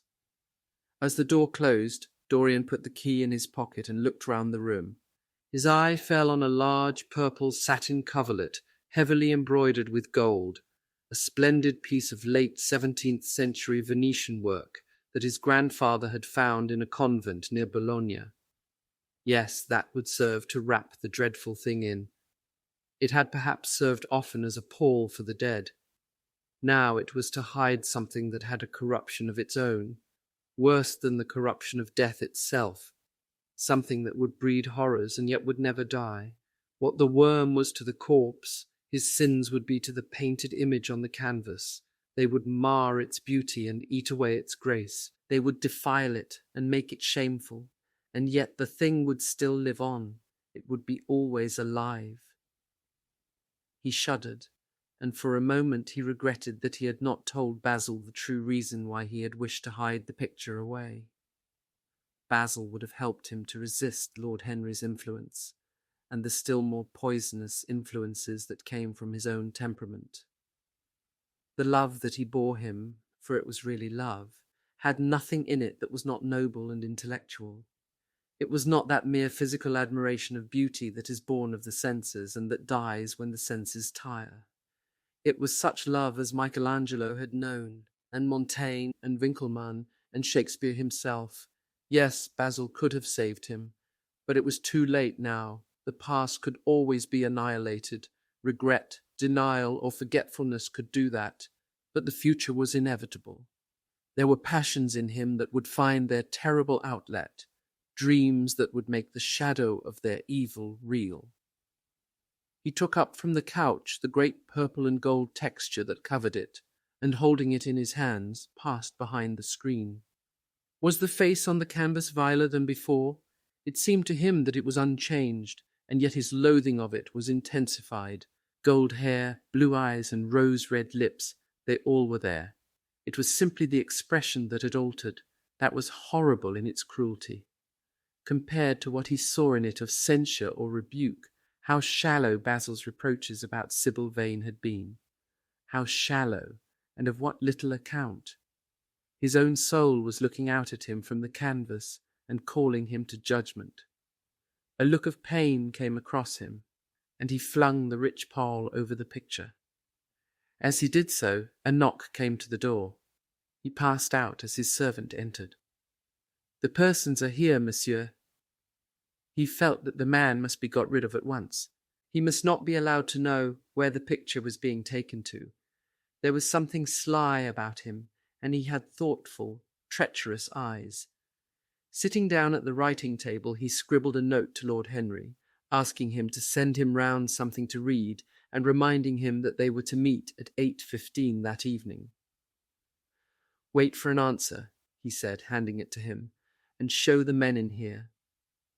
In 2 or 3 minutes there was another knock, and Mr. Hubbard himself, the celebrated frame-maker of South Audley Street, came in with a somewhat rough-looking young assistant.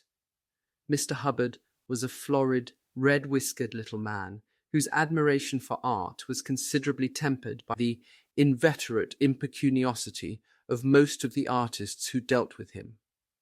As a rule, he never left his shop. He waited for people to come to him. But he always made an exception in favour of Dorian Gray. There was something about Dorian that charmed everybody. It was a pleasure even to see him. "What can I do for you, Mr. Gray?" he said, rubbing his fat, freckled hands. "I thought I would do myself the honour of coming round in person. I have just got a beauty of a frame, sir. Picked it up at a sale. Old Florentine. Came from Fonthill, I believe. Admirably suited for a religious subject, Mr. Gray." "I am so sorry you have given yourself the trouble of coming round, Mr. Hubbard. I shall certainly drop in and look at the frame, though I don't go in much at present for religious art. But today I only want a picture carried to the top of the house for me. It is rather heavy, so I thought I would ask you to lend me a couple of your men." "No trouble at all, Mr. Gray. I am delighted to be of any service to you. Which is the work of art, sir?" "This," replied Dorian, moving the screen back. "Can you move it, covering and all, just as it is? I don't want it to get scratched going upstairs." "There will be no difficulty, sir," said the genial frame-maker, beginning with the aid of his assistant to unhook the picture from the long brass chains by which it was suspended. "And now, where shall we carry it to, Mr. Gray?" "I will show you the way, Mr. Hubbard, if you will kindly follow me. Or perhaps you had better go in front. I'm afraid it is right at the top of the house. We will go up by the front staircase, as it is wider." He held the door open for them, and they passed out into the hall and began the ascent. The elaborate character of the frame had made the picture extremely bulky, and now and then, in spite of the obsequious protests of Mr. Hubbard, who had the true tradesman's spirited dislike of seeing a gentleman doing anything useful, Dorian put his hand to it so as to help them. "Something of a load to carry, sir," gasped the little man when they reached the top landing, and he wiped his shiny forehead. "I am afraid it is rather heavy," murmured Dorian as he unlocked the door that opened into the room that was to keep for him the curious secret of his life and hide his soul from the eyes of men. He had not entered the place for more than 4 years, not indeed since he had used it first as a playroom when he was a child, and then as a study when he grew somewhat older. It was a large, well-proportioned room, which had been specially built by the last Lord Kelso for the use of the little grandson, whom, for his strange likeness to his mother, and also for other reasons, he had always hated and desired to keep at a distance. It appeared to Dorian to have but little changed. There was the huge Italian cassone, with its fantastically painted panels, and its tarnished gilt mouldings, in which he had so often hidden himself as a boy. There the satin-wood bookcase filled with his dog-eared schoolbooks. On the wall behind it was hanging the same ragged Flemish tapestry where a faded king and queen were playing chess in a garden, while a company of hawkers rode by, carrying hooded birds on their gauntleted wrists. How well he remembered it all.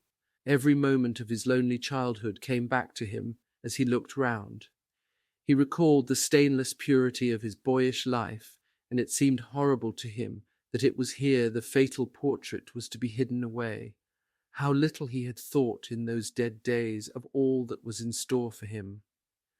But there was no other place in the house so secure from prying eyes as this. He had the key, and no one else could enter it. Beneath its purple pall, the face painted on the canvas could grow bestial, sodden, and unclean. What did it matter? No one could see it. He himself would not see it. Why should he watch the hideous corruption of his soul? He kept his youth, that was enough. And besides, might not his nature grow finer after all?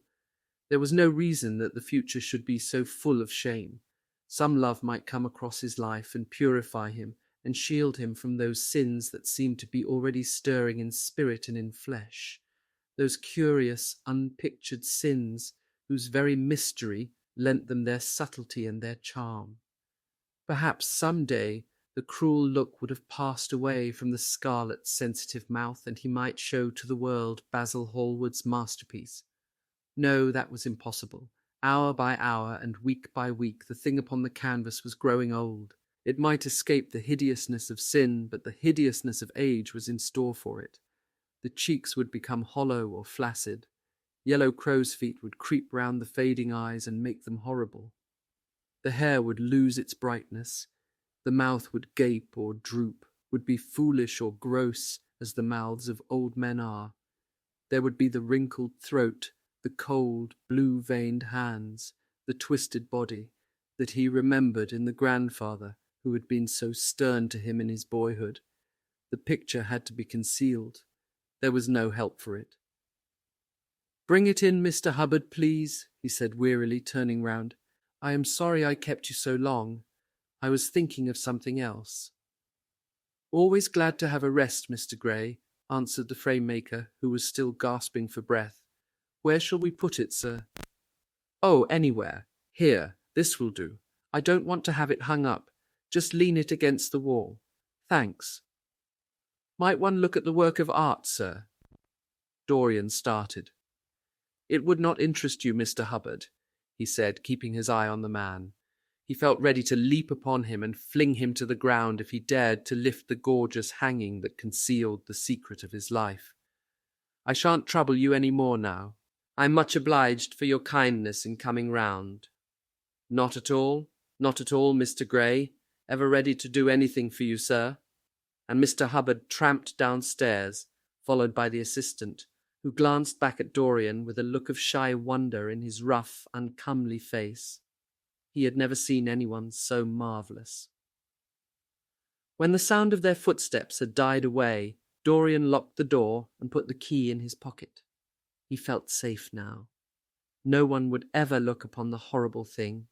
No eye but his would ever see his shame. On reaching the library, he found that it was just after 5 o'clock, and that the tea had been already brought up. On a little table of dark perfumed wood, thickly encrusted with nacre, a present from Lady Radley, his guardian's wife, a pretty professional invalid who had spent the preceding winter in Cairo, was lying a note from Lord Henry, and beside it was a book bound in yellow paper, the cover slightly torn and the edges soiled. A copy of the 3rd edition of the St. James's Gazette had been placed on the tea-tray. It was evident that Victor had returned. He wondered if he had met the men in the hall as they were leaving the house, and had wormed out of them what they had been doing. He would be sure to miss the picture, had no doubt missed it already, while he had been laying the tea-things. The screen had not been set back, and a blank space was visible on the wall. Perhaps some night he might find him creeping upstairs and trying to force the door of the room. It was a horrible thing to have a spy in one's house. He had heard of rich men who had been blackmailed all their lives by some servant who had read a letter, or overheard a conversation, or picked up a card with an address, or found beneath a pillow a withered flower or a shred of crumpled lace. He sighed, and having poured himself out some tea, opened Lord Henry's note. It was simply to say that he sent him round the evening paper and a book that might interest him, and that he would be at the club at 8:15. He opened the St. James's languidly and looked through it. A red pencil mark on the 5th page caught his eye. It drew attention to the following paragraph. Inquest on an actress. An inquest was held this morning at the Bell Tavern, Hoxton Road, by Mr. Danby, the district coroner, on the body of Sybil Vane, a young actress recently engaged at the Royal Theatre, Holborn. A verdict of death by misadventure was returned. Considerable sympathy was expressed for the mother of the deceased, who was greatly affected during the giving of her own evidence, and that of Dr. Birrell, who had made the post-mortem examination of the deceased. He frowned and, tearing the paper in two, went across the room and flung the pieces away. How ugly it all was, and how horribly real ugliness made things. He felt a little annoyed with Lord Henry for having sent him the report, and it was certainly stupid of him to have marked it with red pencil. Victor might have read it. The man knew more than enough English for that. Perhaps he had read it and had begun to suspect something. And yet, what did it matter? What had Dorian Gray to do with Sybil Vane's death? There was nothing to fear. Dorian Gray had not killed her. His eye fell on the yellow book that Lord Henry had sent him. What was it, he wondered? He went towards the little pearl-coloured octagonal stand that had always looked to him like the work of some strange Egyptian bees that wrought in silver, and taking up the volume, flung himself into an armchair and began to turn over the leaves. After a few minutes he became absorbed. It was the strangest book that he had ever read. It seemed to him that in exquisite raiment and to the delicate sound of flutes, the sins of the world were passing in dumb show before him. Things that he had dimly dreamed of were suddenly made real to him. Things of which he had never dreamed were gradually revealed.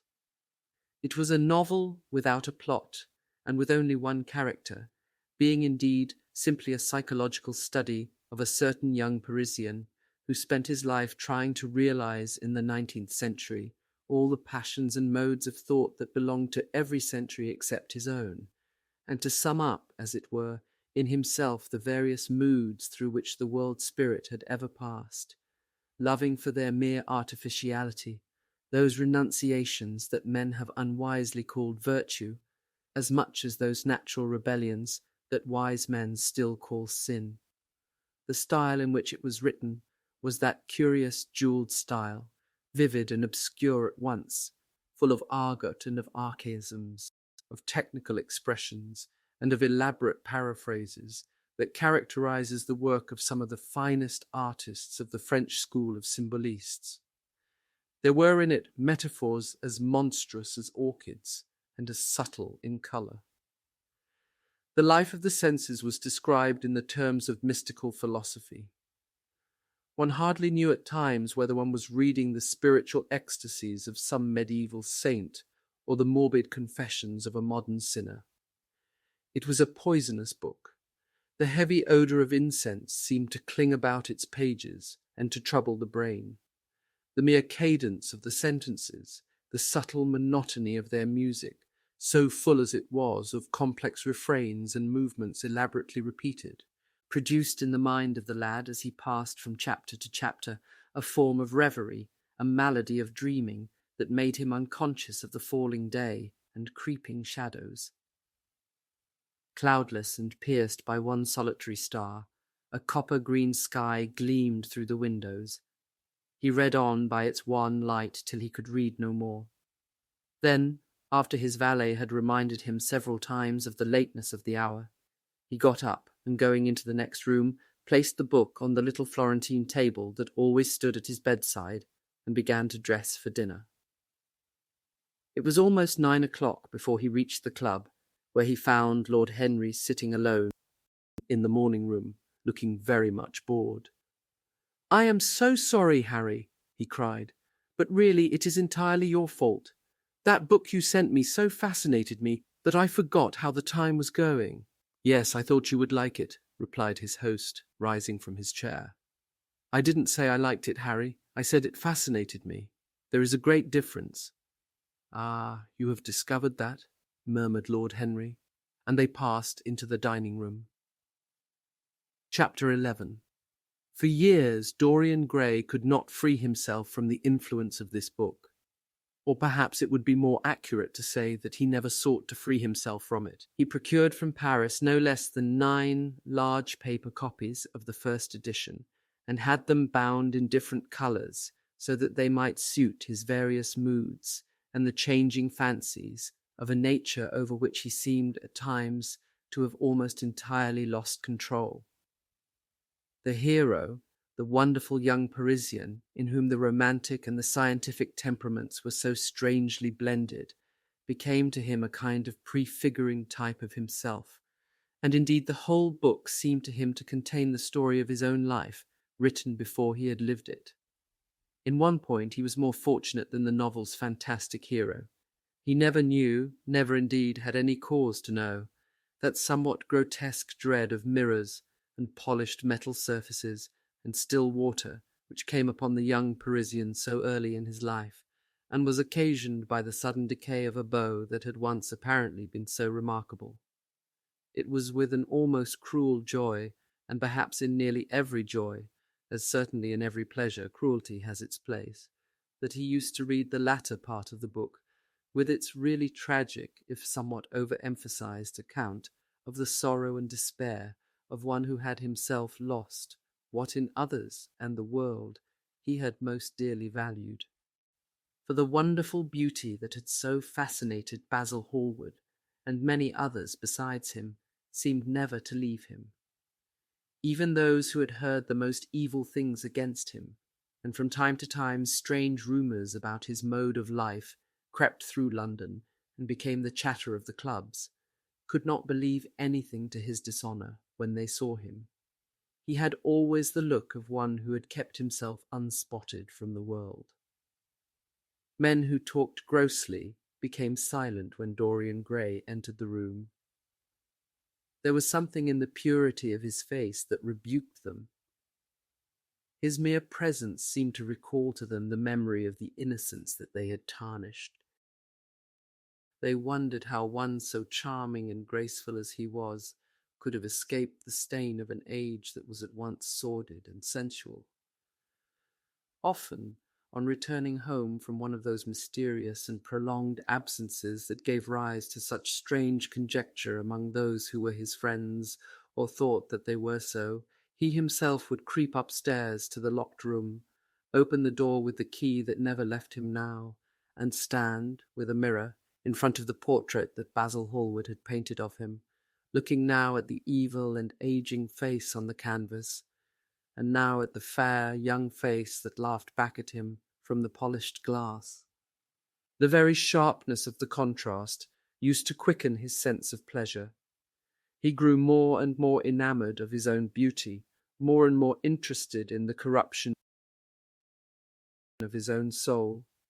He would examine with minute care, and sometimes with a monstrous and terrible delight, the hideous lines that seared the wrinkling forehead, or crawled around the heavy sensual mouth, wondering sometimes which were the more horrible, the signs of sin or the signs of age.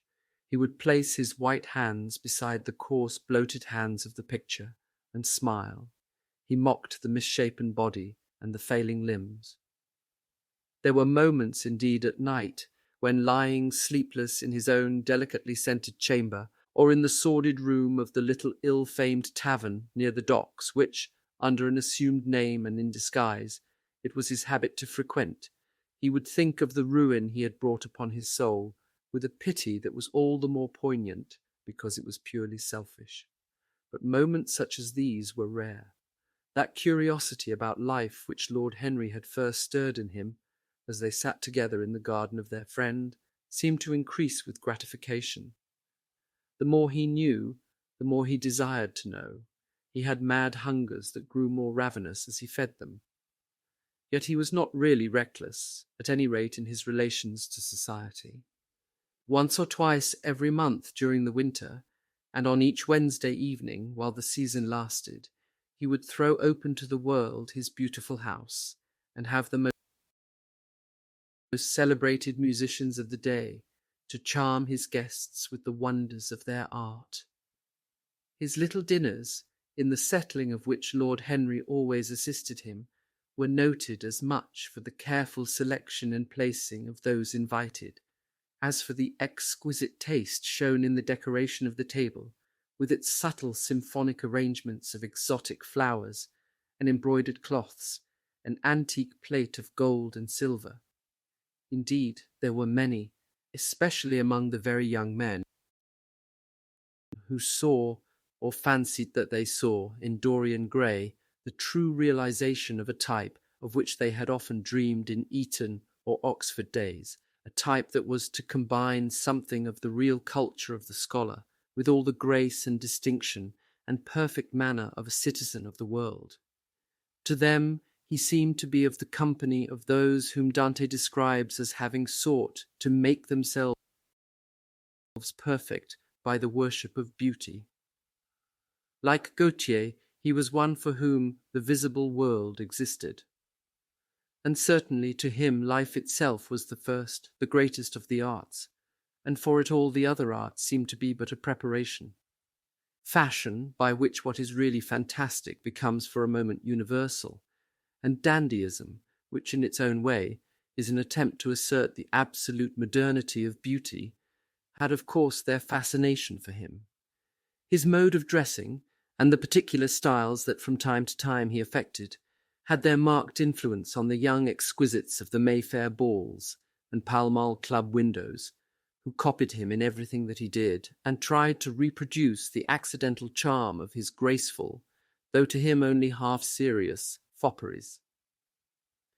For while he was but too ready to accept the position that was almost immediately offered to him on his coming of age, and found, indeed, a subtle pleasure in the thought that he might really become to the London of his own day what to imperial Neronian Rome the author of the Satyricon once had been, yet in his inmost heart he desired to be something more than a mere arbiter elegantiarum, to be consulted on the wearing of a jewel, or the knotting of a necktie, or the conduct of a cane. He sought to elaborate some new scheme of life that would have its reasoned philosophy and its ordered principles, and find in the spiritualizing of the senses its highest realization. The worship of the senses has often, and with much justice, been decried, men feeling a natural instinct of terror about passions and sensations that seem stronger than themselves, and that they are conscious of sharing with the less highly organized forms of existence.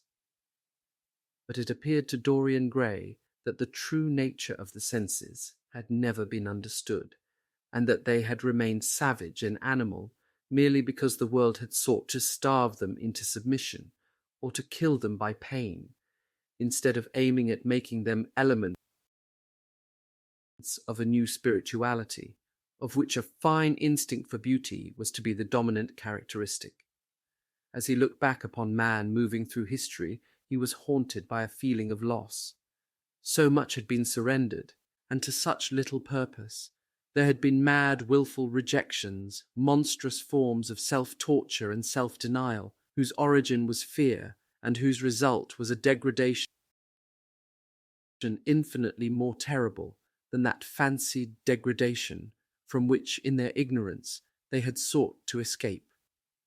Nature, in her wonderful irony, driving out the anchorite to feed with the wild animals of the desert, and giving to the hermit the beasts of the field as his companions. Yes, there was to be, as Lord Henry had prophesied, a new hedonism that was to recreate life and to save it from that harsh, uncomely puritanism that is having in our own day its curious revival. It was to have its service of the intellect, certainly, yet it was never to accept any theory or system that would involve the sacrifice of any mode of passionate experience. Its aim, indeed, was to be experience itself, and not the fruits of experience, sweet or bitter as they might be. Of the asceticism that deadens the senses, as of the vulgar profligacy that dulls them, it was to know nothing, but it was to teach man to concentrate himself upon the moments of a life that is itself but a moment. There are few of us who have not sometimes wakened before dawn, either after one of those dreamless nights that make us almost enamoured of death, or one of those nights of horror and misshapen joy, when through the chambers of the brain sweep phantoms more terrible than reality itself, and instinct with that vivid life that lurks in all grotesques, and that lends to Gothic art its enduring vitality, this art being, one might fancy, especially the art of those whose minds have been troubled with the malady of reverie. Gradually white fingers creep through the curtains, and they appear to tremble. In black, fantastic shapes, dumb shadows crawl into the corners of the room and crouch there. Outside there is the stirring of birds among the leaves, or the sound of men going forth to their work, or the sigh and sob of the wind coming down from the hills and wandering round the silent house, as though it feared to wake the sleepers, and yet must needs call forth sleep from her purple cave.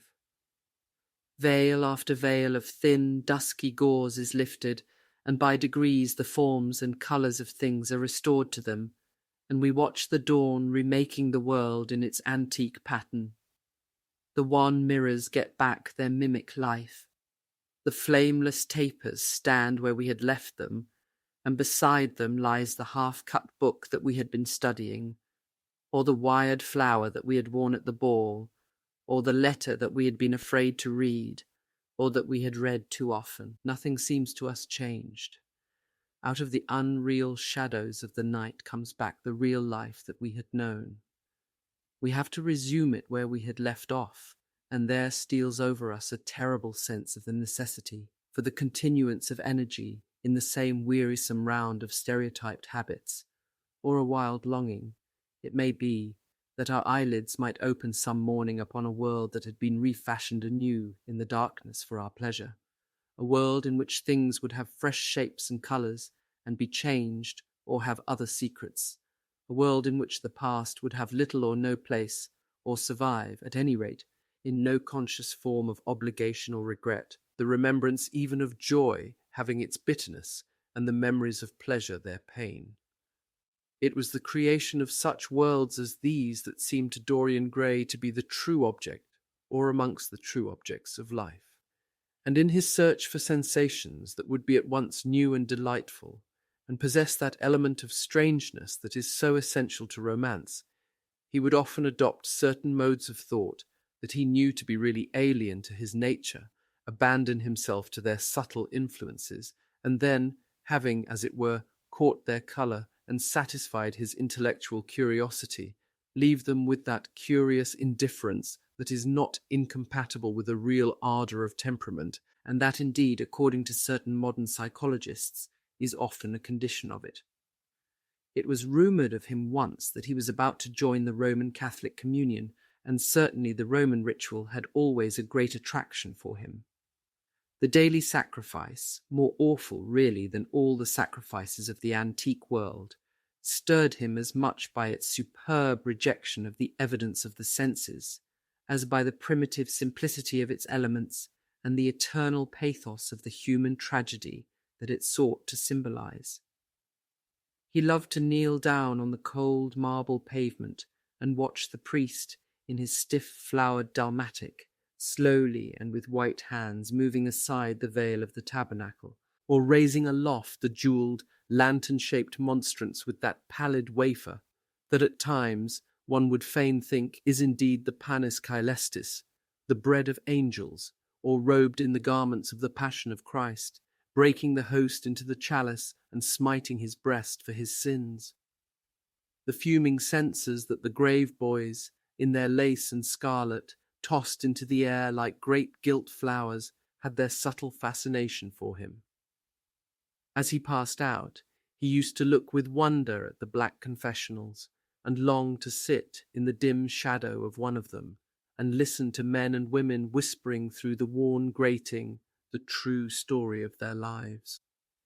But he never fell into the error of arresting his intellectual development by any formal acceptance of creed or system, or of mistaking for a house in which to live an inn that is but suitable for the sojourn of a night, or for a few hours of a night in which there are no stars and the moon is in travail.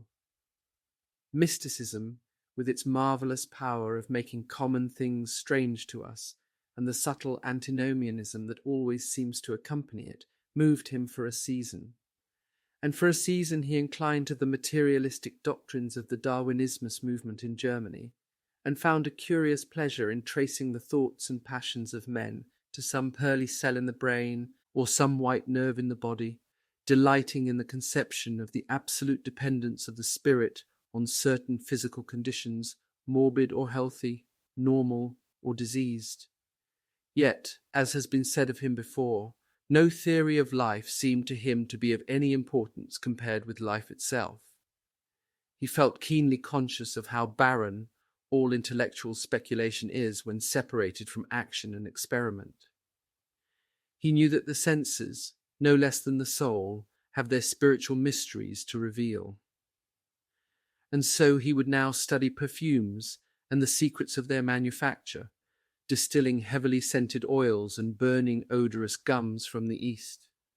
He saw that there was no mood of the mind that had not its counterpart in the sensuous life, and set himself to discover their true relations, wondering what there was in frankincense that made one mystical, and in ambergris that stirred one's passions, and in violets that woke the memory of dead romances, and in musk that troubled the brain, and in champagne that stained the imagination, and seeking often to elaborate a real psychology of perfumes, and to estimate the several influences of sweet-smelling roots and scented, pollen-laden flowers, of aromatic balms and of dark and fragrant woods, of spikenard that sickens, of Hevenia that makes men mad, and of aloes that are said to be able to expel melancholy from the soul. At another time he devoted himself entirely to music, and in a long latticed room, with a vermilion and gold ceiling and walls of olive-green lacquer, he used to give curious concerts in which mad gypsies tore wild music from little zithers, or grave yellow-shawled Tunisians plucked at the strained strings of monstrous lutes, while grinning Negroes beat monotonously upon copper drums, and, crouching upon scarlet mats, slim turbaned Indians blew through long pipes of reed or brass, and charmed, or feigned to charm, great hooded snakes and horrible horned adders. The harsh intervals and shrill discords of barbaric music stirred him at times, when Schubert's Grace and Chopin's Beautiful Sorrows and the mighty harmonies of Beethoven himself fell unheeded on his ear. He collected together from all parts of the world the strangest instruments that could be found, either in the tombs of dead nations or among the few savage tribes that have survived contact with Western civilizations and loved to touch and try them. He had the mysterious Europaris of the Rio Negro Indians, that women are not allowed to look at, and that even youths may not see till they have been subjected to fasting and scourging, and the earthen jars of the Peruvians that have the shrill cries of birds, and flutes of human bones such as Alfonso de Ovalle heard in Chile, and the sonorous green jaspers that are found near Cusco, and give forth a note of singular sweetness. He had painted gourds filled with pebbles that rattled when they were shaken, the long clarin of the Mexicans, into which the performer does not blow, but through which he inhales the air, the harsh chur of the Amazon tribes that is sounded by the sentinels who sit all day long in high trees, and can be heard, it is said, at a distance of 3 leagues, the teponastli that has 2 vibrating tongues of wood and is beaten with sticks that are smeared with an elastic gum obtained from the milky juice of plants, the yotl bells of the Aztecs that are hung in clusters like grapes, and a huge cylindrical drum covered with the skins of great serpents, like the one that Bernal Diaz saw when he went with Cortes into the Mexican temple, and of whose doleful sound he has left us so vivid a description. The fantastic character of these instruments fascinated him, and he felt a curious delight in the thought that art, like nature, has her monsters, things of bestial shape and with hideous voices. Yet after some time he wearied of them, and would sit in his box at the opera, either alone or with Lord Henry, listening in rapt pleasure to Tannhauser, and seeing in the prelude to that great work of art a presentation of the tragedy of his own soul. On one occasion he took up the study of jewels, and appeared at a costume ball as Anne de Joyeuse, Admiral of France, in a dress covered with 560 pearls. This taste enthralled him for years, and indeed may be said never to have left him. He would often spend a whole day settling and resettling in their cases the various stones that he had collected, such as the olive-green chrysoberyl that turns red by lamplight, the cymophane with its wire-like line of silver, the pistachio-coloured peridot, rose-pink and wine-yellow topazes, carbuncles of fiery scarlet with tremulous four-rayed stars, flame-red cinnamon stones, orange and violet spinels, and amethysts with their alternate layers of ruby and sapphire. He loved the red gold of the sunstone, and the moonstone's pearly whiteness, and the broken rainbow of the milky opal. He procured from Amsterdam 3 emeralds of extraordinary size and richness of colour, and had a turquoise de la Vieille Roche that was the envy of all the connoisseurs. He discovered wonderful stories also about jewels. In Alfonso's Clericalis Disciplina, a serpent was mentioned with eyes of real jacinth, and in the romantic history of Alexander, the conqueror of Emathia was said to have found in the Vale of Jordan snakes, with collars of real emeralds growing on their backs.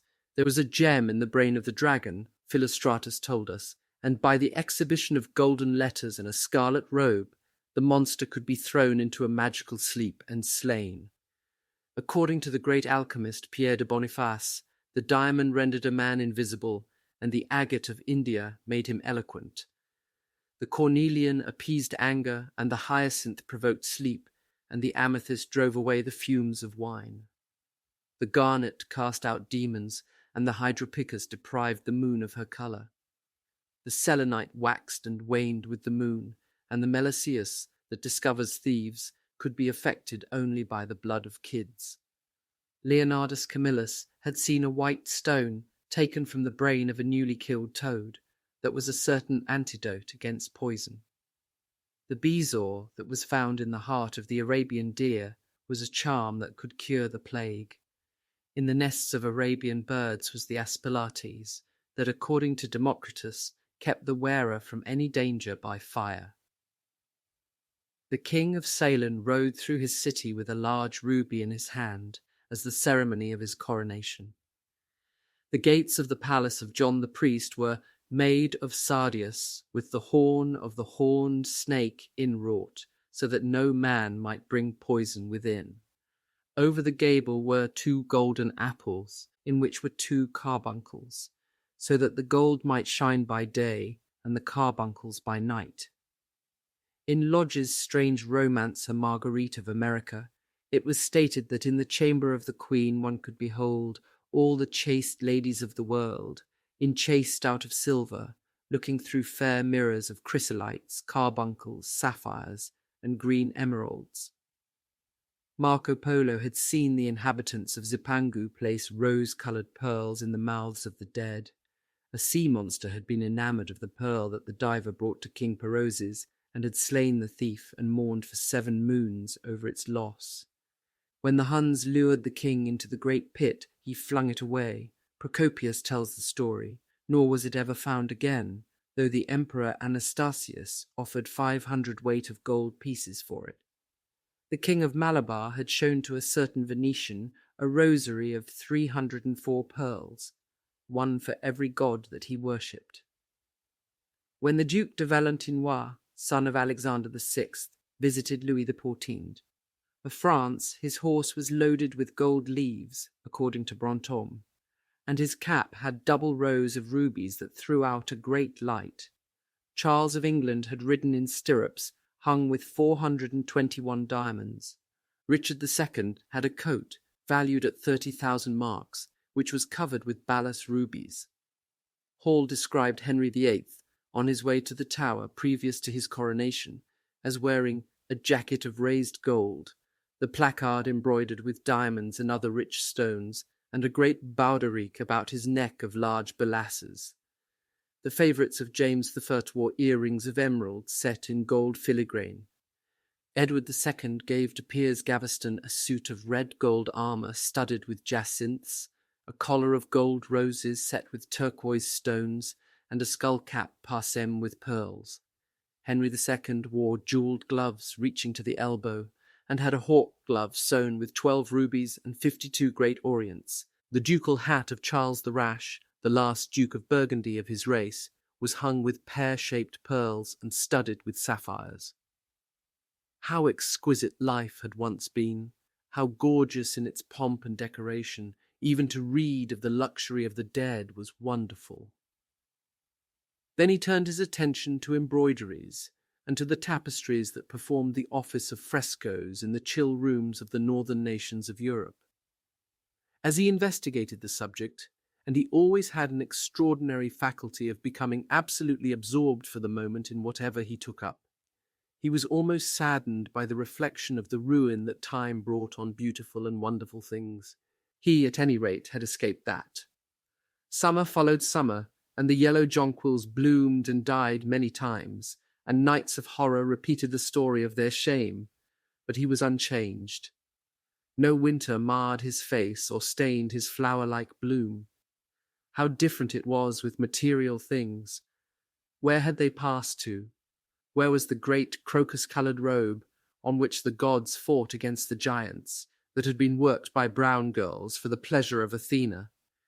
Where the huge velarium that Nero had stretched across the Colosseum at Rome, that Titan's sail of purple on which was represented the starry sky, and Apollo driving a chariot drawn by white gilt-reined steeds?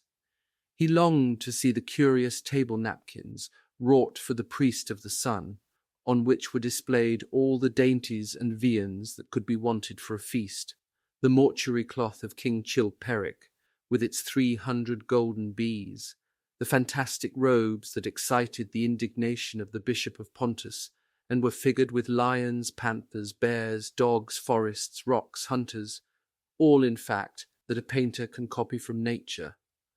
And the coat that Charles of Orléans once wore, on the sleeves of which were embroidered the verses of a song beginning Madame, je suis tout joyeux, the musical accompaniment of the words being wrought in gold thread, and each note of square shape in those days formed with 4 pearls. He read of the room that was prepared at the palace at Reims for the use of Queen Joan of Burgundy, and was decorated with 1,321 parrots made in broidery and blazoned with the king's arms, and 561 butterflies, whose wings were similarly ornamented with the arms of the queen, the whole worked in gold. Catherine de Medicis had a mourning bed made for her of black velvet powdered with crescents and suns. Its curtains were of damask, with leafy wreaths and garlands, figured upon a gold and silver ground, and fringed along the edges with broideries of pearls, and it stood in a room hung with rows of the queen's devices, in cut black velvet, upon cloth of silver. Louis XIV had gold-embroidered caryatides 15 feet high in his apartment. The state bed of Sobieski, King of Poland, was made of Smyrna gold brocade, embroidered in turquoises with verses from the Koran. Its supports were of silver gilt, beautifully chased and profusely set with enamelled and jewelled medallions. It had been taken from the Turkish camp before Vienna, and the standard of Mohammed had stood beneath the tremulous gilt of its canopy. And so, for a whole year, he sought to accumulate the most exquisite specimens that he could find of textile and embroidered work, getting the dainty Delhi muslins finely wrought with gold thread palmates and stitched over with iridescent beetles' wings, the Dhaka gauzes that from their transparency are known in the East as woven air and running water and evening dew, strange figured cloths from Java, elaborate yellow Chinese hangings, books bound in tawny satins or fair blue silks and wrought with fleur-de-lis, birds and images, veils of laces worked in Hungary point, Sicilian brocades and stiff Spanish velvets, Georgian work with its gilt coins, and Japanese fukusas, with their green-toned golds and their marvellously plumaged birds. He had a special passion also for ecclesiastical vestments, as indeed he had for everything connected with the service of the church. In the long cedar chests that lined the west gallery of his house, he had stored away many rare and beautiful specimens of what is really the raiment of the Bride of Christ, who must wear purple and jewels and fine linen, that she may hide the pallid, macerated body that is worn by the suffering that she seeks for and wounded by self-inflicted pain. He possessed a gorgeous cope of crimson silk and gold thread damask, figured with a repeating pattern of golden pomegranates set in 6-petaled formal blossoms, beyond which on either side was the pineapple device wrought in seed pearls. The orphreys were divided into panels representing scenes from the life of the Virgin, and the coronation of the Virgin was figured in coloured silks upon the hood. This was Italian work of the 15th century. Another cope was of green velvet embroidered with heart-shaped groups of acanthus leaves, from which spread long-stemmed white blossoms, the details of which were picked out with silver thread and coloured crystals. The morse bore a seraph's head in gold thread raised work. The orphreys were woven in a diaper of red and gold silk, and was starred with medallions of many saints and martyrs, among whom was Saint Sebastian. He had chasubles also of amber-coloured silk, and blue silk and gold brocade, and yellow silk damask and cloth of gold, figured with representations of the Passion and Crucifixion of Christ, and embroidered with lions and peacocks and other emblems, dalmatics of white satin and pink silk damask, decorated with tulips and dolphins and fleur-de-lis, altar frontals of crimson velvet and blue linen, and many corporals, chalice veils, and sudaria. In the mystic offices to which such things were put, there was something that quickened his imagination. For these treasures, and everything that he collected in his lovely house, were to be to him means of forgetfulness, modes by which he could escape, for a season, from the fear that seemed to him at times to be almost too great to be borne. Upon the walls of the lonely locked room, where he had spent so much of his boyhood, he had hung with his own hands the terrible portrait whose changing features showed him the real degradation of his life, and in front of it had draped the purple and gold pall as a curtain. For weeks he would not go there, would forget the hideous painted thing and get back his light heart, his wonderful joyousness, his passionate absorption in mere existence. Then suddenly, some night he would creep out of the house, go down to dreadful places near Bluegate Fields, and stay there day after day until he was driven away. On his return he would sit in front of the picture, sometimes loathing it and himself, but filled at other times with that pride of individualism that is half the fascination of sin, and smiling with secret pleasure at the misshapen shadow that had to bear the burden that should have been his own. After a few years he could not endure to be long out of England, and gave up the villa that he had shared at Trouville with Lord Henry, as well as the little white walled-in house at Algiers, where they had more than once spent the winter.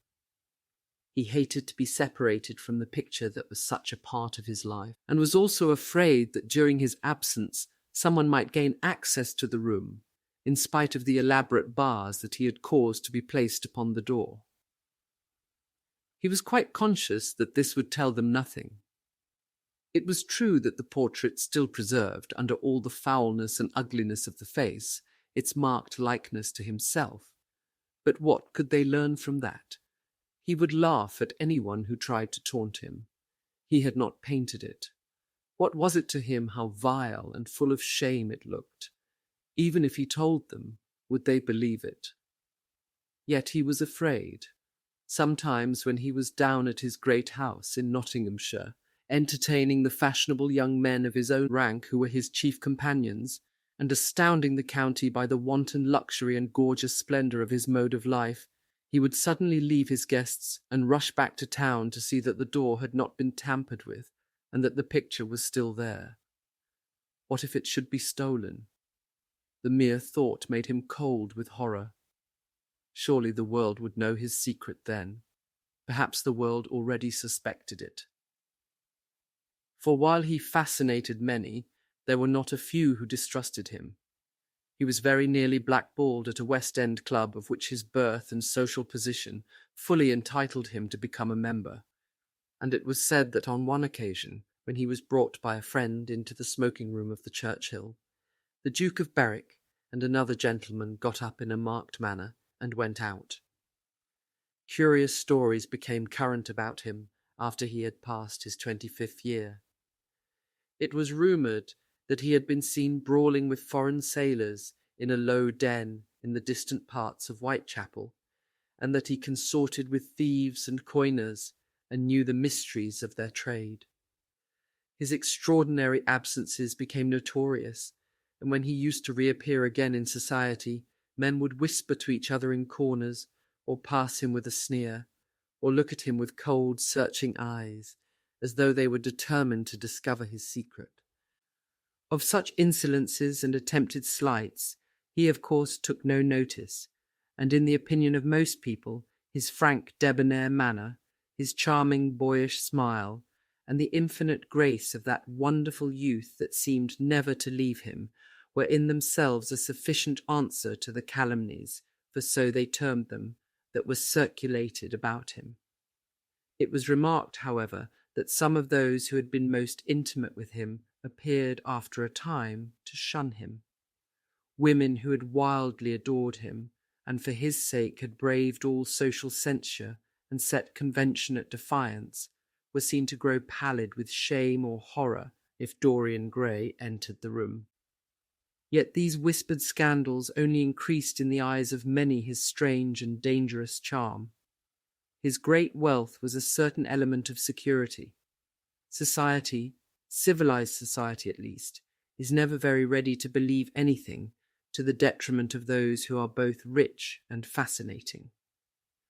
It feels instinctively that manners are of more importance than morals, and in its opinion, the highest respectability is of much less value than the possession of a good chef. And after all, it is a very poor consolation to be told that the man who has given one a bad dinner or poor wine is irreproachable in his private life. Even the cardinal virtues cannot atone for half-cold entrees, as Lord Henry remarked once in a discussion on the subject, and there is possibly a good deal to be said for his view. For the canons of good society are, or should be, the same as the canons of art. Form is absolutely essential to it. It should have the dignity of a ceremony, as well as its unreality, and should combine the insincere character of a romantic play with the wit and beauty that make such plays delightful to us. Is insincerity such a terrible thing? I think not. It is merely a method by which we can multiply our personalities. Such, at any rate, was Dorian Gray's opinion. He used to wonder at the shallow psychology of those who conceive the ego in man as a thing simple, permanent, reliable, and of one essence.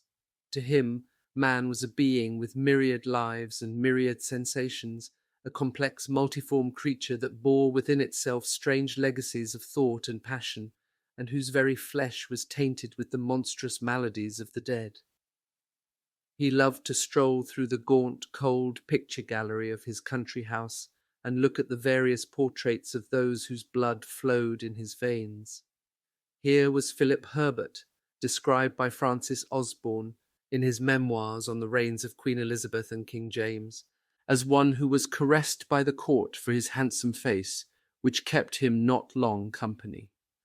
Was it young Herbert's life that he sometimes led? Had some strange poisonous germ crept from body to body till it had reached his own? Was it some dim sense of that ruined grace that had made him so suddenly, and almost without cause, give utterance in Basil Hallward's studio to the mad prayer that had so changed his life? Here in gold-embroidered red doublet, jewelled surcoat, and gilt-edged ruff and wristbands, stood Sir Anthony Sherard, with his silver and black armour piled at his feet. What had this man's legacy been? Had the lover of Giovanna of Naples bequeathed him some inheritance of sin and shame? Were his own actions merely the dreams that the dead man had not dared to realize? Here, from the fading canvas, smiled Lady Elizabeth Devereux, in her gauze hood, pearl stomacher, and pink slashed sleeves. A flower was in her right hand, and her left clasped an enamelled collar of white and damask roses. On a table by her side lay a mandolin and an apple. There were large green rosettes upon her little pointed shoes. He knew her life and the strange stories that were told about her lovers. Had he something of her temperament in him? These oval, heavy-lidded eyes seemed to look curiously at him. What of George Willoughby, with his powdered hair and fantastic patches? How evil he looked! The face was saturnine and swarthy, and the sensual lips seemed to be twisted with disdain. Delicate lace ruffles fell over the lean yellow hands that were so overladen with rings. He had been a macaroni of the 18th century, and the friend in his youth of Lord Ferrars. What of the second Lord Beckenham, the companion of the Prince Regent in his wildest days, and one of the witnesses at the secret marriage with Mrs. Fitzherbert? How proud and handsome he was, with his chestnut curls and insolent pose! What passions had he bequeathed! The world had looked upon him as infamous. He had led the orgies at Carlton House. The star of the Garter glittered upon his breast. Beside him hung the portrait of his wife, a pallid, thin-lipped woman in black. Her blood also stirred within him. How curious it all seemed! And his mother, with her Lady Hamilton face and her moist, wine-dashed lips, he knew what he had got from her. He had got from her his beauty and his passion for the beauty of others.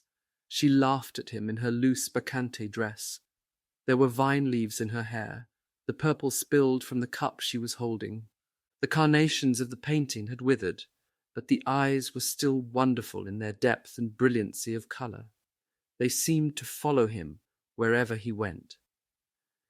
Yet one had ancestors in literature as well as in one's own race, nearer perhaps in type and temperament, many of them, and certainly with an influence of which one was more absolutely conscious. There were times when it appeared to Dorian Gray that the whole of history was merely the record of his own life, not as he had lived it in act and circumstance, but as his imagination had created it for him, as it had been in his brain and in his passions. He felt that he had known them all, those strange, terrible figures that had passed across the stage of the world and made sin so marvellous and evil so full of subtlety. It seemed to him that in some mysterious way their lives had been his own. The hero of the wonderful novel that had so influenced his life had himself known this curious fancy. In the 7th chapter he tells how, crowned with laurel, lest lightning might strike him, he had sat as Tiberius in a garden at Capri, reading the shameful books of Elephantis, while dwarfs and peacocks strutted round him, and the flute-player mocked the swinger of the censer, and as Caligula had caroused with the green-shirted jockeys in their stables, and supped in an ivory manger with a jewel-front-lettered horse, and as Domitian had wandered through a corridor lined with marble mirrors, looking round with haggard eyes for the reflection of the dagger that was to end his days, and sick with that ennui, that terrible tedium vitae, that comes on those to whom life denies nothing, and had peered through a clear emerald at the red shambles of the circus, and then, in a litter of pearl and purple, drawn by silver-shod mules, been carried through the street of pomegranates to a house of gold, and heard men cry on Nero Caesar as he passed by, and as Elagabalus had painted his face with colours, and plied the distaff among the women, and brought the moon from Carthage, and given her in mystic marriage to the sun. Over and over again, Dorian used to read this fantastic chapter, and the 2 chapters immediately following, in which, as in some curious tapestries or cunningly wrought enamels, were pictured the awful and beautiful forms of those whom vice and blood and weariness had made monstrous or mad. Filippo, Duke of Milan, who slew his wife and painted her lips with a scarlet poison, that her lover might suck death from the dead thing he fondled. Pietro Barbi, the Venetian, known as Paul II, who sought in his vanity to assume the title of Formosus, and whose tiara, valued at 200,000 florins, was bought at the price of a terrible sin. Gian Maria Visconti, who used hounds to chase living men, and whose murdered body was covered with roses by a harlot who had loved him. The Borgia on his white horse, with fratricide riding beside him, and his mantle stained with the blood of Perotto. Pietro Riario, the young Cardinal Archbishop of Florence, child and minion of Sixtus IV, whose beauty was equalled only by his debauchery, and who received Leonora of Aragon in a pavilion of white and crimson silk, filled with nymphs and centaurs, and gilded a boy that he might serve at the feast as Ganymede or Hylas.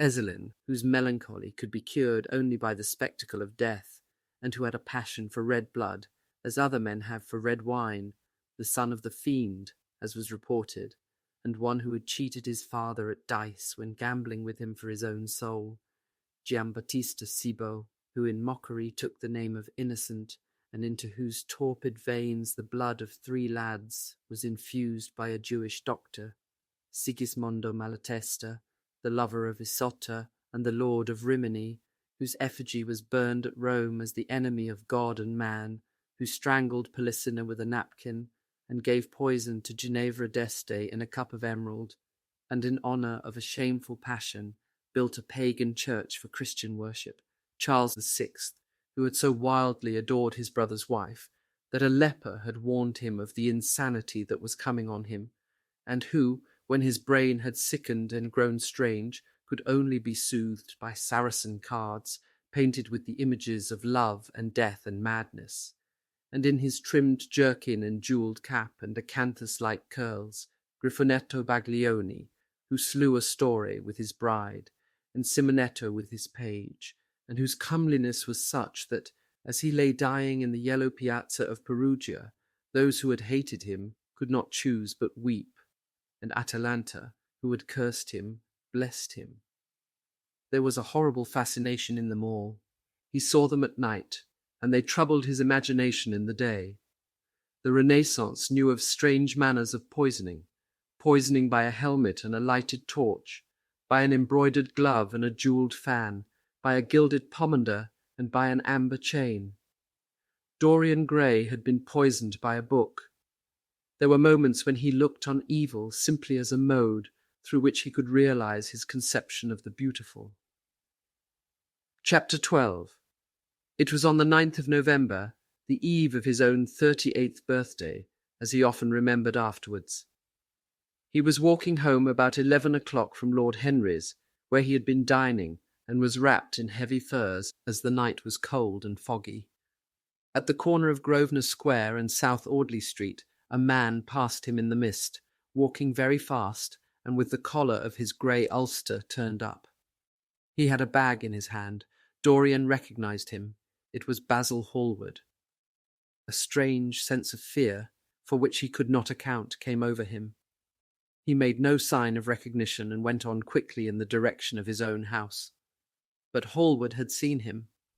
Dorian heard him first stopping on the pavement and then hurrying after him. In a few moments his hand was on his arm. "Dorian, what an extraordinary piece of luck! I have been waiting for you in your library ever since 9 o'clock. Finally I took pity on your tired servant and told him to go to bed, as he let me out. I am off to Paris by the midnight train, and I particularly wanted to see you before I left. I thought it was you, or rather your fur coat, as you passed me, but I wasn't quite sure. Didn't you recognize me?" "In this fog, my dear Basil? Why, I can't even recognize Grosvenor Square. I believe my house is somewhere about here, but I don't feel at all certain about it. I am sorry you are going away, as I have not seen you for ages, but I suppose you will be back soon." "No, I am going to be out of England for 6 months. I intend to take a studio in Paris and shut myself up till I have finished a great picture I have in my head. However, it wasn't about myself I wanted to talk. Here we are at your door. Let me come in for a moment. I have something to say to you. I shall be charmed. But won't you miss your train?" said Dorian Gray languidly, as he passed up the steps and opened the door with his latchkey. The lamplight struggled out through the fog, and Hallward looked at his watch. "I have heaps of time," he answered. "The train doesn't go till 12:15, and it is only just 11. In fact, I was on my way to the club to look for you when I met you. You see, I shan't have any delay about luggage, as I have sent on my heavy things. All I have with me is in this bag, and I can easily get to Victoria in 20 minutes. Dorian looked at him and smiled. What a way for a fashionable painter to travel! A Gladstone bag and an ulster. Come in, or the fog will get into the house, and mind you don't talk about anything serious. Nothing is serious nowadays. At least, nothing should be." Hallward shook his head as he entered. and followed Dorian into the library. There was a bright wood fire blazing in the large open hearth. The lamps were lit, and an open Dutch silver spirit case stood, with some siphons of soda water and large cut-glass tumblers on a little marqueterie table. "You see, your servant made me quite at home, Dorian. He gave me everything I wanted, including your best gold-tipped cigarettes. He is a most hospitable creature. I like him much better than the Frenchman you used to have. What has become of the Frenchman, by the by?" Dorian shrugged his shoulders. "I believe he married Lady Radley's maid, and has established her in Paris as an English dressmaker. Anglomanie is very fashionable over there now, I hear. It seems silly of the French, doesn't it? But do you know, he was not at all a bad servant. I never liked him, but I had nothing to complain about. One often imagines things that are quite absurd. He was really very devoted to me, and seemed quite sorry when he went away. Have another brandy and soda? Or would you like hock and seltzer? I always take hock and seltzer myself. There is sure to be some in the next room." "Thanks, I won't have anything more," said the painter, taking his cap and coat off, and throwing them on the bag that he had placed in the corner. "And now, my dear fellow, I want to speak to you seriously. Don't frown like that. You make it so much more difficult for me." "What is it all about?" cried Dorian in his petulant way, flinging himself down on the sofa. "I hope it is not about myself. I am tired of myself tonight. I should like to be somebody else." "It is about yourself," answered Hallward in his grave, deep voice, "and I must say it to you. I shall only keep you half an hour." Dorian sighed and lit a cigarette. "Half an hour," he murmured. "It is not much to ask of you, Dorian, and it is entirely for your own sake that I am speaking. I think it right that you should know that the most dreadful things are being said against you in London. I don't wish to know anything about them. I love scandals about other people, but scandals about myself don't interest me. They have not got the charm of novelty. They must interest you, Dorian. Every gentleman is interested in his good name. You don't want people to talk of you as something vile and degraded. Of course, you have your position, and your wealth, and all that kind of thing, but position and wealth are not everything. Mind you, I don't believe these rumours at all. At least, I can't believe them when I see you. Sin is a thing that writes itself across a man's face. It cannot be concealed. People talk sometimes of secret vices. There are no such things. If a wretched man has a vice, it shows itself in the lines of his mouth, the droop of his eyelids, the moulding of his hands even. Somebody, I won't mention his name, but you know him, came to me last year to have his portrait done.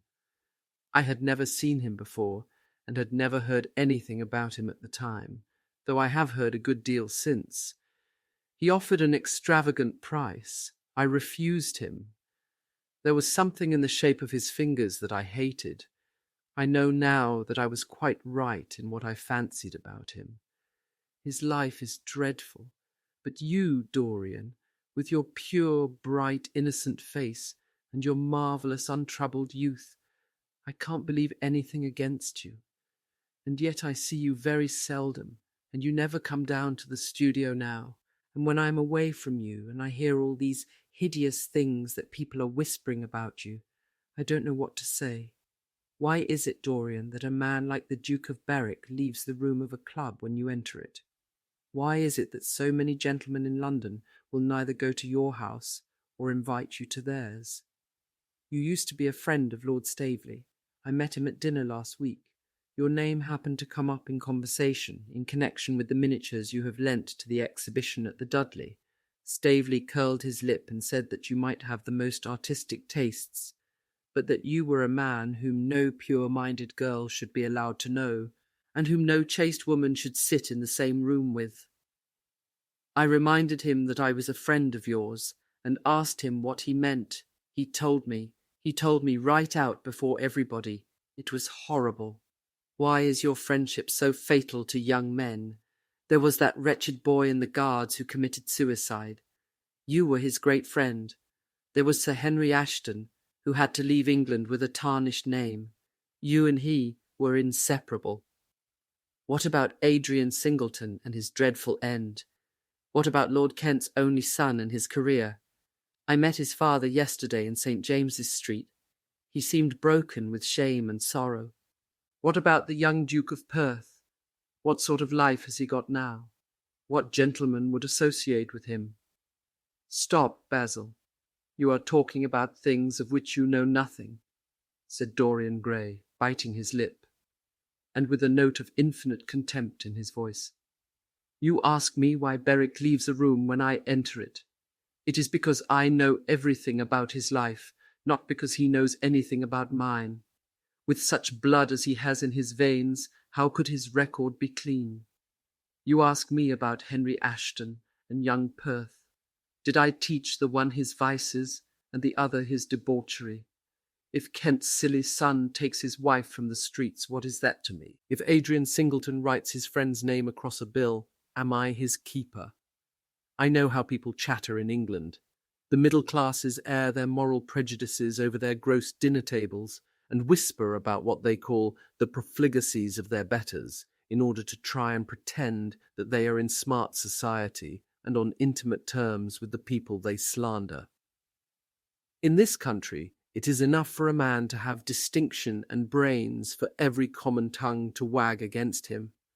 And what sort of lives do these people, who pose as being moral, lead themselves? My dear fellow, you forget that we are in the native land of the hypocrite. Dorian, cried Hallward, that is not the question. England is bad enough, I know, and English society is all wrong. That is the reason why I want you to be fine. You have not been fine. One has a right to judge of a man by the effect he has over his friends. Yours seem to lose all sense of honour, of goodness, of purity. You have filled them with a madness for pleasure. They have gone down into the depths. You led them there. Yes, you led them there, and yet you can smile, as you are smiling now, and there is worse behind. I know you and Harry are inseparable. Surely for that reason, if for none other, you should not have made his sister's name a byword. Take care, Basil, you go too far. I must speak, and you must listen. You shall listen. When you met Lady Gwendolen, not a breath of scandal had ever touched her. Is there a single decent woman in London now who would drive with her in the park? Why, even her children are not allowed to live with her. Then there are other stories that you have been seen creeping at dawn out of dreadful houses and slinking in disguise into the foulest dens in London. Are they true? Can they be true? When I first heard them, I laughed. I hear them now, and they make me shudder. What about your country house and the life that is led there? Dorian, you don't know what is said about you. I won't tell you that I don't want to preach to you. I remember Harry saying once that every man who turned himself into an amateur curate for the moment always began by saying that, and then proceeded to break his word. I do want to preach to you. I want you to lead such a life as will make the world respect you. I want you to have a clean name and a fair record. I want you to get rid of the dreadful people you associate with. Don't shrug your shoulders like that. Don't be so indifferent. You have a wonderful influence. Let it be for good, not for evil. They say that you corrupt everyone with whom you become intimate, and that it is quite sufficient for you to enter a house for shame of some kind to follow after. I don't know whether it is so or not. How should I know? But it is said of you. I am told things that it seems impossible to doubt. Lord Gloucester was one of my greatest friends at Oxford. He showed me a letter that his wife had written to him when she was dying alone in her villa at Mentone. Your name was implicated in the most terrible confession I ever read. I told him that it was absurd, that I knew you thoroughly, and that you were incapable of anything of the kind. Know you? I wonder, do I know you? Before I could answer that, I should have to see your soul. To see my soul, muttered Dorian Gray, starting up from the sofa and turning almost white from fear. Yes, answered Hallward gravely, and with deep-toned sorrow in his voice, to see your soul, but only God can do that. A bitter laugh of mockery broke from the lips of the younger man. You shall see it yourself tonight, he cried, seizing a lamp from the table. Come, it is your own handiwork. Why shouldn't you look at it? You can tell the world all about it afterwards if you choose. Nobody would believe you. If they did believe you, they would like me all the better for it. I know the age better than you do, though you will prate about it so tediously. Come, I tell you, you have chattered enough about corruption. Now you shall look on it face to face. There was the madness of pride in every word he uttered. He stamped his foot upon the ground in his boyish, insolent manner. He felt a terrible joy at the thought that someone else was to share his secret, and that the man who had painted the portrait that was the origin of all his shame was to be burdened for the rest of his life with the hideous memory of what he had done. Yes, he continued, coming closer to him and looking steadfastly into his stern eyes, I shall show you my soul. You shall see the thing that you fancy only God can see. Hallward started back. This is blasphemy, Dorian, he cried. You must not say things like that. They are horrible, and they don't mean anything. You think so? He laughed again. I know so. As for what I said to you tonight, I said it for your good. You know I have been always a stanch friend to you. Don't touch me. Finish what you have to say. A twisted flash of pain shot across the painter's face. He paused for a moment, and a wild feeling of pity came over him. After all, what right had he to pry into the life of Dorian Gray? If he had done a tithe of what was rumoured about him, how much he must have suffered. Then he straightened himself up and walked over to the fireplace and stood there, looking at the burning logs with their frost-like ashes and their throbbing cores of flame. I am waiting, Basil, said the young man in a hard, clear voice.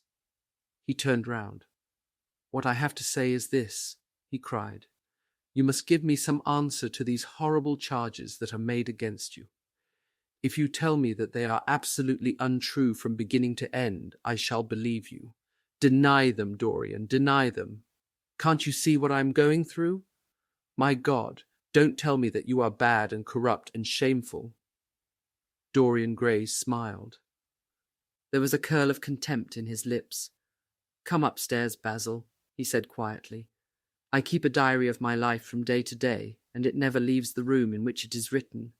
I shall show it to you if you come with me. I shall come with you, Dorian, if you wish it. I see I have missed my train. That makes no matter. I can go tomorrow, but don't ask me to read anything tonight. All I want is a plain answer to my question. That shall be given to you upstairs. I could not give it here. You will not have to read long. Chapter 13. He passed out of the room and began the ascent, Basil Hallward following close behind. They walked softly, as men do instinctively at night. The lamp cast fantastic shadows on the wall and staircase. A rising wind made some of the windows rattle. When they reached the top landing, Dorian set the lamp down on the floor, and taking out the key, turned it in the lock. You insist on knowing, Basil? He asked in a low voice. Yes, I am delighted, he answered, smiling. Then he added, somewhat harshly, You are the one man in the world who is entitled to know everything about me. You have had more to do with my life than you think. And taking up the lamp, he opened the door and went in. A cold current of air passed them, and the light shot up for a moment in a flame of murky orange. He shuddered. Shut the door behind you, he whispered, as he placed the lamp on the table. Hallward glanced round him with a puzzled expression.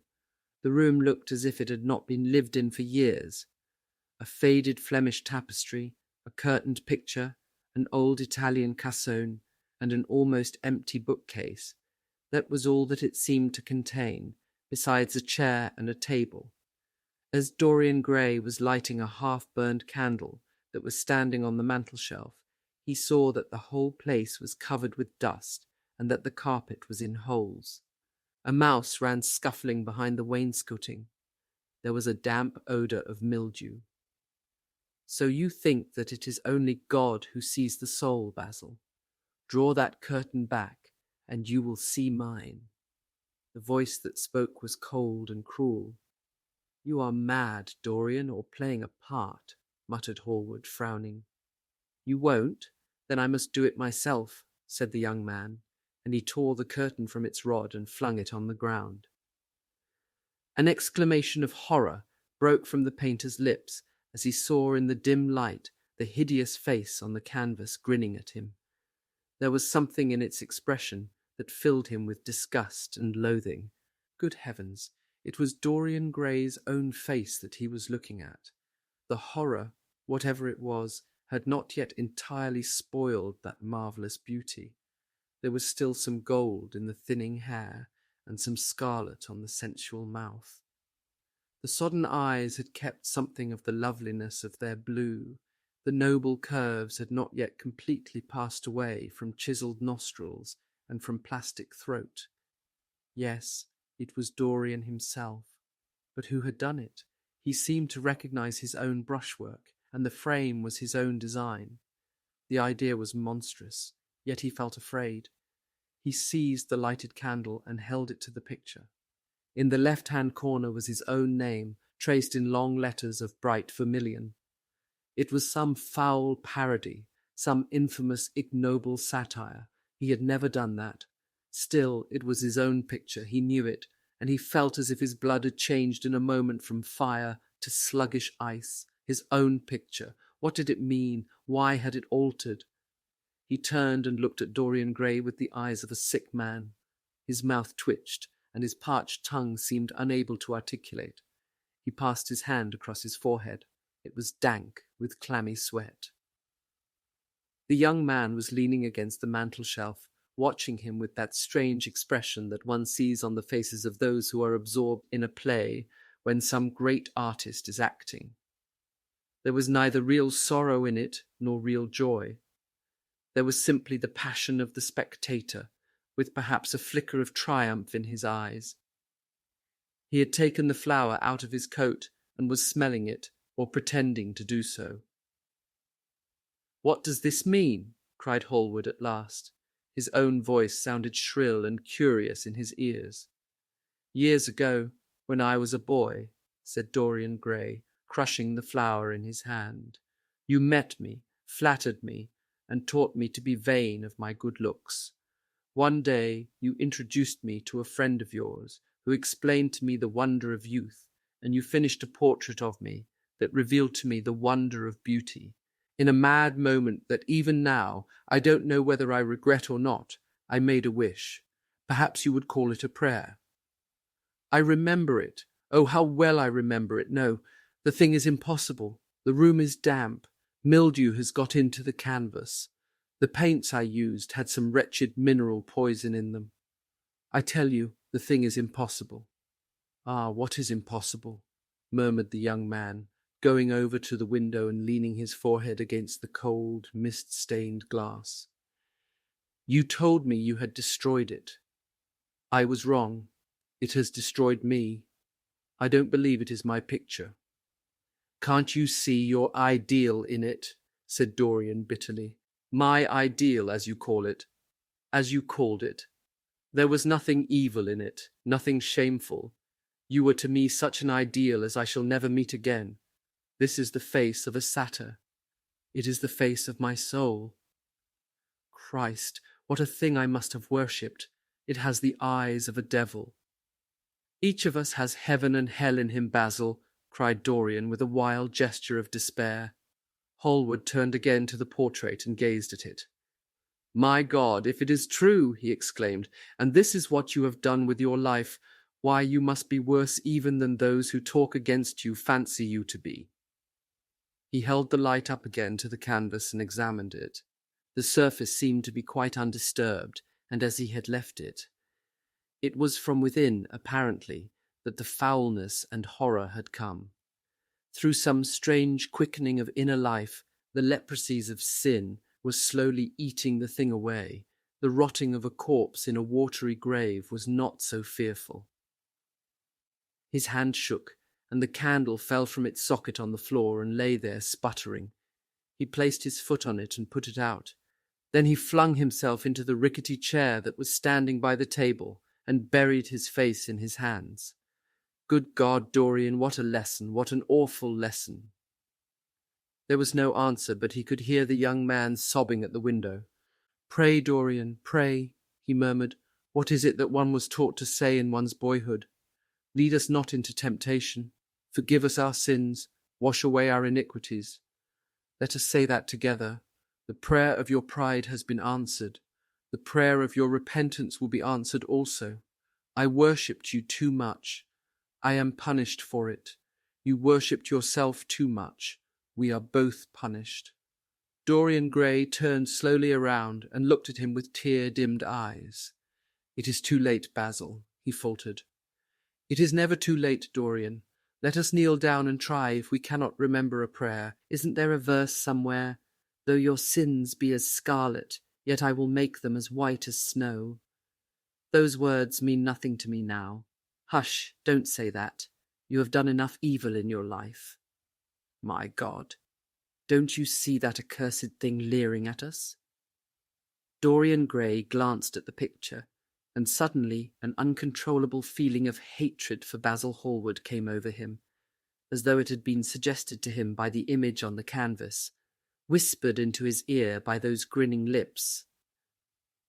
The mad passions of a hunted animal stirred within him, and he loathed the man who was seated at the table.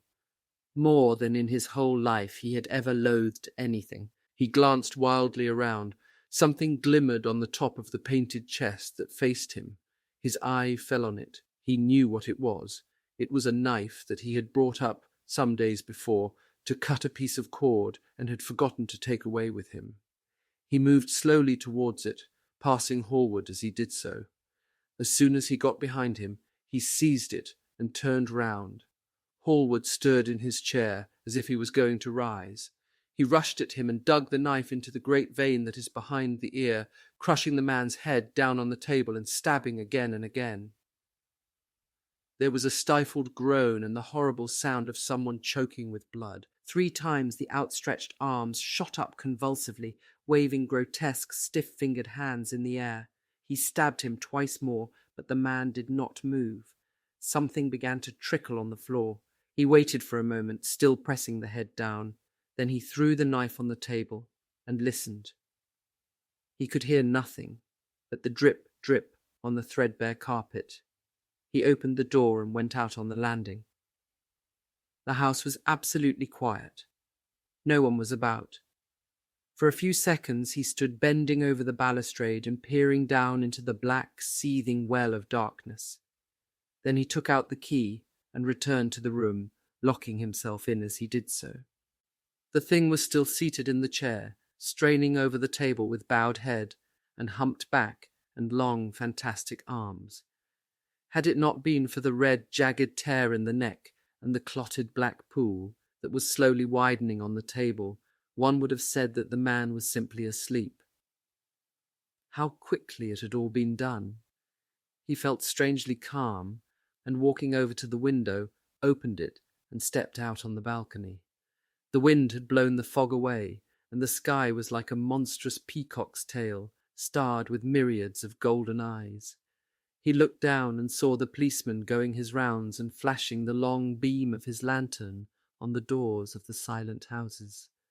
The crimson spot of a prowling hansom gleamed at the corner and then vanished. A woman in a fluttering shawl was creeping slowly by the railings, staggering as she went. Now and then she stopped and peered back. Once she began to sing in a hoarse voice. The policeman strolled over and said something to her. She stumbled away, laughing. A bitter blast swept across the square. The gas lamps flickered and became blue, and the leafless trees shook their black iron branches to and fro. He shivered and went back, closing the window behind him. Having reached the door, he turned the key and opened it. He did not even glance at the murdered man. He felt that the secret of the whole thing was not to realize the situation. The friend who had painted the fatal portrait to which all his misery had been due had gone out of his life. That was enough. Then he remembered the lamp. It was a rather curious one of Moorish workmanship, made of dull silver inlaid with arabesques of burnished steel. and studded with coarse turquoises. Perhaps it might be missed by his servant, and questions would be asked. He hesitated for a moment, then he turned back and took it from the table. He could not help seeing the dead thing. How still it was, how horribly white the long hands looked. It was like a dreadful wax image. Having locked the door behind him, he crept quietly downstairs. The woodwork creaked and seemed to cry out as if in pain. He stopped several times and waited. No, everything was still. It was merely the sound of his own footsteps. When he reached the library, he saw the bag and coat in the corner. They must be hidden away somewhere. He unlocked a secret press that was in the wainscoting, a press in which he kept his own curious disguises and put them into it. He could easily burn them afterwards. Then he pulled out his watch. It was 20 minutes to 2. He sat down and began to think. Every year, every month almost, men were strangled in England for what he had done. There had been a madness of murder in the air. Some red star had come too close to the earth. And yet, what evidence was there against him? Basil Hallward had left the house at 11. No one had seen him come in again. Most of the servants were at Selby Royal. His valet had gone to bed. Paris, yes, it was to Paris that Basil had gone, and by the midnight train, as he had intended. With his curious reserved habits, it would be months before any suspicions would be roused. Months. Everything could be destroyed long before then.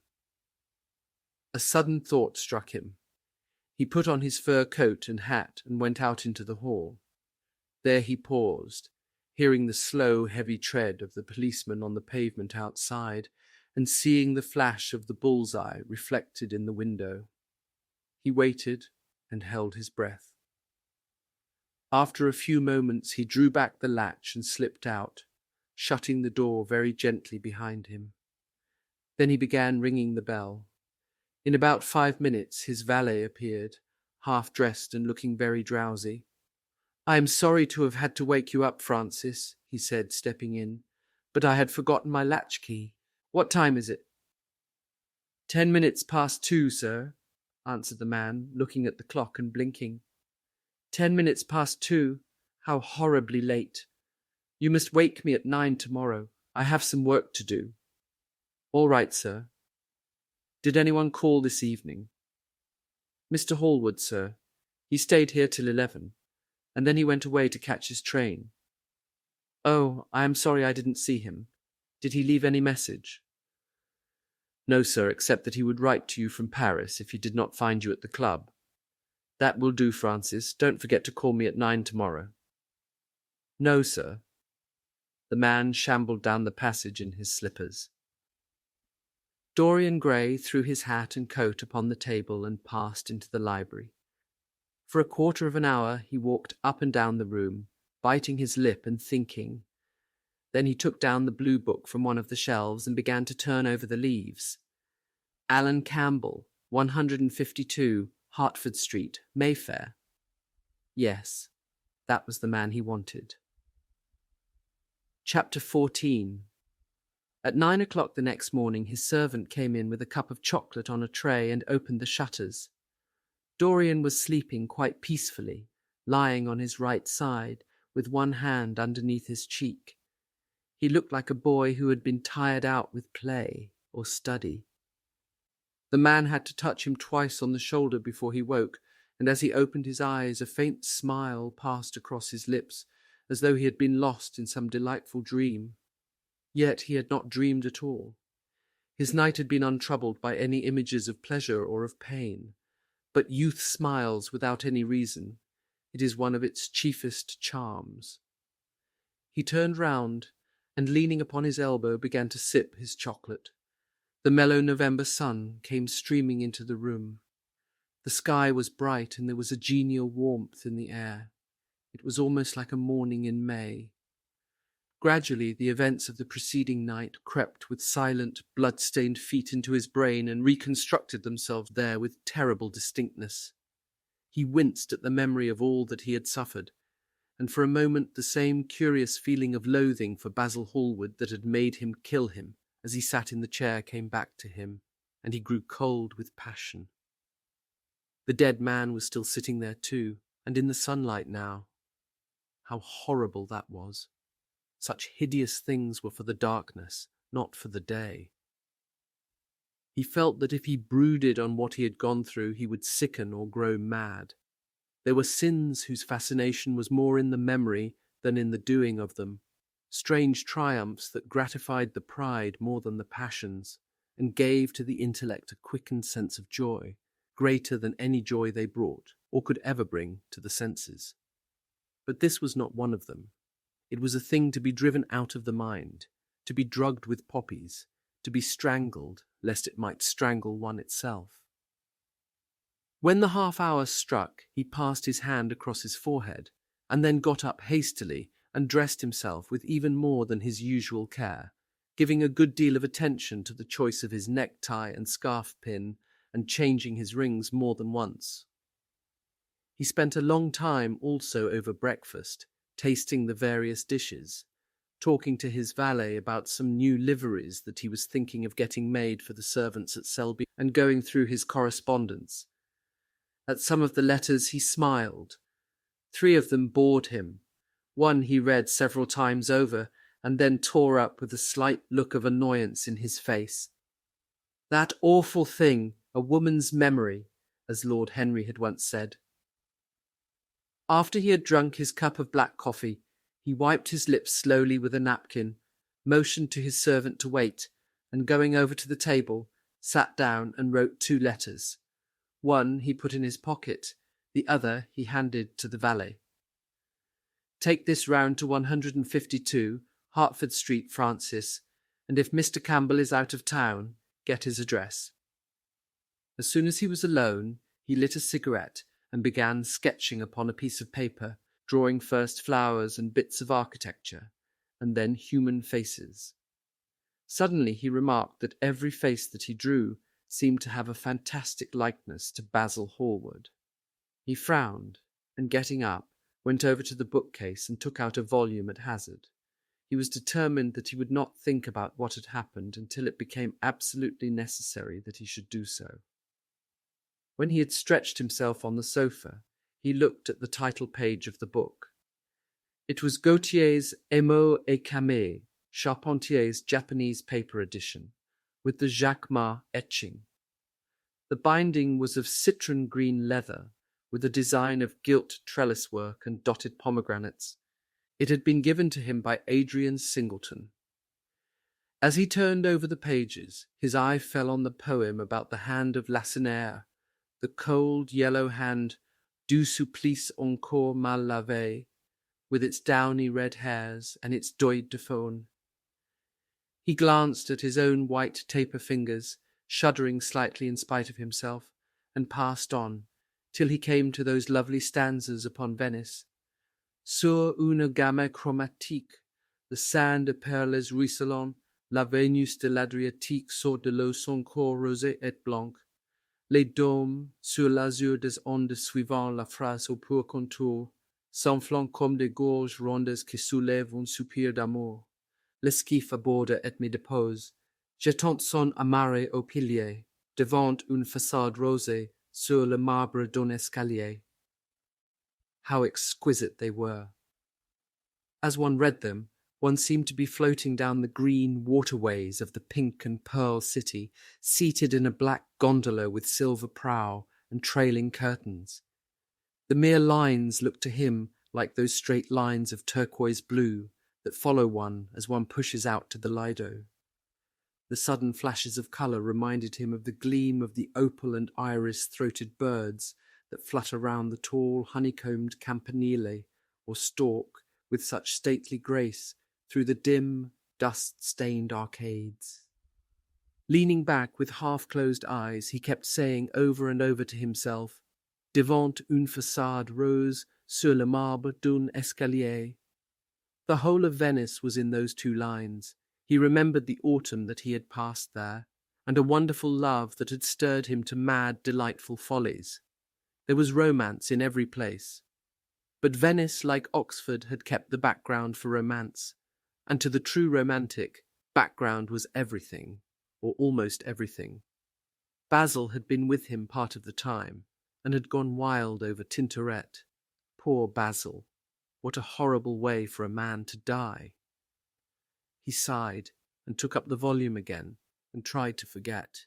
He read of the swallows that fly in and out of the little cafe at Smyrna, where the Hajis sit counting their amber beads, and the turbaned merchants smoke their long tasselled pipes, and talk gravely to each other. He read of the obelisk in the Place de la Concorde, that weeps tears of granite in its lonely, sunless exile, and longs to be back by the hot, lotus-covered Nile, where there are sphinxes, and rose-red ibises, and white vultures with gilded claws, and crocodiles with small beryl eyes that crawl over the green steaming mud. He began to brood over those verses which, drawing music from kiss-stained marble, tell of that curious statue that Gautier compares to a contralto voice, the monstre charmant, that couches in the porphyry room of the Louvre. But after a time the book fell from his hand. He grew nervous, and a horrible fit of terror came over him. What if Alan Campbell should be out of England? Days would elapse before he could come back.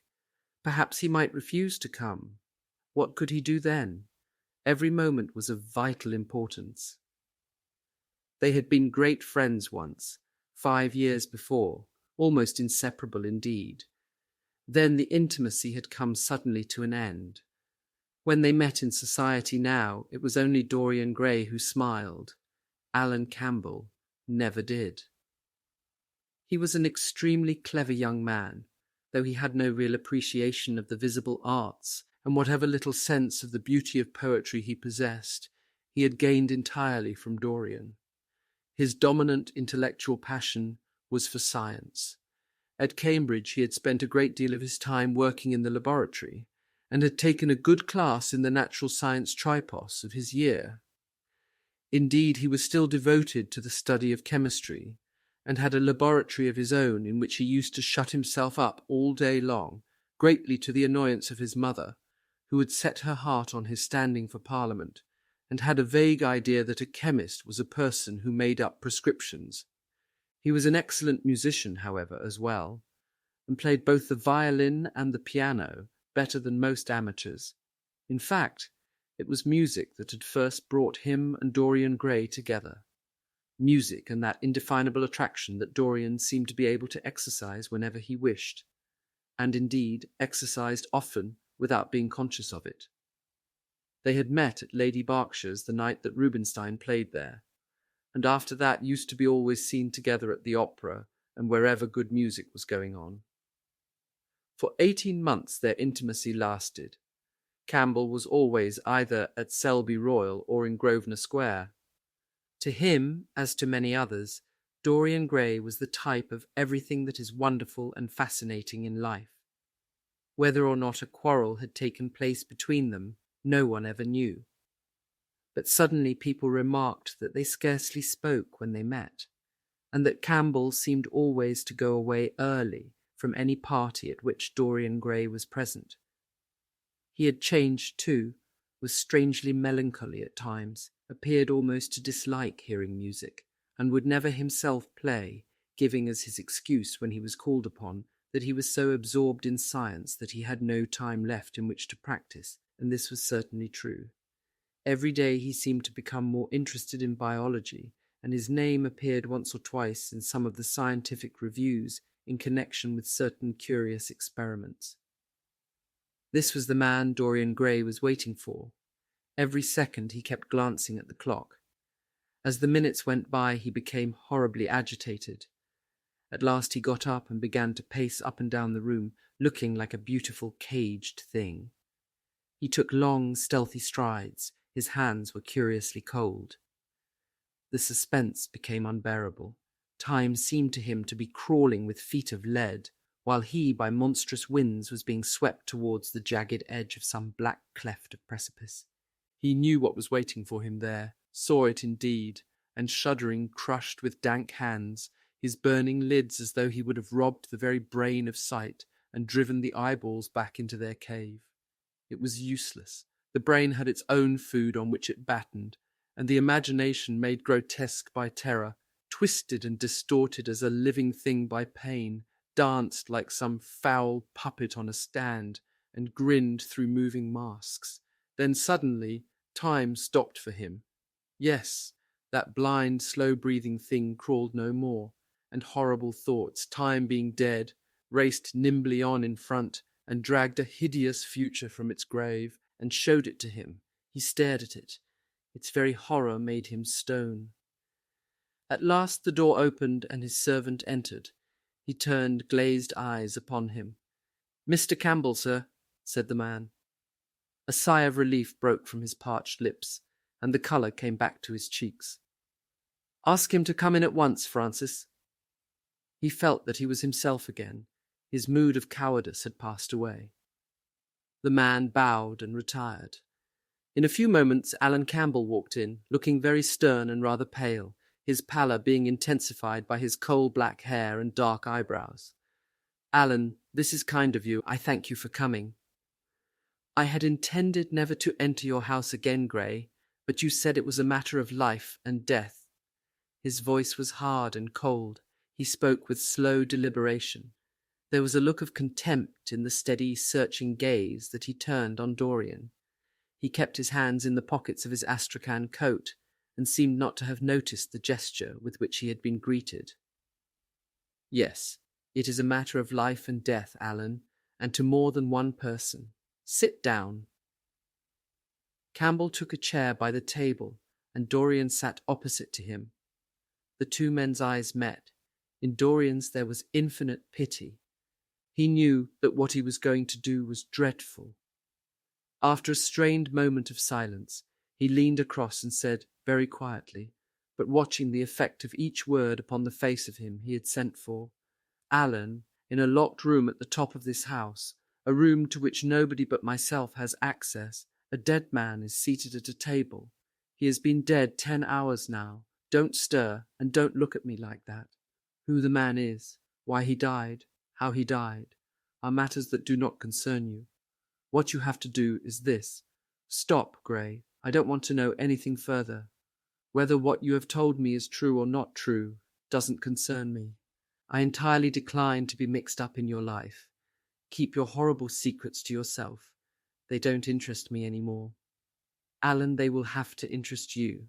This one will have to interest you. I am awfully sorry for you, Alan. But I can't help myself. You are the one man who is able to save me.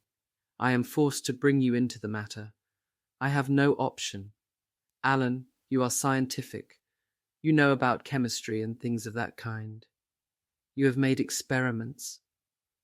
What you have got to do is to destroy the thing that is upstairs, to destroy it so that not a vestige of it will be left.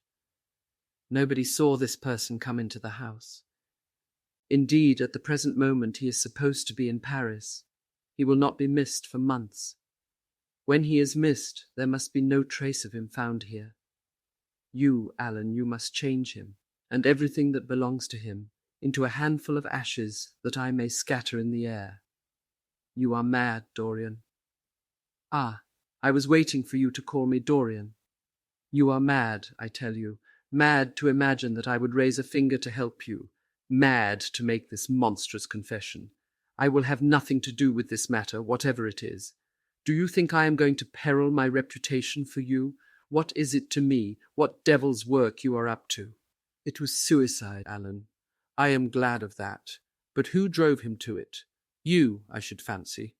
Do you still refuse to do this for me? Of course I refuse. I will have absolutely nothing to do with it. I don't care what shame comes on you. You deserve it all. I should not be sorry to see you disgraced, publicly disgraced. How dare you ask me, of all men in the world, to mix myself up in this horror? I should have thought you knew more about people's characters. Your friend Lord Henry Wotton can't have taught you much about psychology, whatever else he has taught you. Nothing will induce me to stir a step to help you. You have come to the wrong man. Go to some of your friends. Don't come to me. Alan, it was murder. I killed him.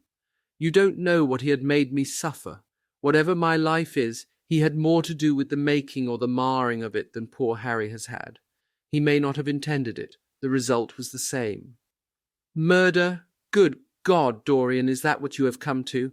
I shall not inform upon you. It is not my business. Besides, without my stirring in the matter, you are certain to be arrested.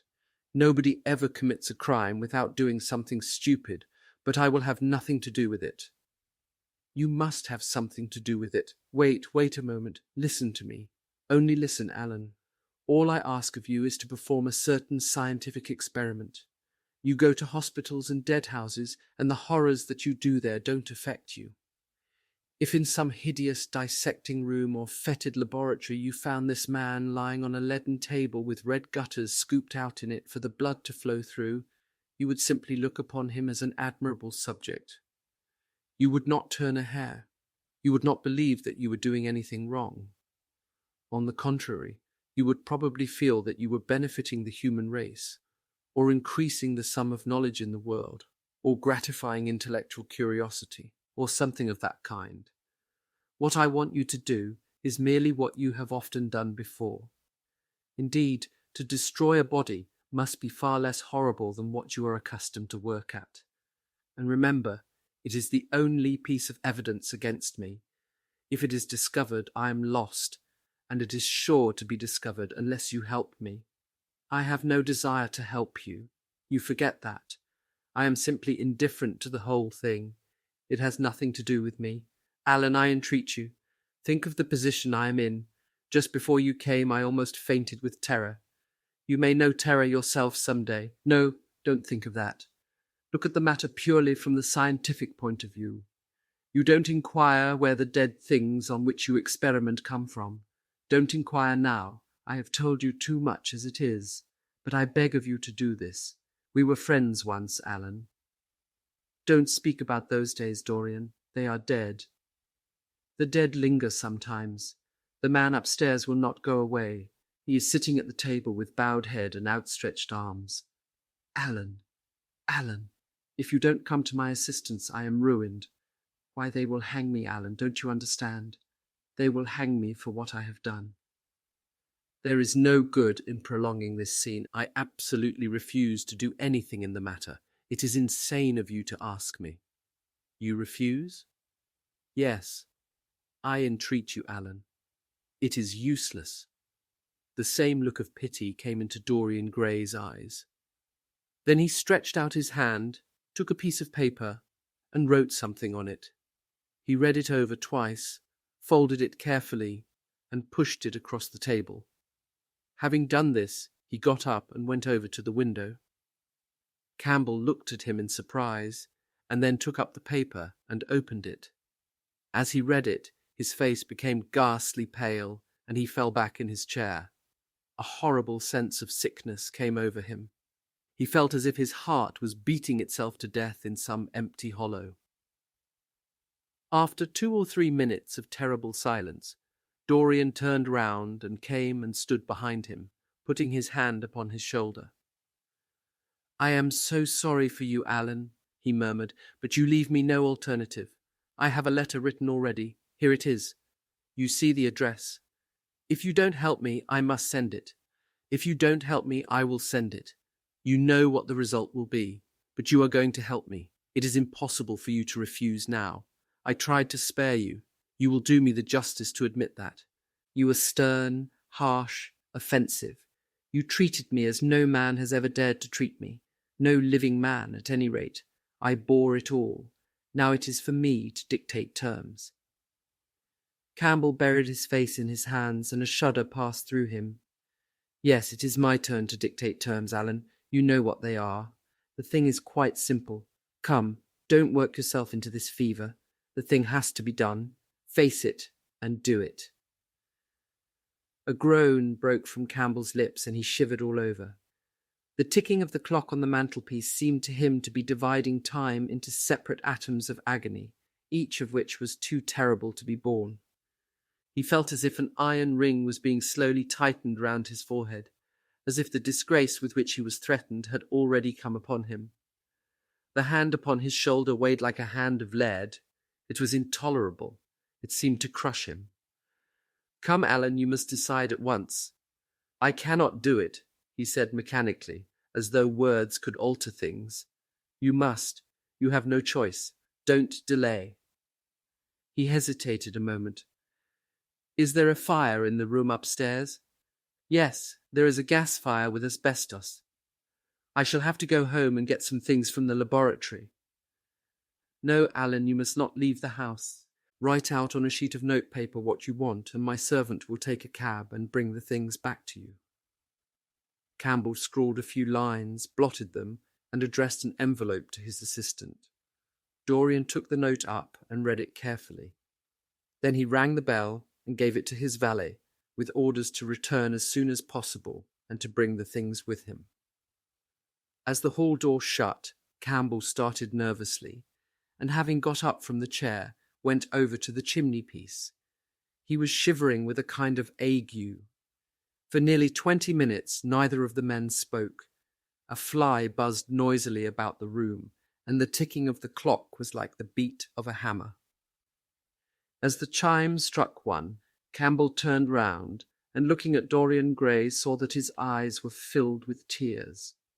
There was something in the purity and refinement of that sad face that seemed to enrage him. You are infamous, absolutely infamous, he muttered. Hush, Alan, you have saved my life, said Dorian. Your life? Good heavens, what a life that is!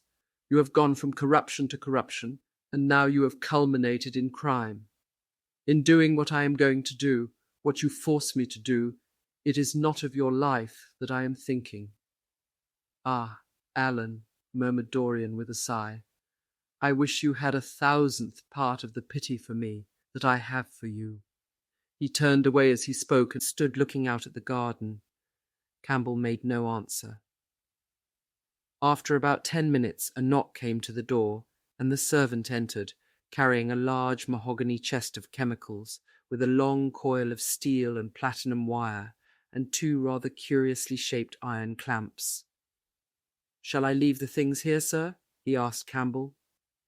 Yes, said Dorian, and I am afraid, Francis, that I have another errand for you. What is the name of the man at Richmond who supplies Selby with orchids? Harden, sir. Yes, Harden. You must go down to Richmond at once, see Harden personally, and tell him to send twice as many orchids as I ordered, and to have as few white ones as possible. In fact, I don't want any white ones. It is a lovely day, Francis, and Richmond is a very pretty place, otherwise I wouldn't bother you about it. No trouble, sir. At what time shall I be back? Dorian looked at Campbell. How long will your experiment take, Alan? He said in a calm, indifferent voice. The presence of a third person in the room seemed to give him extraordinary courage. Campbell frowned and bit his lip. It will take about 5 hours, he answered. It will be time enough, then, if you are back at 7:30, Francis. Or stay, just leave my things out for dressing. You can have the evening to yourself. I am not dining at home, so I shall not want you. Thank you, sir, said the man, leaving the room. Now, Alan, there is not a moment to be lost. How heavy this chest is. I'll take it for you. You bring the other things. He spoke rapidly and in an authoritative manner. Campbell felt dominated by him. They left the room together. When they reached the top landing, Dorian took out the key and turned it in the lock. Then he stopped, and a troubled look came into his eyes. He shuddered. I don't think I can go in, Alan, he murmured. It is nothing to me. I don't require you, said Campbell coldly. Dorian half opened the door. As he did so, he saw the face of his portrait leering in the sunlight. On the floor in front of it, the torn curtain was lying. He remembered that the night before he had forgotten for the first time in his life to hide the fatal canvas, and was about to rush forward when he drew back with a shudder. What was that loathsome red dew that gleamed wet and glistening on one of the hands, as though the canvas had sweated blood?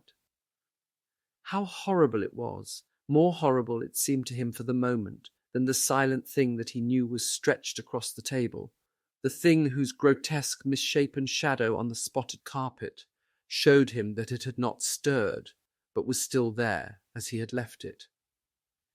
He heaved a deep breath, opened the door a little wider, and with half-closed eyes and averted head, walked quickly in, determined that he would not look even once upon the dead man. Then, stooping down and taking up the gold and purple hanging, he flung it right over the picture. There he stopped, feeling afraid to turn round, and his eyes fixed themselves on the intricacies of the pattern before him. He heard Campbell bringing in the heavy chest and the irons and the other things that he had required for his dreadful work. He began to wonder if he and Basil Hallward had ever met, and if so, what they had thought of each other. "Leave me now," said a stern voice behind him. He turned and hurried out, just conscious that the dead man had been thrust back into the chair, and that Campbell was gazing into a glistening yellow face. As he was going downstairs, he heard the key being turned in the lock. It was long after 7 when Campbell came back into the library. He was pale, but absolutely calm. "I have done what you asked me to do," he muttered, "and now goodbye. Let us never see each other again." "You have saved me from ruin, Alan.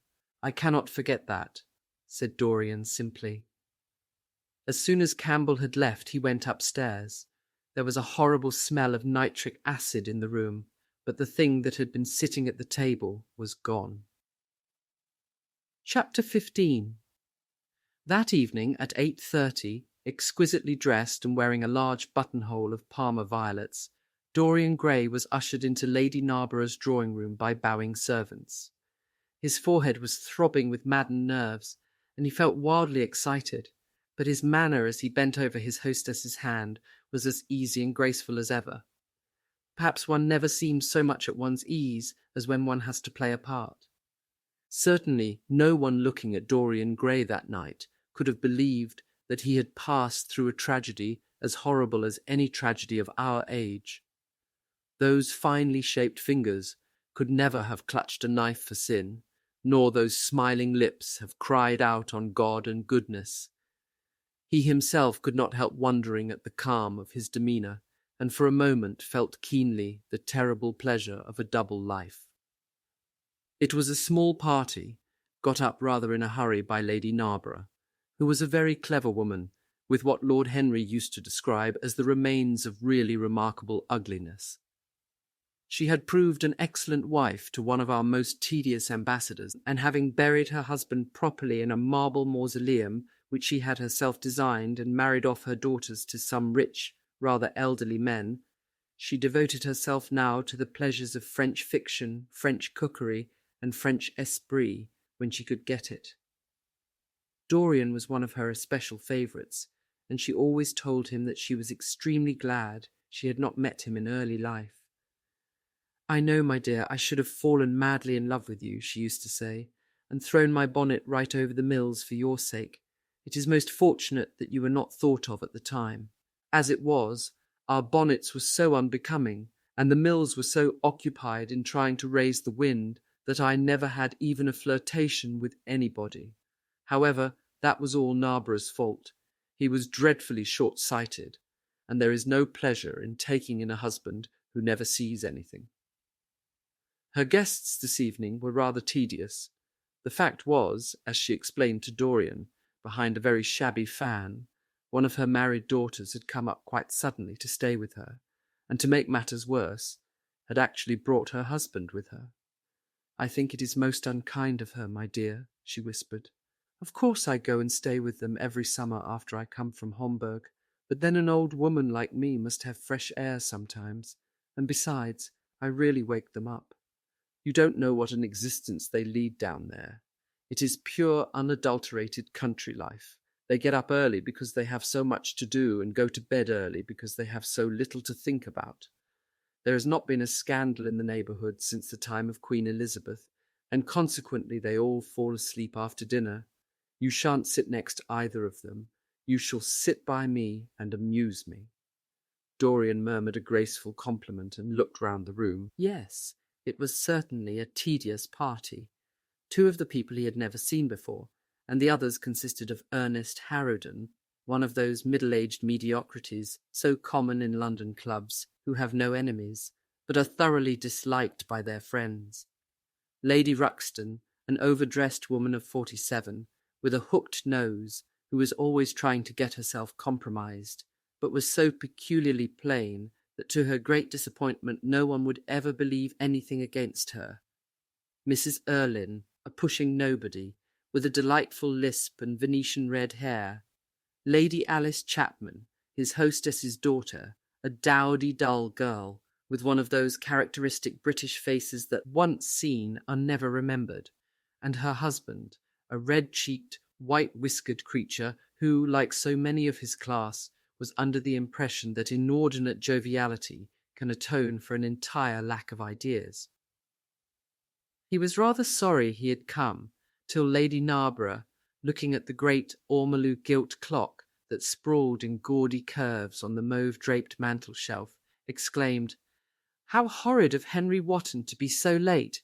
I sent round to him this morning on chance, and he promised faithfully not to disappoint me."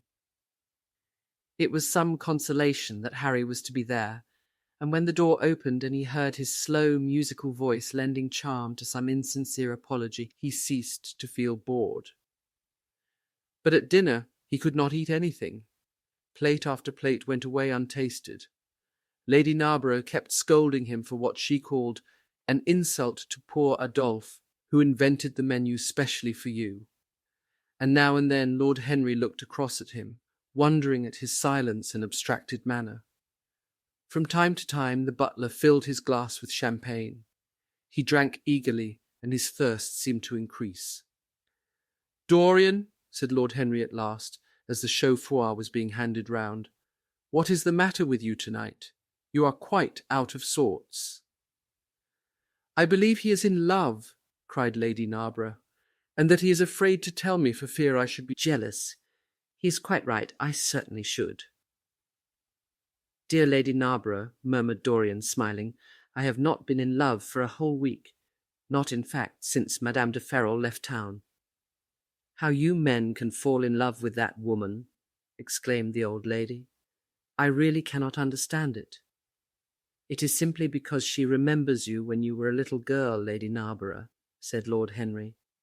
"She is the one link between us and your short frocks." "She does not remember my short frocks at all, Lord Henry, but I remember her very well at Vienna 30 years ago, and how décolletée she was then." "She is still décolletée," he answered, taking an olive in his long fingers, "and when she is in a very smart gown she looks like an edition de luxe of a bad French novel. She is really wonderful and full of surprises. Her capacity for family affection is extraordinary. When her third husband died, her hair turned quite gold from grief." "How can you, Harry?" cried Dorian. "It is a most romantic explanation," laughed the hostess. "But her third husband, Lord Henry, you don't mean to say Ferrol is the fourth?" "Certainly, Lady Narborough." "I don't believe a word of it." "Well, ask Mr. Gray. He is one of her most intimate friends." "Is it true, Mr. Gray?" "She assures me so, Lady Narborough," said Dorian. "I asked her whether, like Marguerite de Navarre, she had their hearts embalmed and hung at her girdle. She told me she didn't, because none of them had had any hearts at all." "4 husbands. Upon my word, that is trop de zèle." "Trop d'audace, I tell her," said Dorian. "Oh, she is audacious enough for anything, my dear. And what is Ferrol like? I don't know him." "The husbands of very beautiful women belong to the criminal classes," said Lord Henry, sipping his wine. Lady Narborough hit him with her fan. "Lord Henry, I am not at all surprised that the world says that you are extremely wicked." "But what world says that?" asked Lord Henry, elevating his eyebrows. "It can only be the next world. This world and I are on excellent terms." "Everybody I know says you are very wicked," cried the old lady, shaking her head. Lord Henry looked serious for some moments. "It is perfectly monstrous," he said at last, "the way people go about nowadays saying things against one behind one's back that are absolutely and entirely true." "Isn't he incorrigible?" cried Dorian, leaning forward in his chair. "I hope so," said his hostess, laughing. But really, if you all worship Madame de Ferrol in this ridiculous way, I shall have to marry again so as to be in the fashion." "You will never marry again, Lady Narborough," broke in Lord Henry. "You were far too happy. When a woman marries again, it is because she detested her first husband. When a man marries again, it is because he adored his first wife. Women try their luck. Men risk theirs." "Narborough wasn't perfect," cried the old lady. "If he had been, you would not have loved him, my dear lady," was the rejoinder. "Women love us for our defects. If we have enough of them, they will forgive us everything, even our intellects." "You will never ask me to dinner again after saying this, I am afraid, Lady Narborough, but it is quite true." "Of course it is true, Lord Henry. If we women did not love you for your defects, where would you all be? Not one of you would ever be married. You would be a set of unfortunate bachelors. Not, however, that would alter you much. Nowadays all the married men live like bachelors, and all the bachelors like married men." "Fin de siècle," murmured Lord Henry. "Fin du globe," answered his hostess. "I wish it were fin de globe," said Dorian with a sigh. "Life is a great disappointment." "Ah, my dear," cried Lady Narborough, putting on her gloves, "don't tell me that you have exhausted life. When a man says that, one knows that life has exhausted him. Lord Henry is very wicked, and I sometimes wish that I had been. But you are made to be good. You look so good. I must find you a nice wife. Lord Henry, don't you think that Mr. Gray should get married?" "I am always telling him so, Lady Narborough," said Lord Henry with a bow.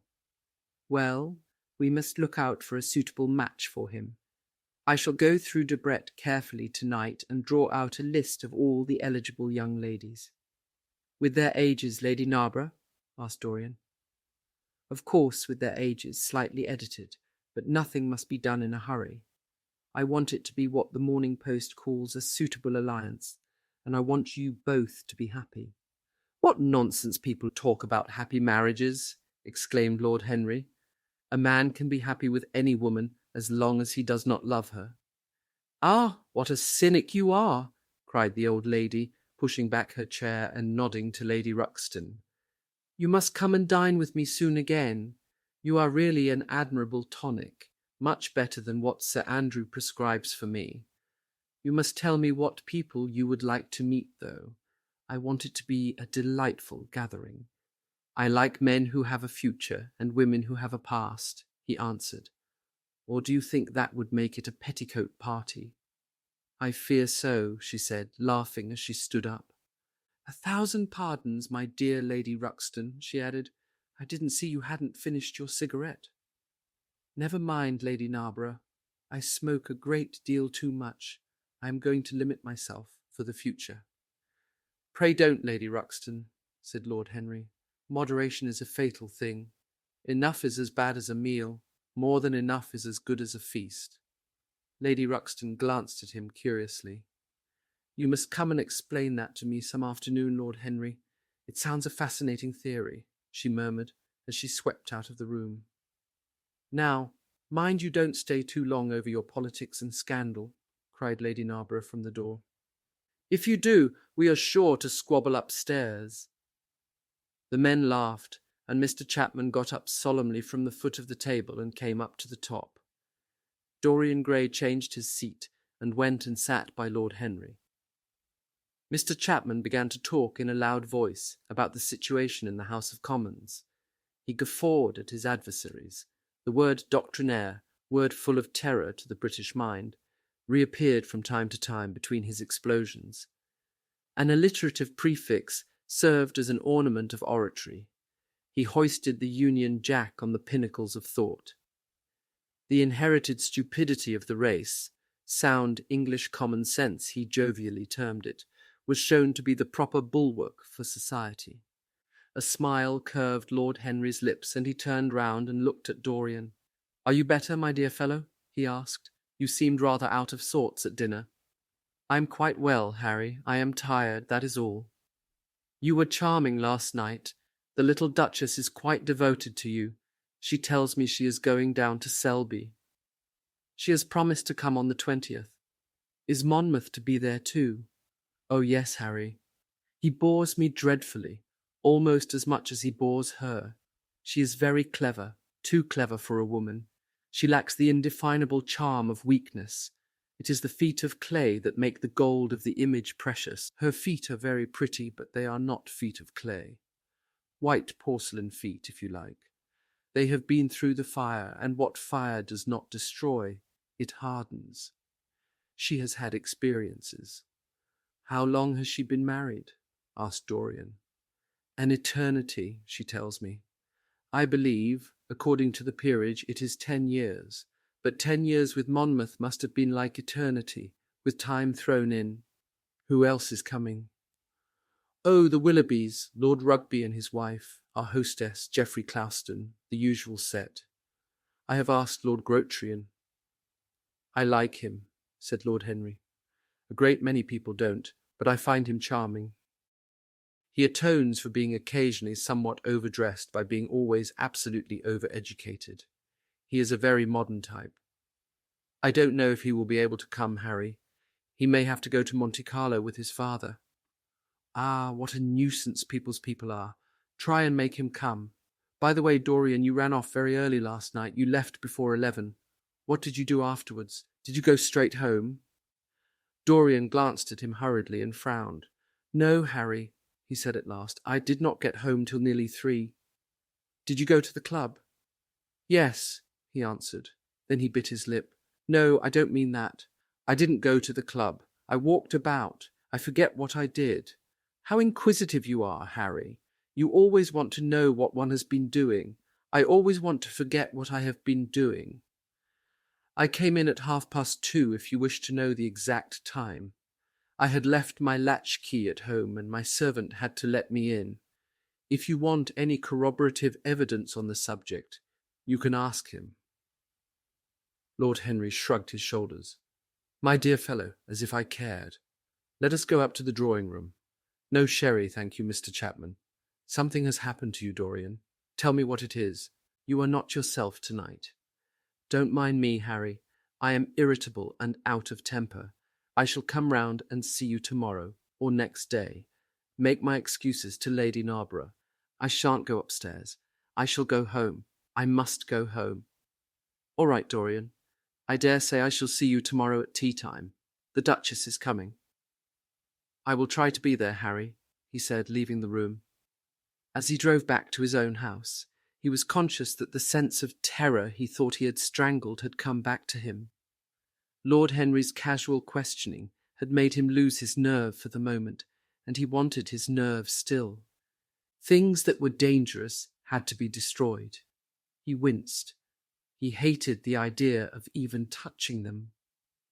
Yet it had to be done. He realized that, and when he had locked the door of his library, he opened the secret press into which he had thrust Basil Hallward's coat and bag. A huge fire was blazing. He piled another log on it. The smell of the singeing clothes and burning leather was horrible. It took him 3/4 of an hour to consume everything. At the end he felt faint and sick, and having lit some Algerian pastilles in a pierced copper brazier, he bathed his hands and forehead with a cool, musk-scented vinegar. Suddenly he started. His eyes grew strangely bright, and he gnawed nervously at his underlip.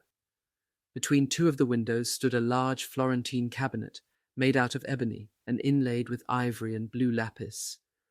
He watched it as though it were a thing that could fascinate and make afraid, as though it held something that he longed for and yet almost loathed. His breath quickened. A mad craving came over him. He lit a cigarette and then threw it away.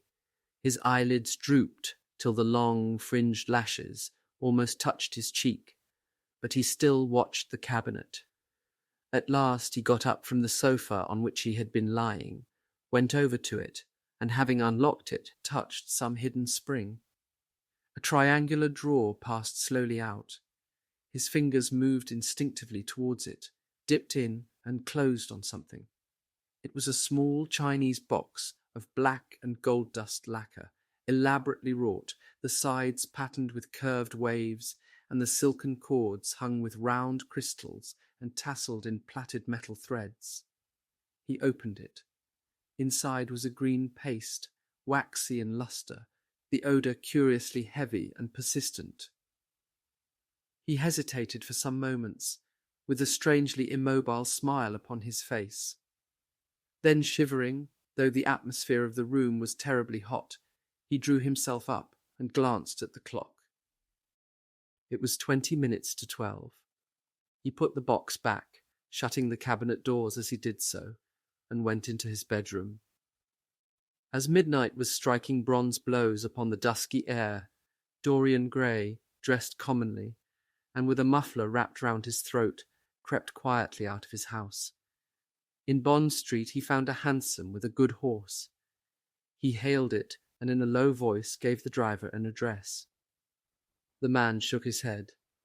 "It is too far for me," he muttered.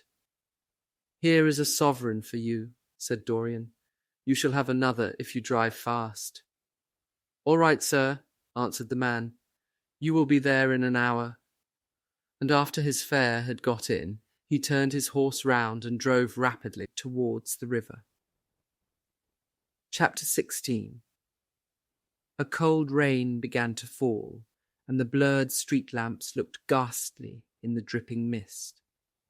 The public houses were just closing, and dim men and women were clustering in broken groups round their doors.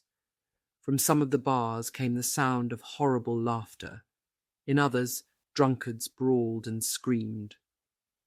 Lying back in the hansom, with his hat pulled over his forehead, Dorian Gray watched with listless eyes the sordid shame of the great city, and now and then he repeated to himself the words that Lord Henry had said to him on the first day they had met, to cure the soul by means of the senses, and the senses by means of the soul.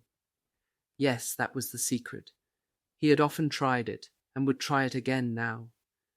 There were opium dens where one could buy oblivion, dens of horror, where the memory of old sins could be destroyed by the madness of sins that were new. The moon hung low in the sky like a yellow skull. From time to time a huge misshapen cloud stretched a long arm across and hid it. The gas lamps grew fewer, and the streets more narrow and gloomy. Once the man lost his way and had to drive back 1/2 mile. A steam rose from the horse as it splashed up the puddles. The side windows of the hansom were clogged with a grey flannel mist. To cure the soul by means of the senses, and the senses by means of the soul. How the words rang in his ears. His soul certainly was sick to death. Was it true that the senses could cure it? Innocent blood had been spilled. What could atone for that?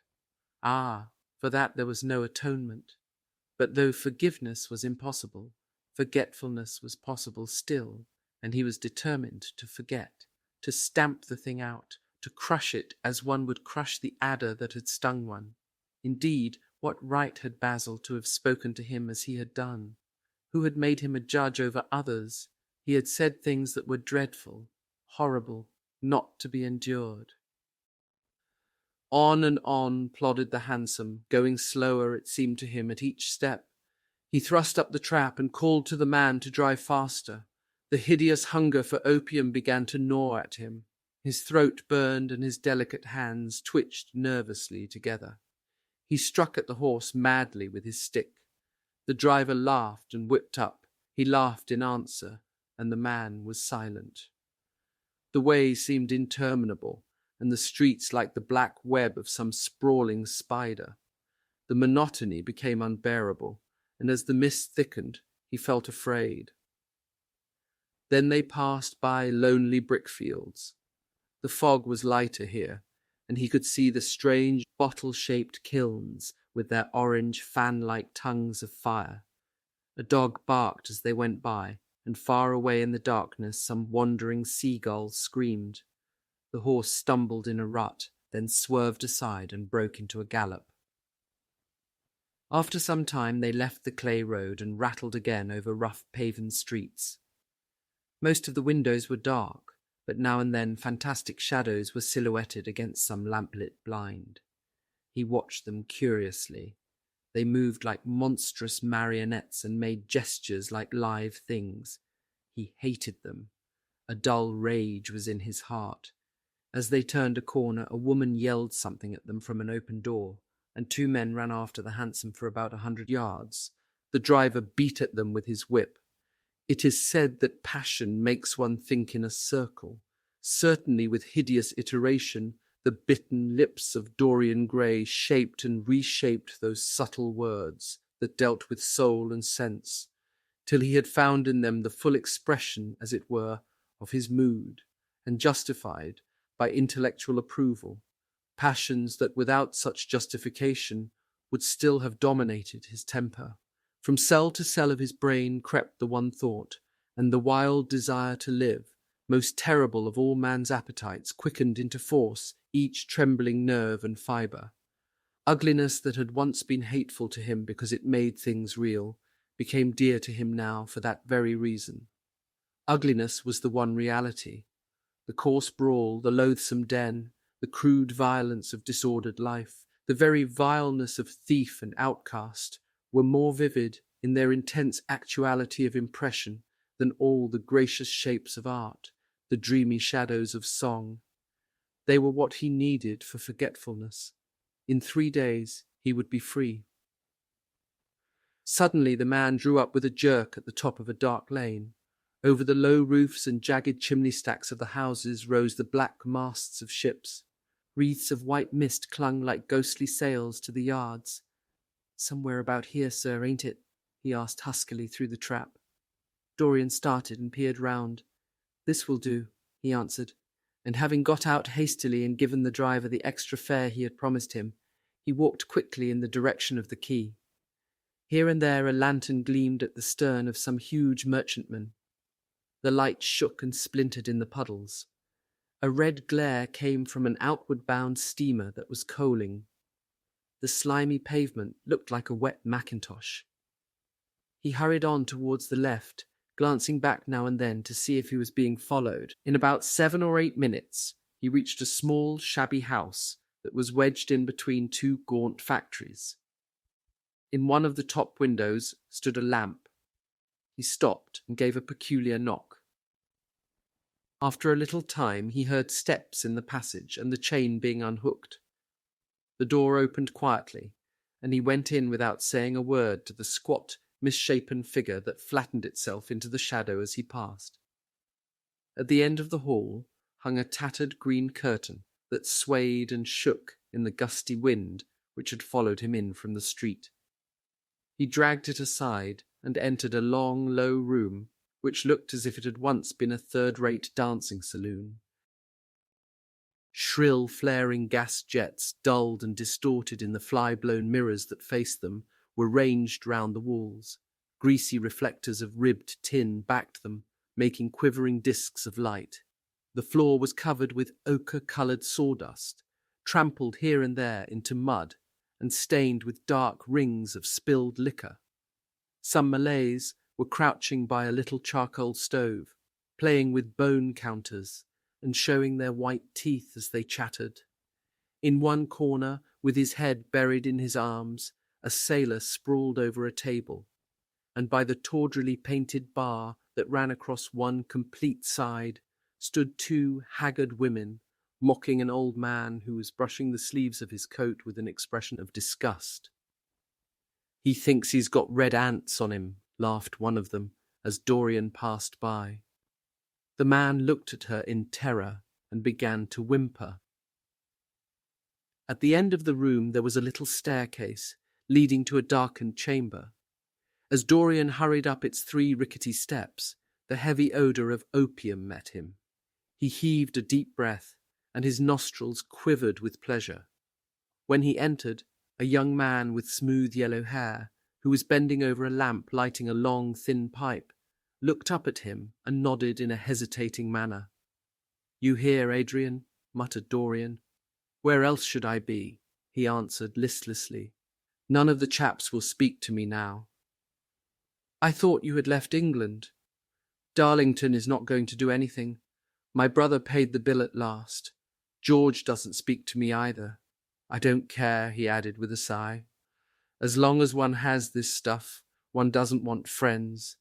I think I have had too many friends."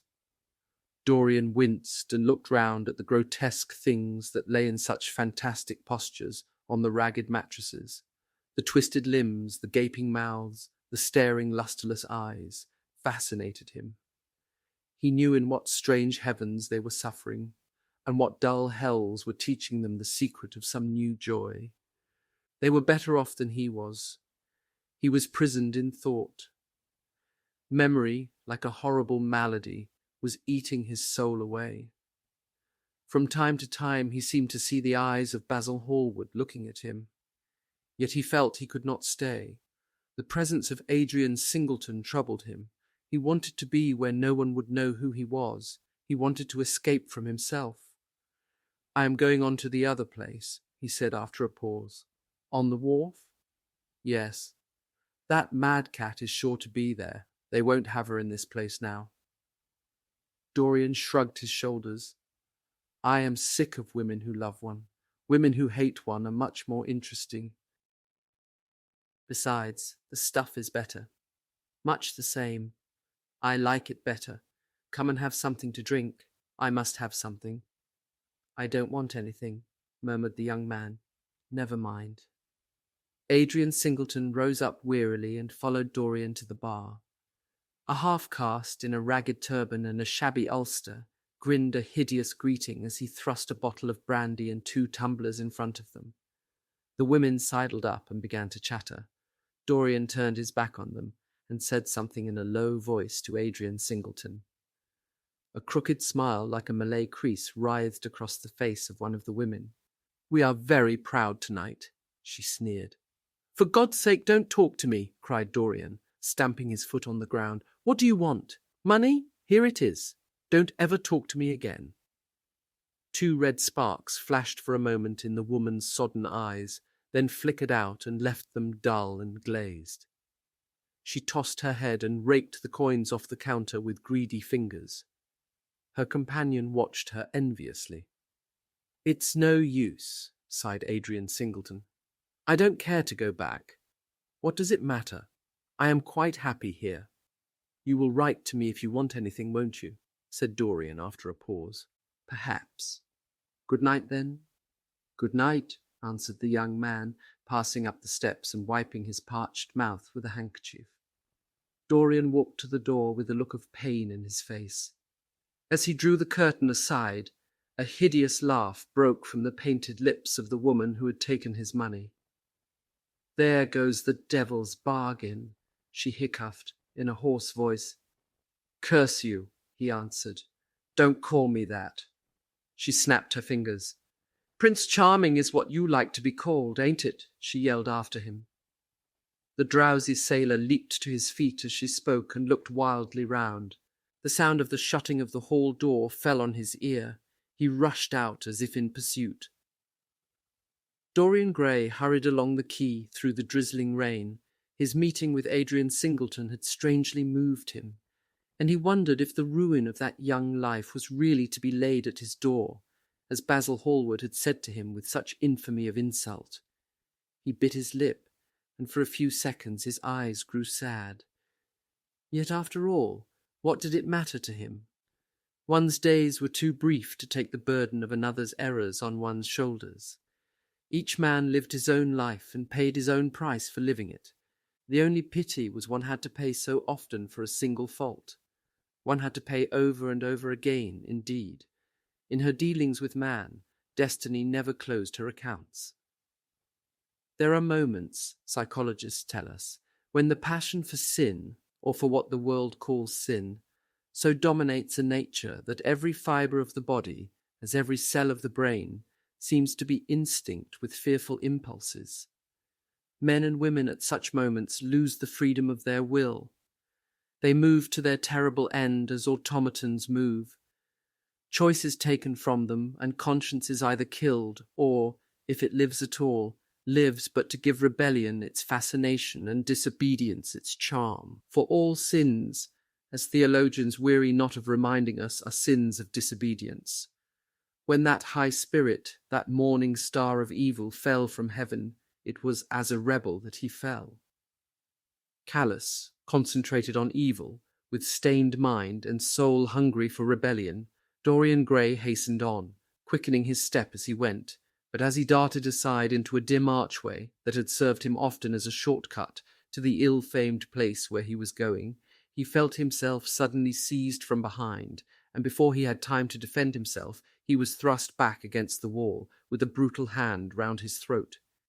He struggled madly for life, and by a terrible effort wrenched the tightening fingers away. In a second he heard the click of a revolver, and saw the gleam of a polished barrel pointing straight at his head, and the dusky form of a short, thick-set man facing him. "What do you want?" he gasped. "Keep quiet," said the man. "If you stir, I shoot you." "You are mad. What have I done to you?" "You wrecked the life of Sybil Vane," was the answer. "And Sybil Vane was my sister. She killed herself, I know it. Her death is at your door. I swore I would kill you in return. For years I have sought you. I had no clue, no trace. The two people who could have described you were dead. I knew nothing of you but the pet name she used to call you. I heard it tonight by chance. Make your peace with God, for tonight you are going to die." Dorian Gray grew sick with fear. "I never knew her," he stammered. "I never heard of her. You are mad. You had better confess your sin, for as sure as I am James Vane, you are going to die." There was a horrible moment. Dorian did not know what to say or do. "Down on your knees," growled the man.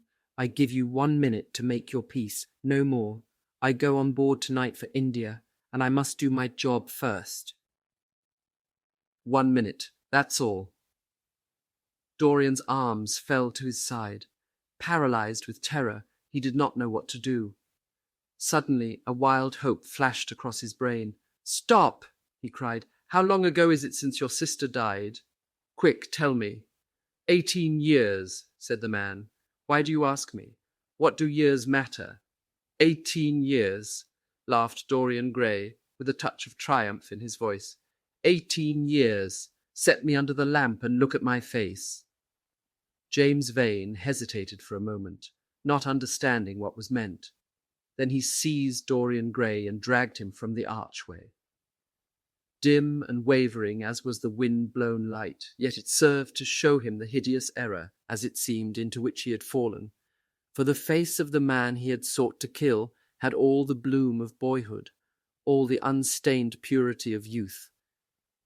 He seemed little more than a lad of 20 summers, hardly older, if older indeed at all, than his sister had been when they had parted so many years ago. It was obvious that this was not the man who had destroyed her life. He loosened his hold and reeled back. My God, he cried, and I would have murdered you." Dorian Gray drew a long breath. "You have been on the brink of committing a terrible crime, my man," he said, looking at him sternly. "Let this be a warning to you not to take vengeance into your own hands." "Forgive me, sir," muttered James Vane. "I was deceived. A chance word I heard in that damned den set me on the wrong track." "You had better go home and put that pistol away, or you may get into trouble," said Dorian, turning on his heel and going slowly down the street. James Vane stood on the pavement in horror. He was trembling from head to foot. After a little while, a black shadow that had been creeping along the dripping wall moved out into the light and came close to him with stealthy footsteps. He felt a hand laid on his arm and looked round with a start. It was one of the women who had been drinking at the bar. "Why didn't you kill him?" she hissed out, putting haggard face quite close to his. "I knew you were following him when you rushed out from Daly's. You fool, you should have killed him. He has lots of money, and he's as bad as bad." "He is not the man I am looking for," he answered, "and I want no man's money. I want a man's life. The man whose life I want must be nearly 40 now. This one is little more than a boy. Thank God I have not got his blood upon my hands." The woman gave a bitter laugh. "Little more than a boy," she sneered. "Why, man, it's nigh on 18 years since Prince Charming made me what I am." "You lie," cried James Vane. She raised her hand up to heaven. "Before God, I am telling the truth," she cried. "Before God." "Strike me dumb if it ain't so. He is the worst one that comes here. They say he has sold himself to the devil for a pretty face. It's nigh on 18 years since I met him. He hasn't changed much since then. I have, though," she added with a sickly leer. "You swear this?" "I swear it," came in hoarse echo from her flat mouth. "But don't give me away to him," she whined. "I am afraid of him. Let me have some money for my night's lodging." He broke from her with an oath and rushed to the corner of the street, but Dorian Gray had disappeared. When he looked back, the woman had vanished also. Chapter 17.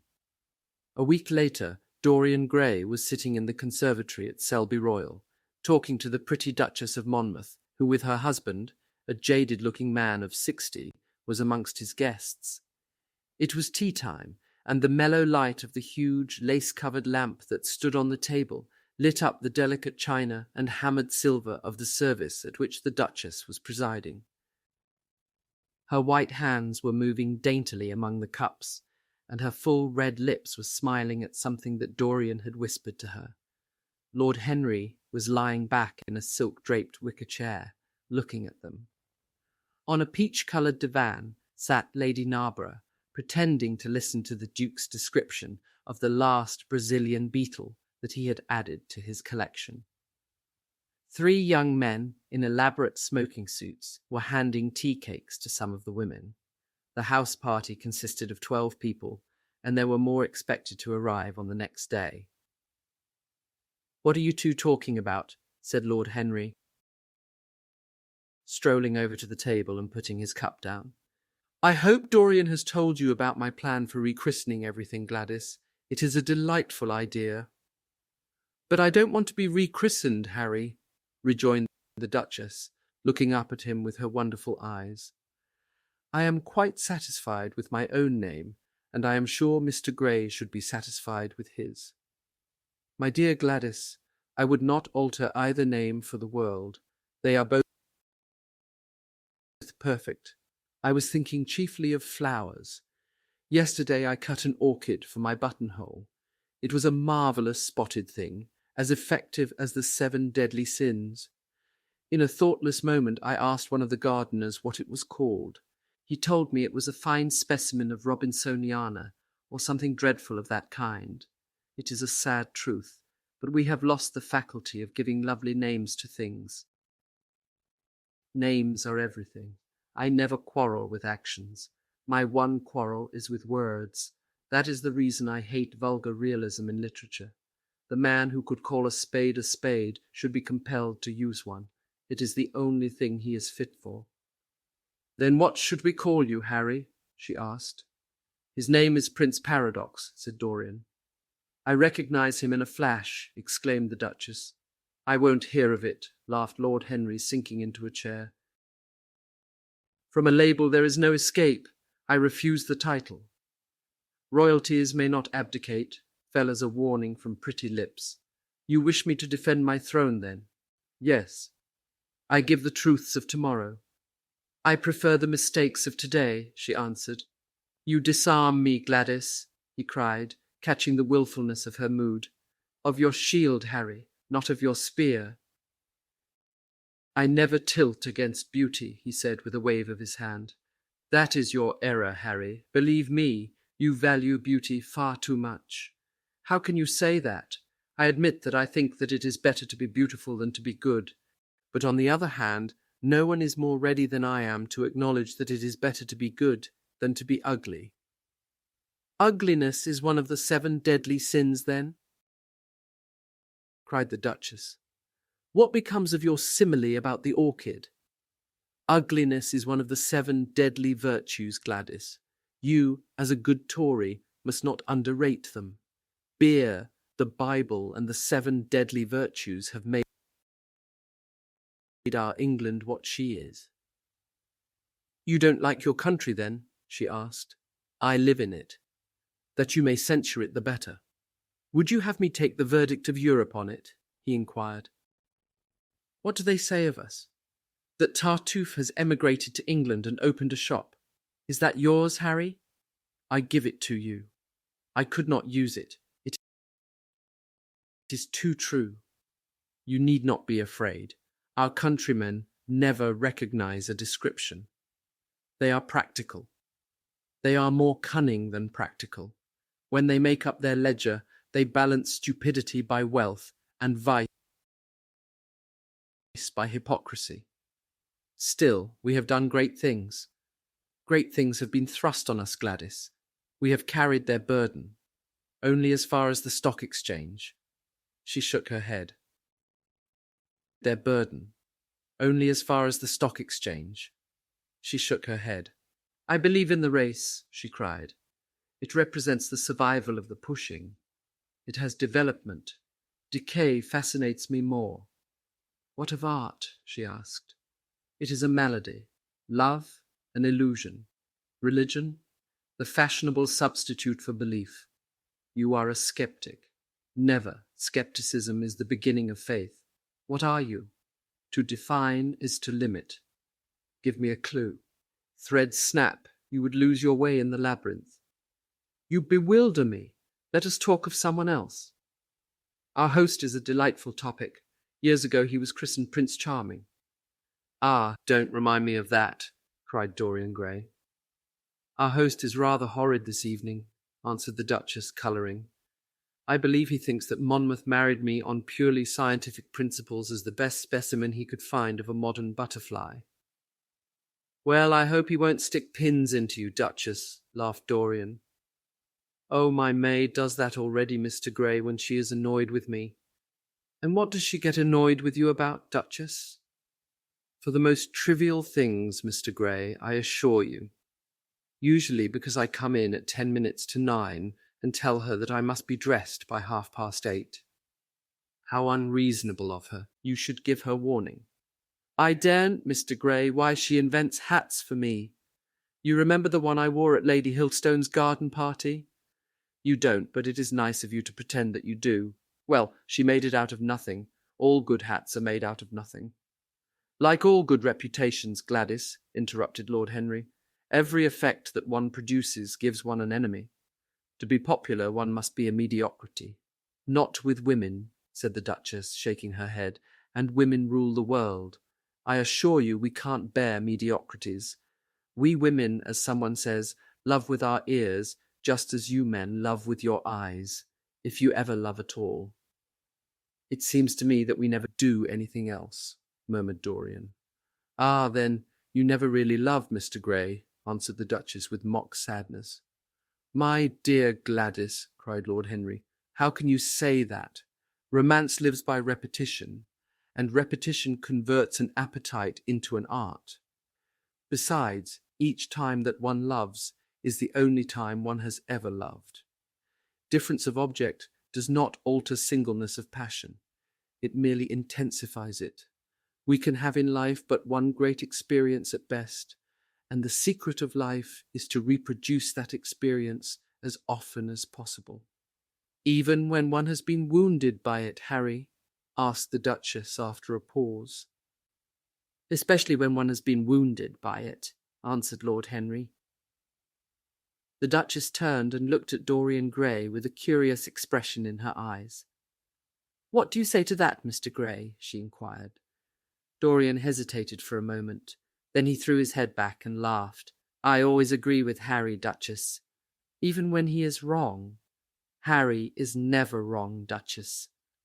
And does his philosophy make you happy? I have never searched for happiness.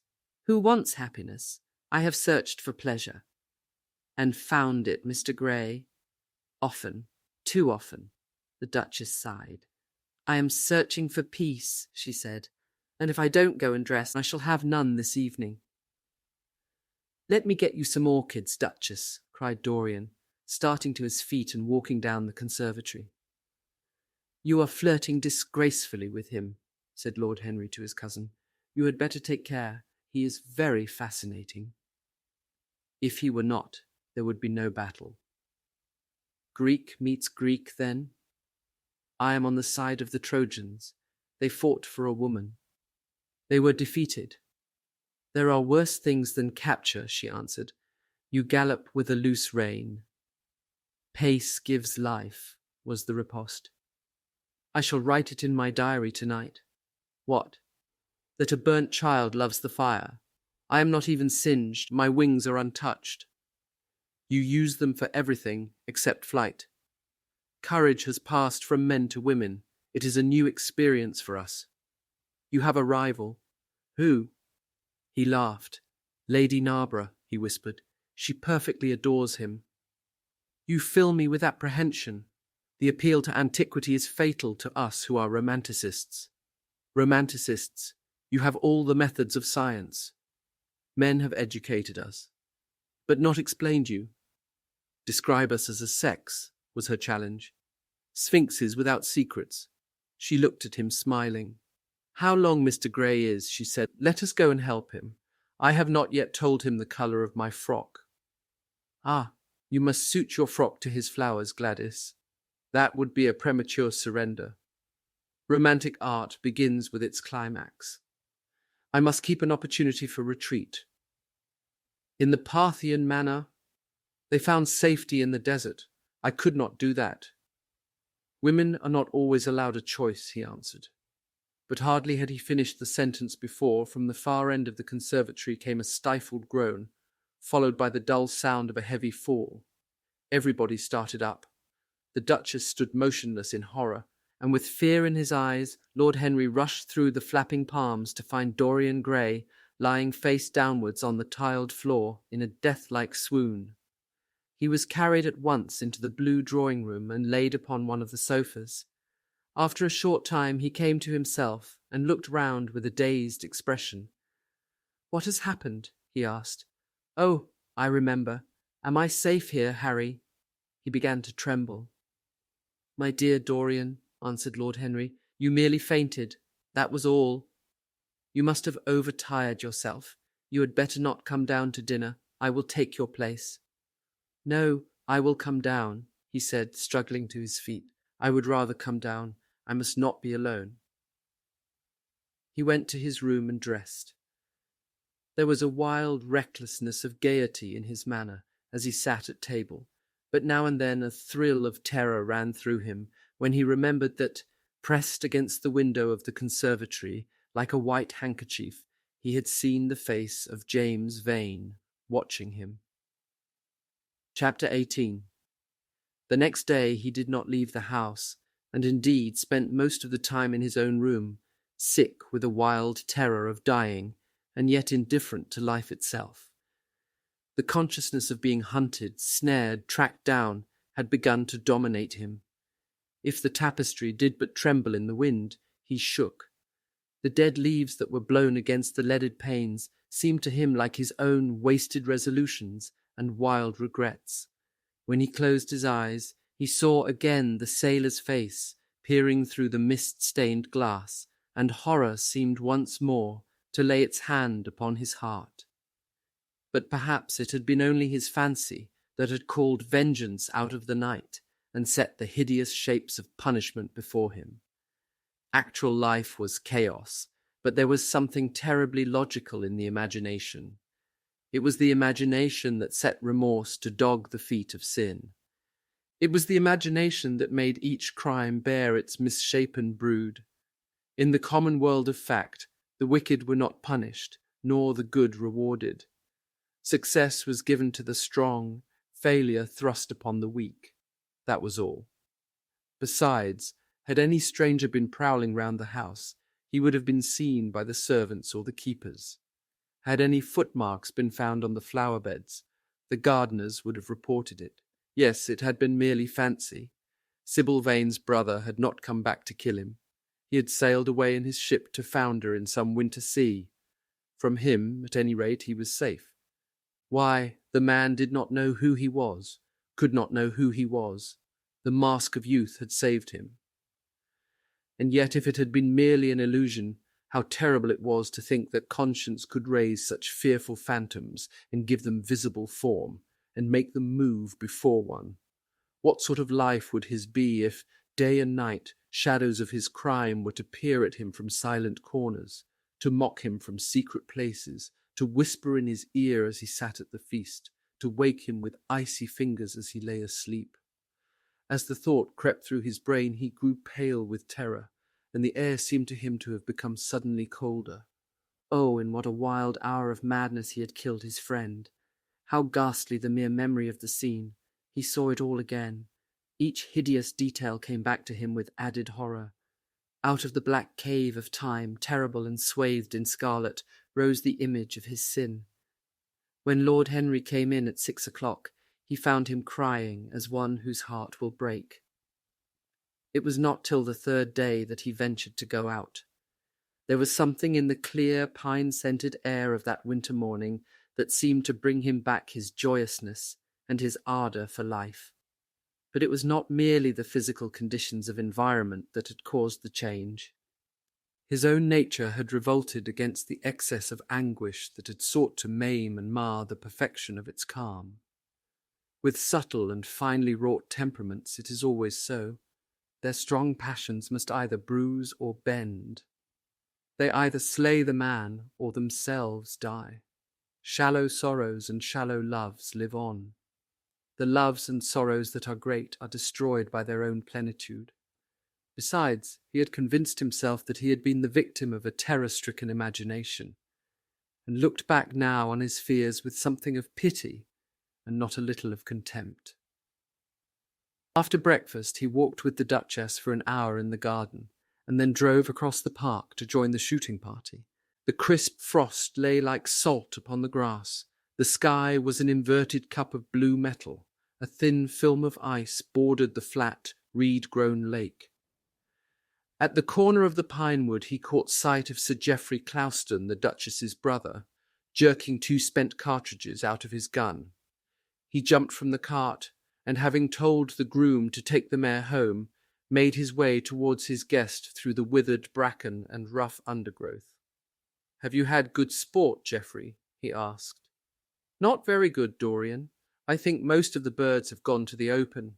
I dare say it will be better after lunch, when we get to new ground." Dorian strolled along by his side.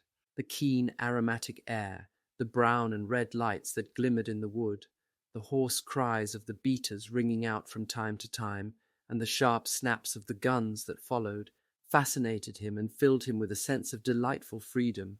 He was dominated by the carelessness of happiness, by the high indifference of joy. Suddenly, from a lumpy tussock of old grass, some 20 yards in front of them, with black-tipped ears erect and long hinder limbs throwing it forward, started a hare. It bolted for a thicket of alders. Sir Geoffrey put his gun to his shoulder, but there was something in the animal's grace of movement that strangely charmed Dorian Gray, and he cried out at once, "Don't shoot it, Geoffrey, let it live." "What nonsense, Dorian," laughed his companion, and as the hare bounded into the thicket he fired. There were 2 cries heard, the cry of a hare in pain, which is dreadful, the cry of a man in agony, which is worse. "Good heavens, I have hit a beater," exclaimed Sir Geoffrey.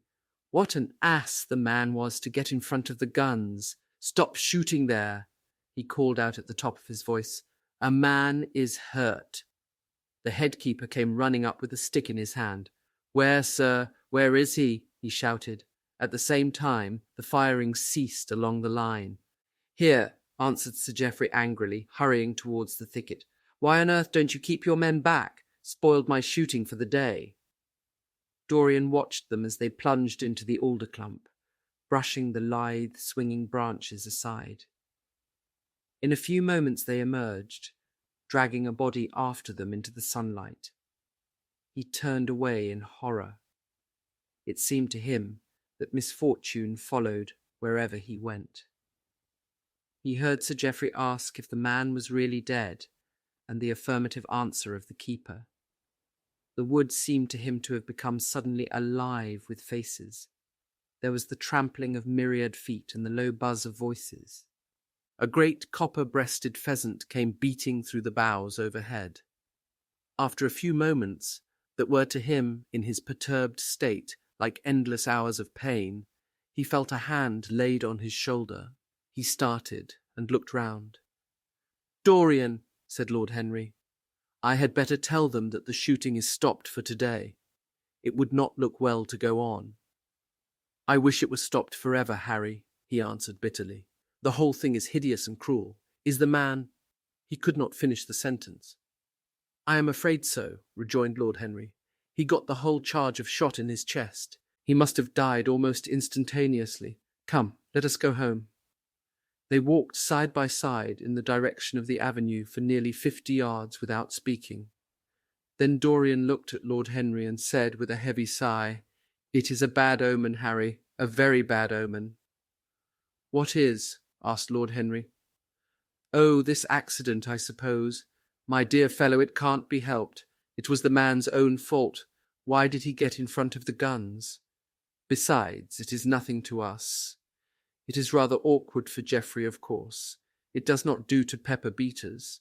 It makes people think that one is a wild shot. And Geoffrey is not. He shoots very straight. But there is no use talking about the matter." Dorian shook his head. "It is a bad omen, Harry. I feel as if something horrible were going to happen to some of us. To myself, perhaps," he added, passing his hand over his eyes with a gesture of pain.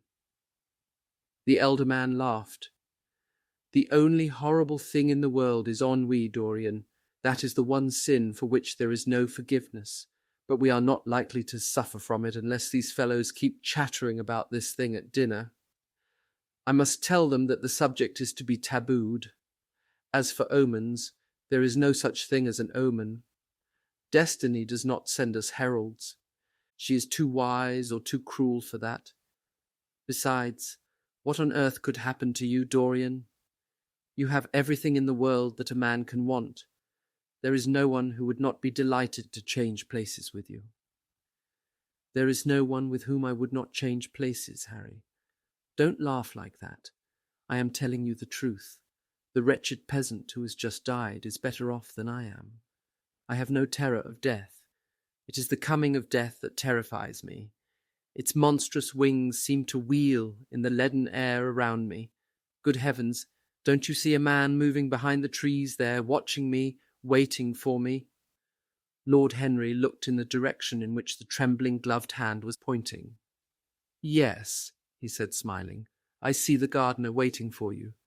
I suppose he wants to ask you what flowers you wish to have on the table tonight. How absurdly nervous you are, my dear fellow. You must come and see my doctor when we get back to town." Dorian heaved a sigh of relief as he saw the gardener approaching. The man touched his hat, glanced for a moment at Lord Henry in a hesitating manner, and then produced a letter, which he handed to his master. "Her Grace told me to wait for an answer," he murmured. Dorian put the letter into his pocket. "Tell Her Grace that I am coming in," he said coldly. The man turned round and went rapidly in the direction of the house. "How fond women are of doing dangerous things," laughed Lord Henry. "It is one of the qualities in them that I admire most. A woman will flirt with anybody in the world as long as other people are looking on." "How fond you are of saying dangerous things, Harry. In the present instance you are quite astray. I like the Duchess very much, but I don't love her. And the Duchess loves you very much, but she likes you less, so you are excellently matched. You are talking scandal, Harry, and there is never any basis for scandal." "The basis of every scandal is an immoral certainty," said Lord Henry, lighting a cigarette. "You would sacrifice anybody, Harry, for the sake of an epigram." "The world goes to the altar of its own accord," was the answer. "I wish I could love," cried Dorian Gray with a deep note of pathos in his voice. "But I seem to have lost the passion and forgotten the desire. I am too much concentrated on myself. My own personality has become a burden to me. I want to escape, to go away, to forget. It was silly of me to come down here at all. I think I shall send a wire to Harvey to have the yacht got ready. On a yacht one is safe." "Safe from what, Dorian? You are in some trouble. Why not tell me what it is? You know I would help you." "I can't tell you, Harry," he answered sadly, "and I dare say it is only a fancy of mine. This unfortunate accident has upset me. I have a horrible presentiment that something of the kind may happen to me. What nonsense! I hope it is, but I can't help feeling it. Ah, here is the Duchess, looking like Artemis in a tailor-made gown. You see we have come back, Duchess." "I have heard all about it, Mr. Gray," she answered. Poor Geoffrey is terribly upset, and it seems that you asked him not to shoot the hare. How curious." "Yes, it was very curious. I don't know what made me say it. Some whim, I suppose. It looked the loveliest of little live things. But I'm sorry they told you about the man. It is a hideous subject." "It is an annoying subject," broke in Lord Henry. "It has no psychological value at all. Now, if Geoffrey had done the thing on purpose, how interesting he would be. I should like to know someone who had committed a real murder." "How horrid of you, Harry!" cried the Duchess. "Isn't it, Mr. Gray? Harry, Mr. Gray is ill again. He is going to faint." Dorian drew himself up with an effort and smiled. "It is nothing, Duchess," he murmured. "My nerves are dreadfully out of order. That is all. I'm afraid I walked too far this morning. I didn't hear what Harry said. Was it very bad? You must tell me some other time. I think I must go and lie down. You will excuse me, won't you?" They had reached the great flight of steps that led from the conservatory onto the terrace. As the glass door closed behind Dorian, Lord Henry turned and looked at the Duchess with his slumberous eyes. "Are you very much in love with him?" he asked. She did not answer for some time, but stood gazing at the landscape. "I wish I knew," she said at last. He shook his head. "Knowledge would be fatal. It is the uncertainty that charms one. A mist makes things wonderful. One may lose one's way. All ways end at the same point, my dear Gladys." "What is that?" "Disillusion. It was my debut in life," she sighed. "It came to you crowned. I am tired of strawberry leaves. They become you. Only in public." "You would miss them," said Lord Henry. "I will not part with a petal. Monmouth has ears. Old age is dull of hearing. Has he never been jealous? I wish he had been." He glanced about as if in search of something. "What are you looking for?" she inquired. "The button from your foil," he answered. "You have dropped it." She laughed. "I have still the mask." "It makes your eyes lovelier," was his reply. She laughed again. Her teeth showed like white seeds in a scarlet fruit. Upstairs, in his own room, Dorian Gray was lying on a sofa, with terror in every tingling fibre of his body. Life had suddenly become too hideous a burden for him to bear.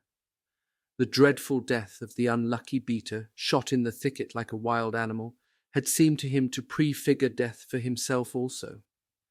He had nearly swooned at what Lord Henry had said in a chance mood of cynical jesting.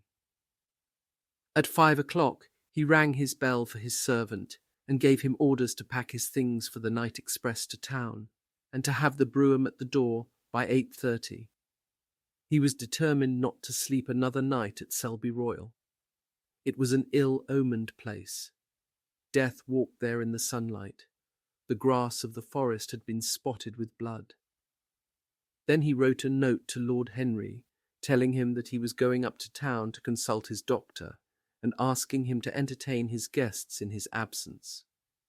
As he was putting it into the envelope, a knock came to the door, and his valet informed him that the head-keeper wished to see him. He frowned and bit his lip. "Send him in," he muttered, after some moments' hesitation. As soon as the man entered, Dorian pulled his cheque-book out of a drawer and spread it out before him. "I suppose you have come about the unfortunate accident of this morning, Thornton," he said, taking up a pen.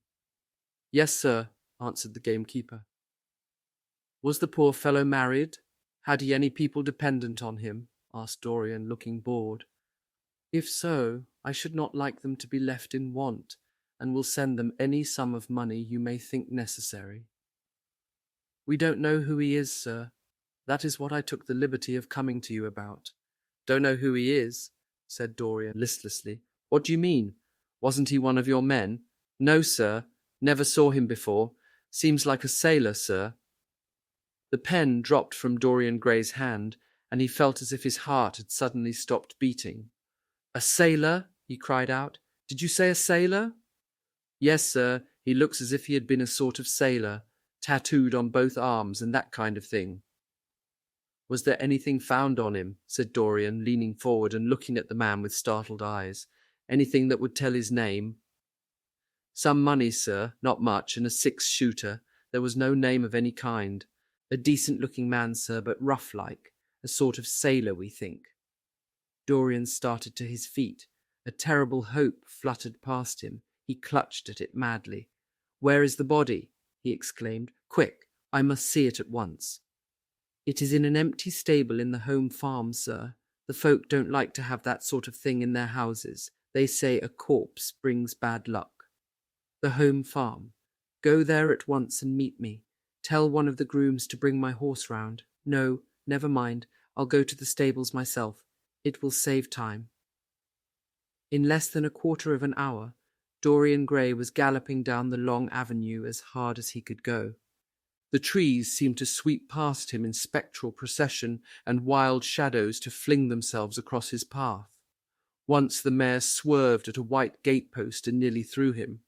He lashed her across the neck with his crop. She cleft the dusky air like an arrow. The stones flew from her hooves. At last he reached the home farm. 2 men were loitering in the yard. He leapt from the saddle and threw the reins to one of them. In the farthest stable, a light was glimmering. Something seemed to tell him that the body was there, and he hurried to the door and put his hand upon the latch. There he paused for a moment, feeling that he was on the brink of a discovery that would either make or mar his life. Then he thrust the door open and entered. On a heap of sacking in the far corner was lying the dead body of a man dressed in a coarse shirt and a pair of blue trousers. A spotted handkerchief had been placed over the face. A coarse candle, stuck in a bottle, sputtered beside it. Dorian Gray shuddered. He felt that his could not be the hand to take the handkerchief away, and called out to one of the farm servants to come to him. "Take that thing off the face, I wish to see it," he said, clutching at the doorpost for support. When the farm servant had done so, he stepped forward. A cry of joy broke from his lips. The man who had been shot in the thicket was James Vane. He stood there for some minutes looking at the dead body. As he rode home, his eyes were full of tears, for he knew he was safe. Chapter 19. "There is no use your telling me that you are going to be good," cried Lord Henry, dipping his white fingers into a red copper bowl filled with rose water. "You are quite perfect. Pray, don't change." Dorian Gray shook his head. "No, Harry, I have done too many dreadful things in my life. I am not going to do any more. I began my good actions yesterday." "Where were you yesterday?" "In the country, Harry. I was staying at a little inn by myself." "My dear boy," said Lord Henry, smiling, "anybody can be good in the country. There are no temptations there. That is the reason why people who live out of town are so absolutely uncivilized. Civilization is not by any means an easy thing to attain to. There are only 2 ways by which man can reach it. One is by being cultured, the other by being corrupt. Country people have no opportunity of being either, so they stagnate." "Culture and corruption," echoed Dorian. "I have known something of both. It seems terrible to me now that they should ever be found together. For I have a new ideal, Harry. I am going to alter. I think I have altered." "You have not yet told me what your good action was. Or did you say you had done more than one?" asked his companion as he spilled into his plate a little crimson pyramid of seeded strawberries, and through a perforated, shell-shaped spoon, snowed white sugar upon them. "I can tell you, Harry, it is not a story I could tell to anyone else. I spared somebody. It sounds vain, but you understand what I mean. She was quite beautiful and wonderfully like Sybil Vane. I think it was that which first attracted me to her. You remember Sybil, don't you? How long ago that seems. Well, Hetty was not one of our own class, of course. She was simply a girl in a village. But I really loved her. I am quite sure that I loved her. All during this wonderful May that we have been having, I used to run down and see her 2 or 3 times a week. Yesterday she met me in a little orchard. The apple blossoms kept tumbling down on her hair, and she was laughing. We were to have gone away together this morning at dawn. Suddenly I determined to leave her as flower-like as I had found her. I should think the novelty of the emotion must have given you a thrill of real pleasure, Dorian, interrupted Lord Henry. But I can finish your idyll for you. You gave her good advice and broke her heart. That was the beginning of your reformation. Harry, you are horrible. You mustn't say these dreadful things. Hetty's heart is not broken. Of course she cried and all that, but there is no disgrace upon her. She can live, like Perdita, in her garden of mint and marigold. And weep over a faithless Florizel, said Lord Henry, laughing as he leaned back in his chair. My dear Dorian, you have the most curiously boyish moods.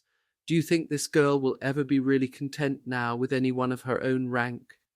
I suppose she will be married some day to a rough carter or a grinning ploughman. Well, the fact of having met you and loved you will teach her to despise her husband, and she will be wretched. From a moral point of view, I cannot say that I think much of your great renunciation. Even as a beginning, it is poor. Besides, how do you know that Hetty isn't floating at the present moment in some starlit mill-pond with lovely water-lilies round her, like Ophelia? I can't bear this, Harry. You mock at everything, and then suggest the most serious tragedies. I'm sorry I told you now. I don't care what you say to me. I know I was right in acting as I did. Poor Hetty. As I rode past the farm this morning, I saw her white face at the window, like a spray of jasmine. Don't let us talk about it any more. And don't try to persuade me that the first good action I have done for years, the first little bit of self-sacrifice I have ever known, is really a sort of sin. I want to be better. I am going to be better. Tell me something about yourself. What is going on in town? I have not been to the club for days. The people are still discussing poor Basil's disappearance. I should have thought they had got tired of that by this time, said Dorian, pouring himself out some wine and frowning slightly. My dear boy, they have only been talking about it for 6 weeks, and the British public are really not equal to the mental strain of having more than one topic every 3 months. They have been very fortunate lately, however. They have had my own divorce case and Alan Campbell's suicide. Now they have got the mysterious disappearance of an artist. Scotland Yard still insists that the man in the grey ulster who left for Paris by the midnight train on the 9th of November was poor Basil, and the French police declare that Basil never arrived in Paris at all. I suppose in about a fortnight we shall be told that he has been seen in San Francisco. It is an odd thing, but everyone who disappears is said to be seen at San Francisco. It must be a delightful city and possess all the attractions of the next world. What do you think has happened to Basil? Asked Dorian, holding up his Burgundy against the light and wondering how it was that he could discuss the matter so calmly. I have not the slightest idea. If Basil chooses to hide himself, it is no business of mine. If he is dead, I don't want to think about him. Death is the only thing that ever terrifies me. I hate it. Why? Said the younger man wearily. Because, said Lord Henry, passing beneath his nostrils the gilt trellis of an open vinaigrette box, one can survive everything nowadays except that. Death and vulgarity are the only 2 facts in the 19th century that one cannot explain away. Let us have our coffee in the music-room, Dorian. You must play Chopin to me. The man with whom my wife ran away played Chopin exquisitely. Poor Victoria. I was very fond of her. The house is rather lonely without her. Of course, married life is merely a habit, a bad habit. But then one regrets the loss even of one's worst habits. Perhaps one regrets them the most. They are such an essential part of one's personality. Dorian said nothing, but rose from the table, and passing into the next room, sat down to the piano and let his fingers stray across the white and black ivory of the keys. After the coffee had been brought in, he stopped, and looking over at Lord Henry said, Harry, did it ever occur to you that Basil was murdered? Lord Henry yawned. Basil was very popular, and always wore a Waterbury watch. Why should he have been murdered? He was not clever enough to have enemies.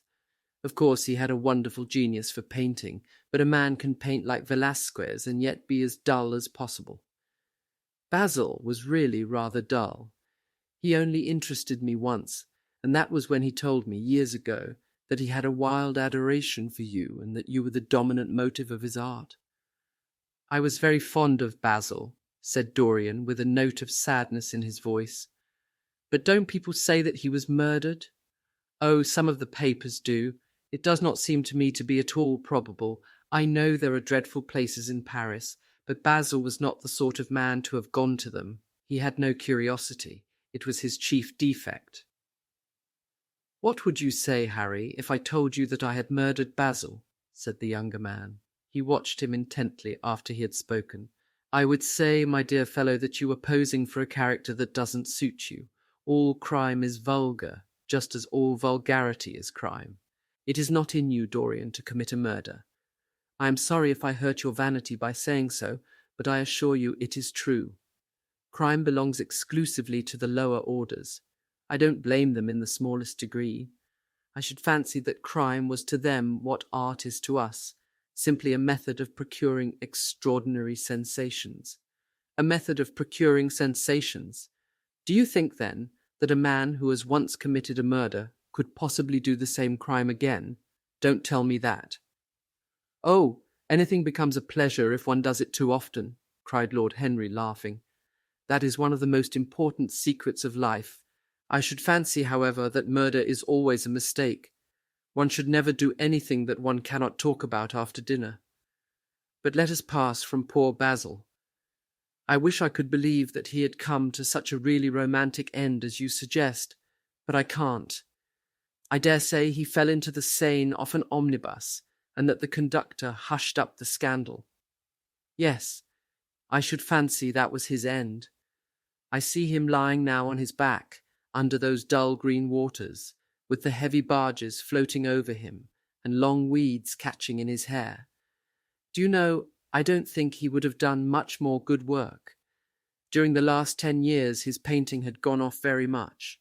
Dorian heaved a sigh, and Lord Henry strolled across the room and began to stroke the head of a curious Java parrot, a large grey-plumaged bird with pink crest and tail that was balancing itself upon a bamboo perch.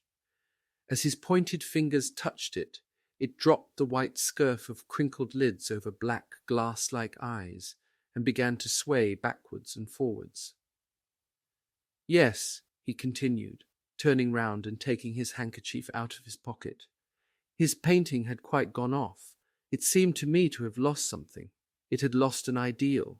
When you and he ceased to be great friends, he ceased to be a great artist. What was it separated you? I suppose he bored you. If so, he never forgave you. It's a habit bores have. By the way, what has become of that wonderful portrait he did of you? I don't think I have ever seen it since he finished it.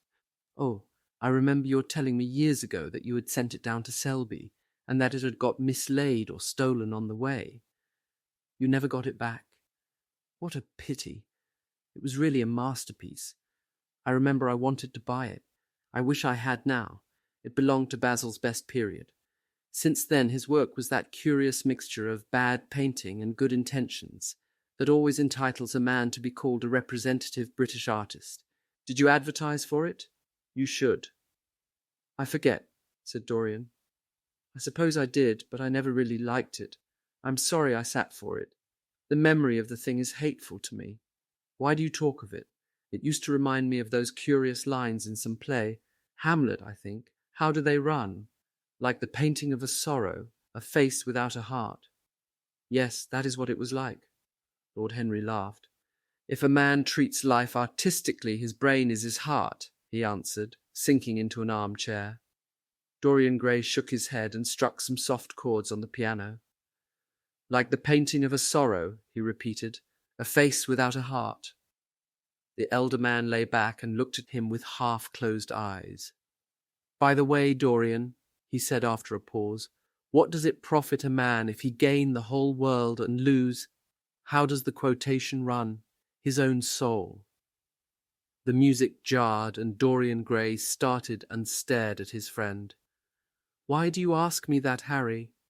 My dear fellow, said Lord Henry, elevating his eyebrows in surprise, I asked you because I thought you might be able to give me an answer.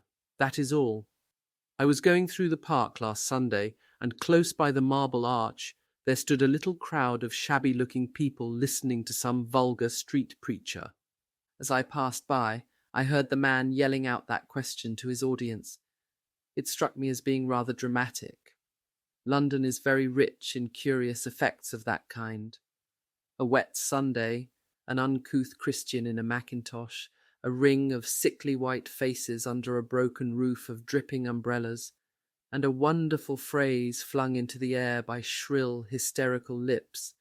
It was really very good in its way, quite a suggestion. I thought of telling the prophet that art had a soul, but that man had not. I am afraid, however, he would not have understood me. Don't, Harry. The soul is a terrible reality. It can be bought and sold and bartered away. It can be poisoned or made perfect.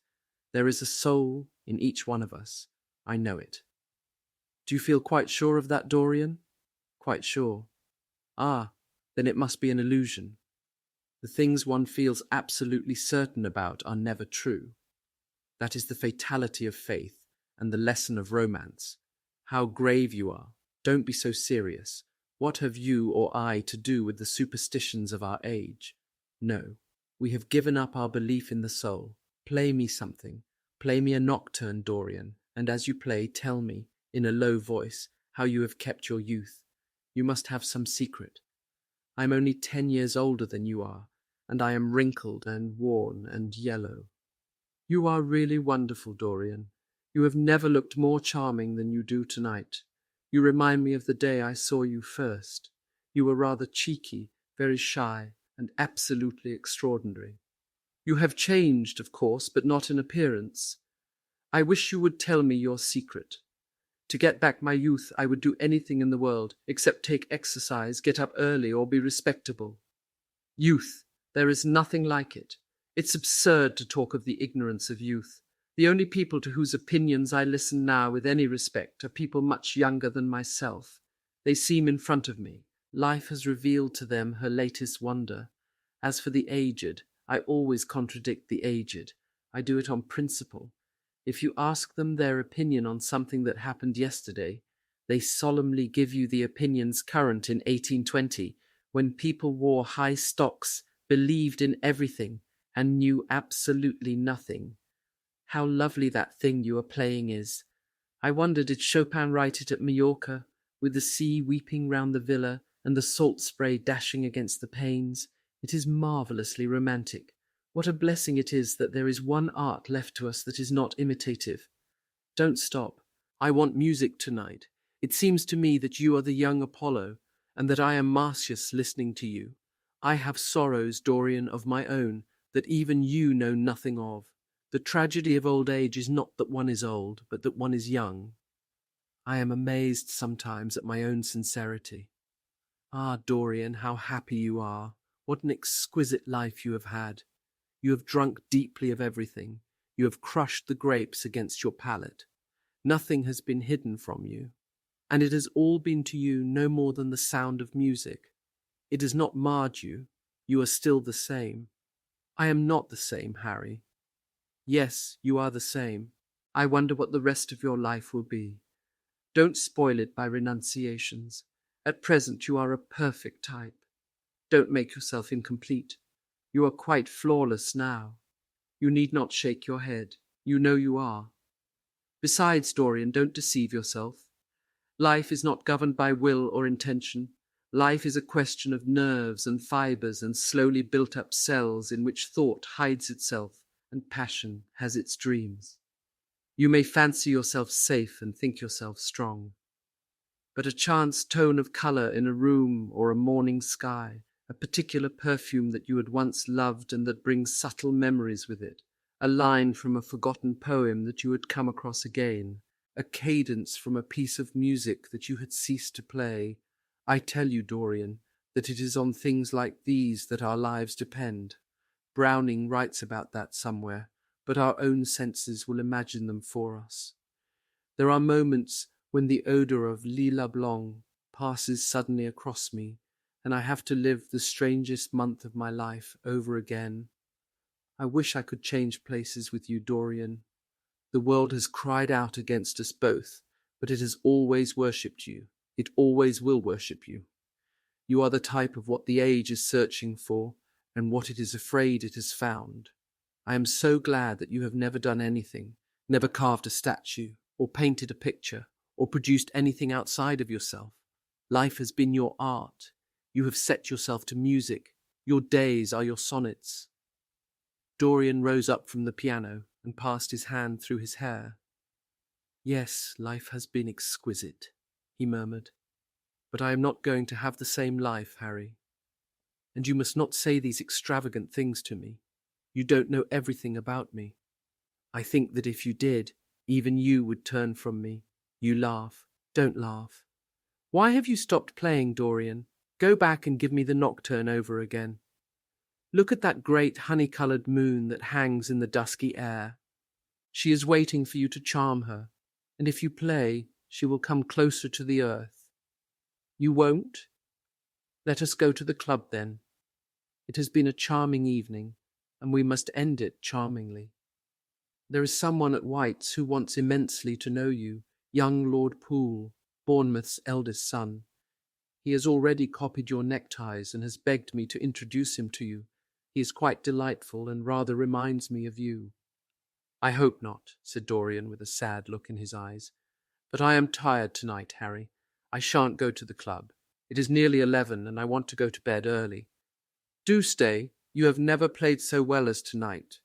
There was something in your touch that was wonderful. It had more expression than I had ever heard from it before. It is because I am going to be good, he answered, smiling. I am a little changed already. You cannot change to me, Dorian, said Lord Henry. You and I will always be friends. Yet you poisoned me with a book once. I should not forgive that. Harry, promise me that you will never lend that book to anyone. It does harm. My dear boy, you are really beginning to moralize. You will soon be going about like the converted and the revivalist, warning people against all the sins of which you have grown tired. You are much too delightful to do that. Besides, it is no use.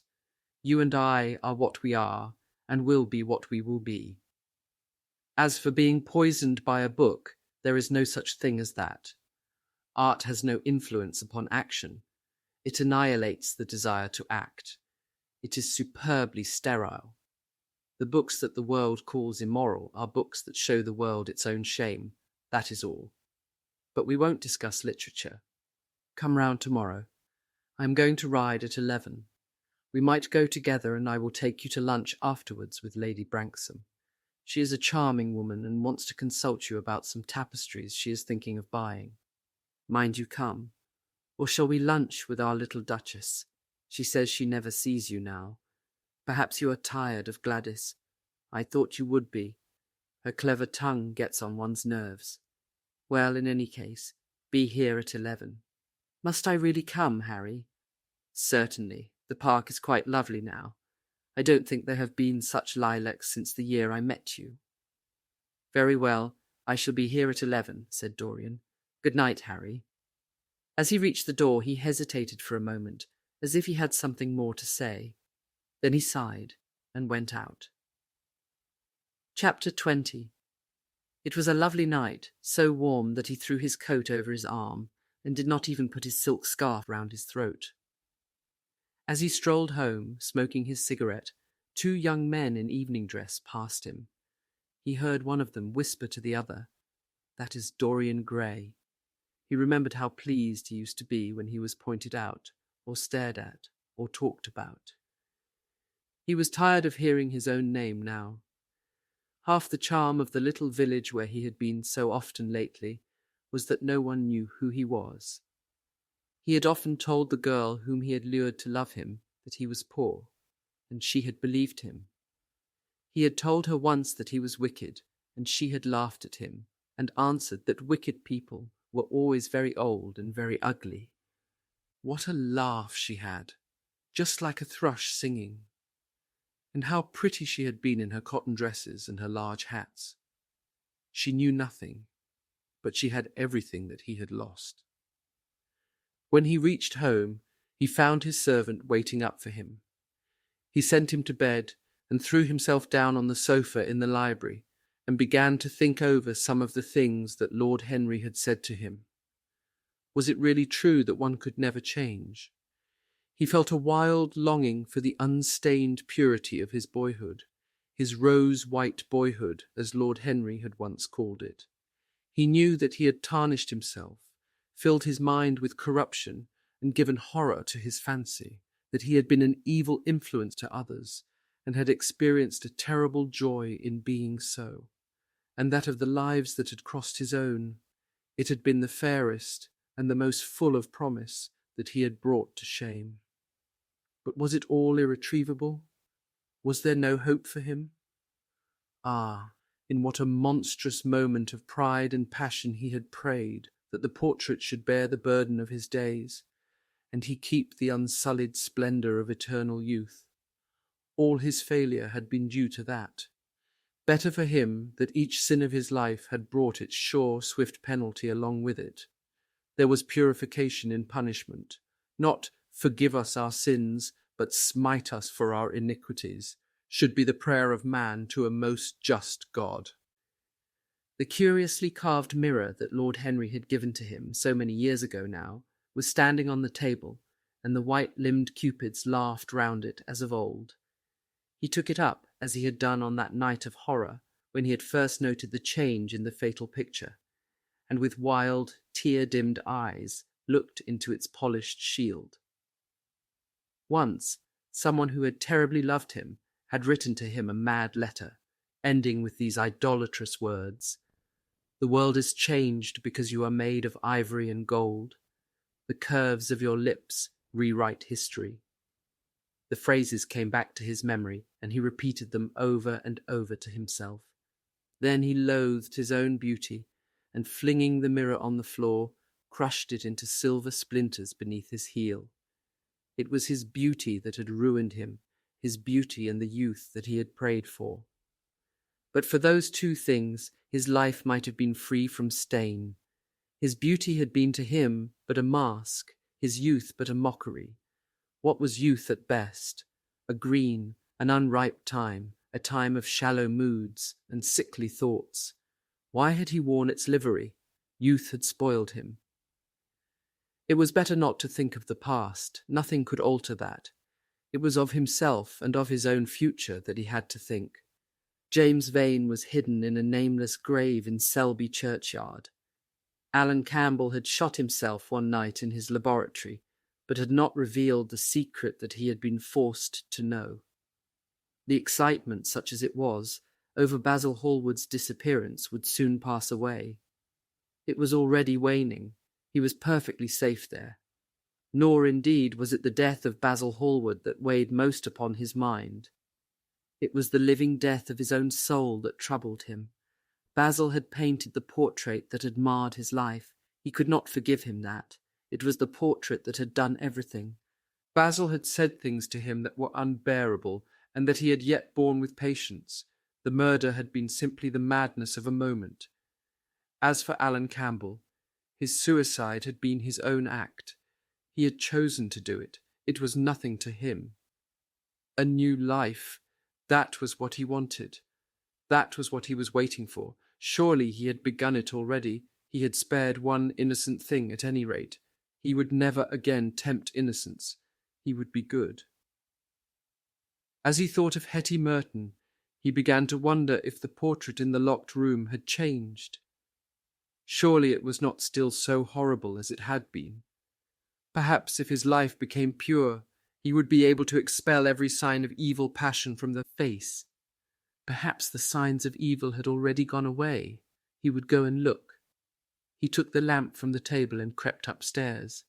As he unbarred the door, a smile of joy flitted across his strangely young-looking face and lingered for a moment about his lips.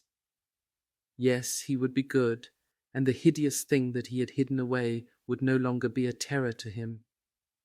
He felt as if the load had been lifted from him already. He went in quietly, locking the door behind him, as was his custom, and dragged the purple hanging from the portrait. A cry of pain and indignation broke from him. He could see no change, save that in the eyes there was a look of cunning, and in the mouth the curved wrinkle of the hypocrite. The thing was still loathsome, more loathsome, if possible, than before, and the scarlet dew that spotted the hand seemed brighter and more like blood newly spilled. Then he trembled. Had it been merely vanity that had made him do his one good deed, or the desire for a new sensation, as Lord Henry had hinted with his mocking laugh, or that passion to act a part that sometimes makes us do things finer than we are ourselves? Or perhaps all these? And why was the red stain larger than it had been? It seemed to have crept like a horrible disease over the wrinkled fingers. There was blood on the painted feet, as though the thing had dripped, blood even on the hand that had not held the knife. Confess? Did it mean that he was to confess, to give himself up and be put to death? He laughed. He felt that the idea was monstrous. Besides, even if he did confess, who would believe him? There was no trace of the murdered man anywhere. Everything belonging to him had been destroyed. He himself had burned what had been below stairs. The world would simply say that he was mad. They would shut him up if he persisted in his story. Yet it was his duty to confess, to suffer public shame, and to make public atonement. There was a God who called upon men to tell their sins to earth as well as to heaven. Nothing that he could do would cleanse him till he had told his own sin. His sin? He shrugged his shoulders. The death of Basil Hallward seemed very little to him. He was thinking of Hetty Merton, for it was an unjust mirror, this mirror of his soul that he was looking at. Vanity, curiosity, hypocrisy. Had there been nothing more in his renunciation than that? There had been something more. At least he thought so. But who could tell? No, there had been nothing more. Through vanity he had spared her. In hypocrisy he had worn the mask of goodness. For curiosity's sake he had tried the denial of self. He recognized that now. But this murder, was it to dog him all his life? Was he always to be burdened by his past? Was he really to confess? Never. There was only one bit of evidence left against him. The picture itself, that was evidence. He would destroy it. Why had he kept it so long? Once it had given him pleasure to watch it changing and growing old. Of late he had felt no such pleasure. It had kept him awake at night. When he had been away, he had been filled with terror lest other eyes should look upon it. It had brought melancholy across his passions. Its mere memory had marred many moments of joy. It had been like conscience to him. Yes, it had been conscience. He would destroy it. He looked round and saw the knife that had stabbed Basil Hallward. He had cleaned it many times till there was no stain left upon it. It was bright and glistened. As it had killed the painter, so it would kill the painter's work and all that that meant. It would kill the past, and when that was dead, he would be free. It would kill this monstrous soul life, and without its hideous warnings, he would be at peace. He seized the thing and stabbed the picture with it. There was a cry heard, and a crash. The cry was so horrible in its agony that the frightened servants woke and crept out of their rooms. 2 gentlemen, who were passing in the square below, stopped and looked up at the great house. They walked on till they met a policeman and brought him back. The man rang the bell several times, but there was no answer. Except for a light in one of the top windows, the house was all dark. After a time he went away and stood in an adjoining portico and watched. "Whose house is that, constable?" asked the elder of the 2 gentlemen. "Mr. Dorian Gray's, sir," answered the policeman. They looked at each other as they walked away and sneered. One of them was Sir Henry Ashton's uncle. Inside, in the servants' part of the house, the half-clad domestics were talking in low whispers to each other. Old Mrs. Leaf was crying and wringing her hands. Francis was as pale as death. After about a quarter of an hour, he got the coachman and one of the footmen and crept upstairs. They knocked, but there was no reply. They called out. Everything was still. Finally, after vainly trying to force the door, they got on the roof and dropped down onto the balcony.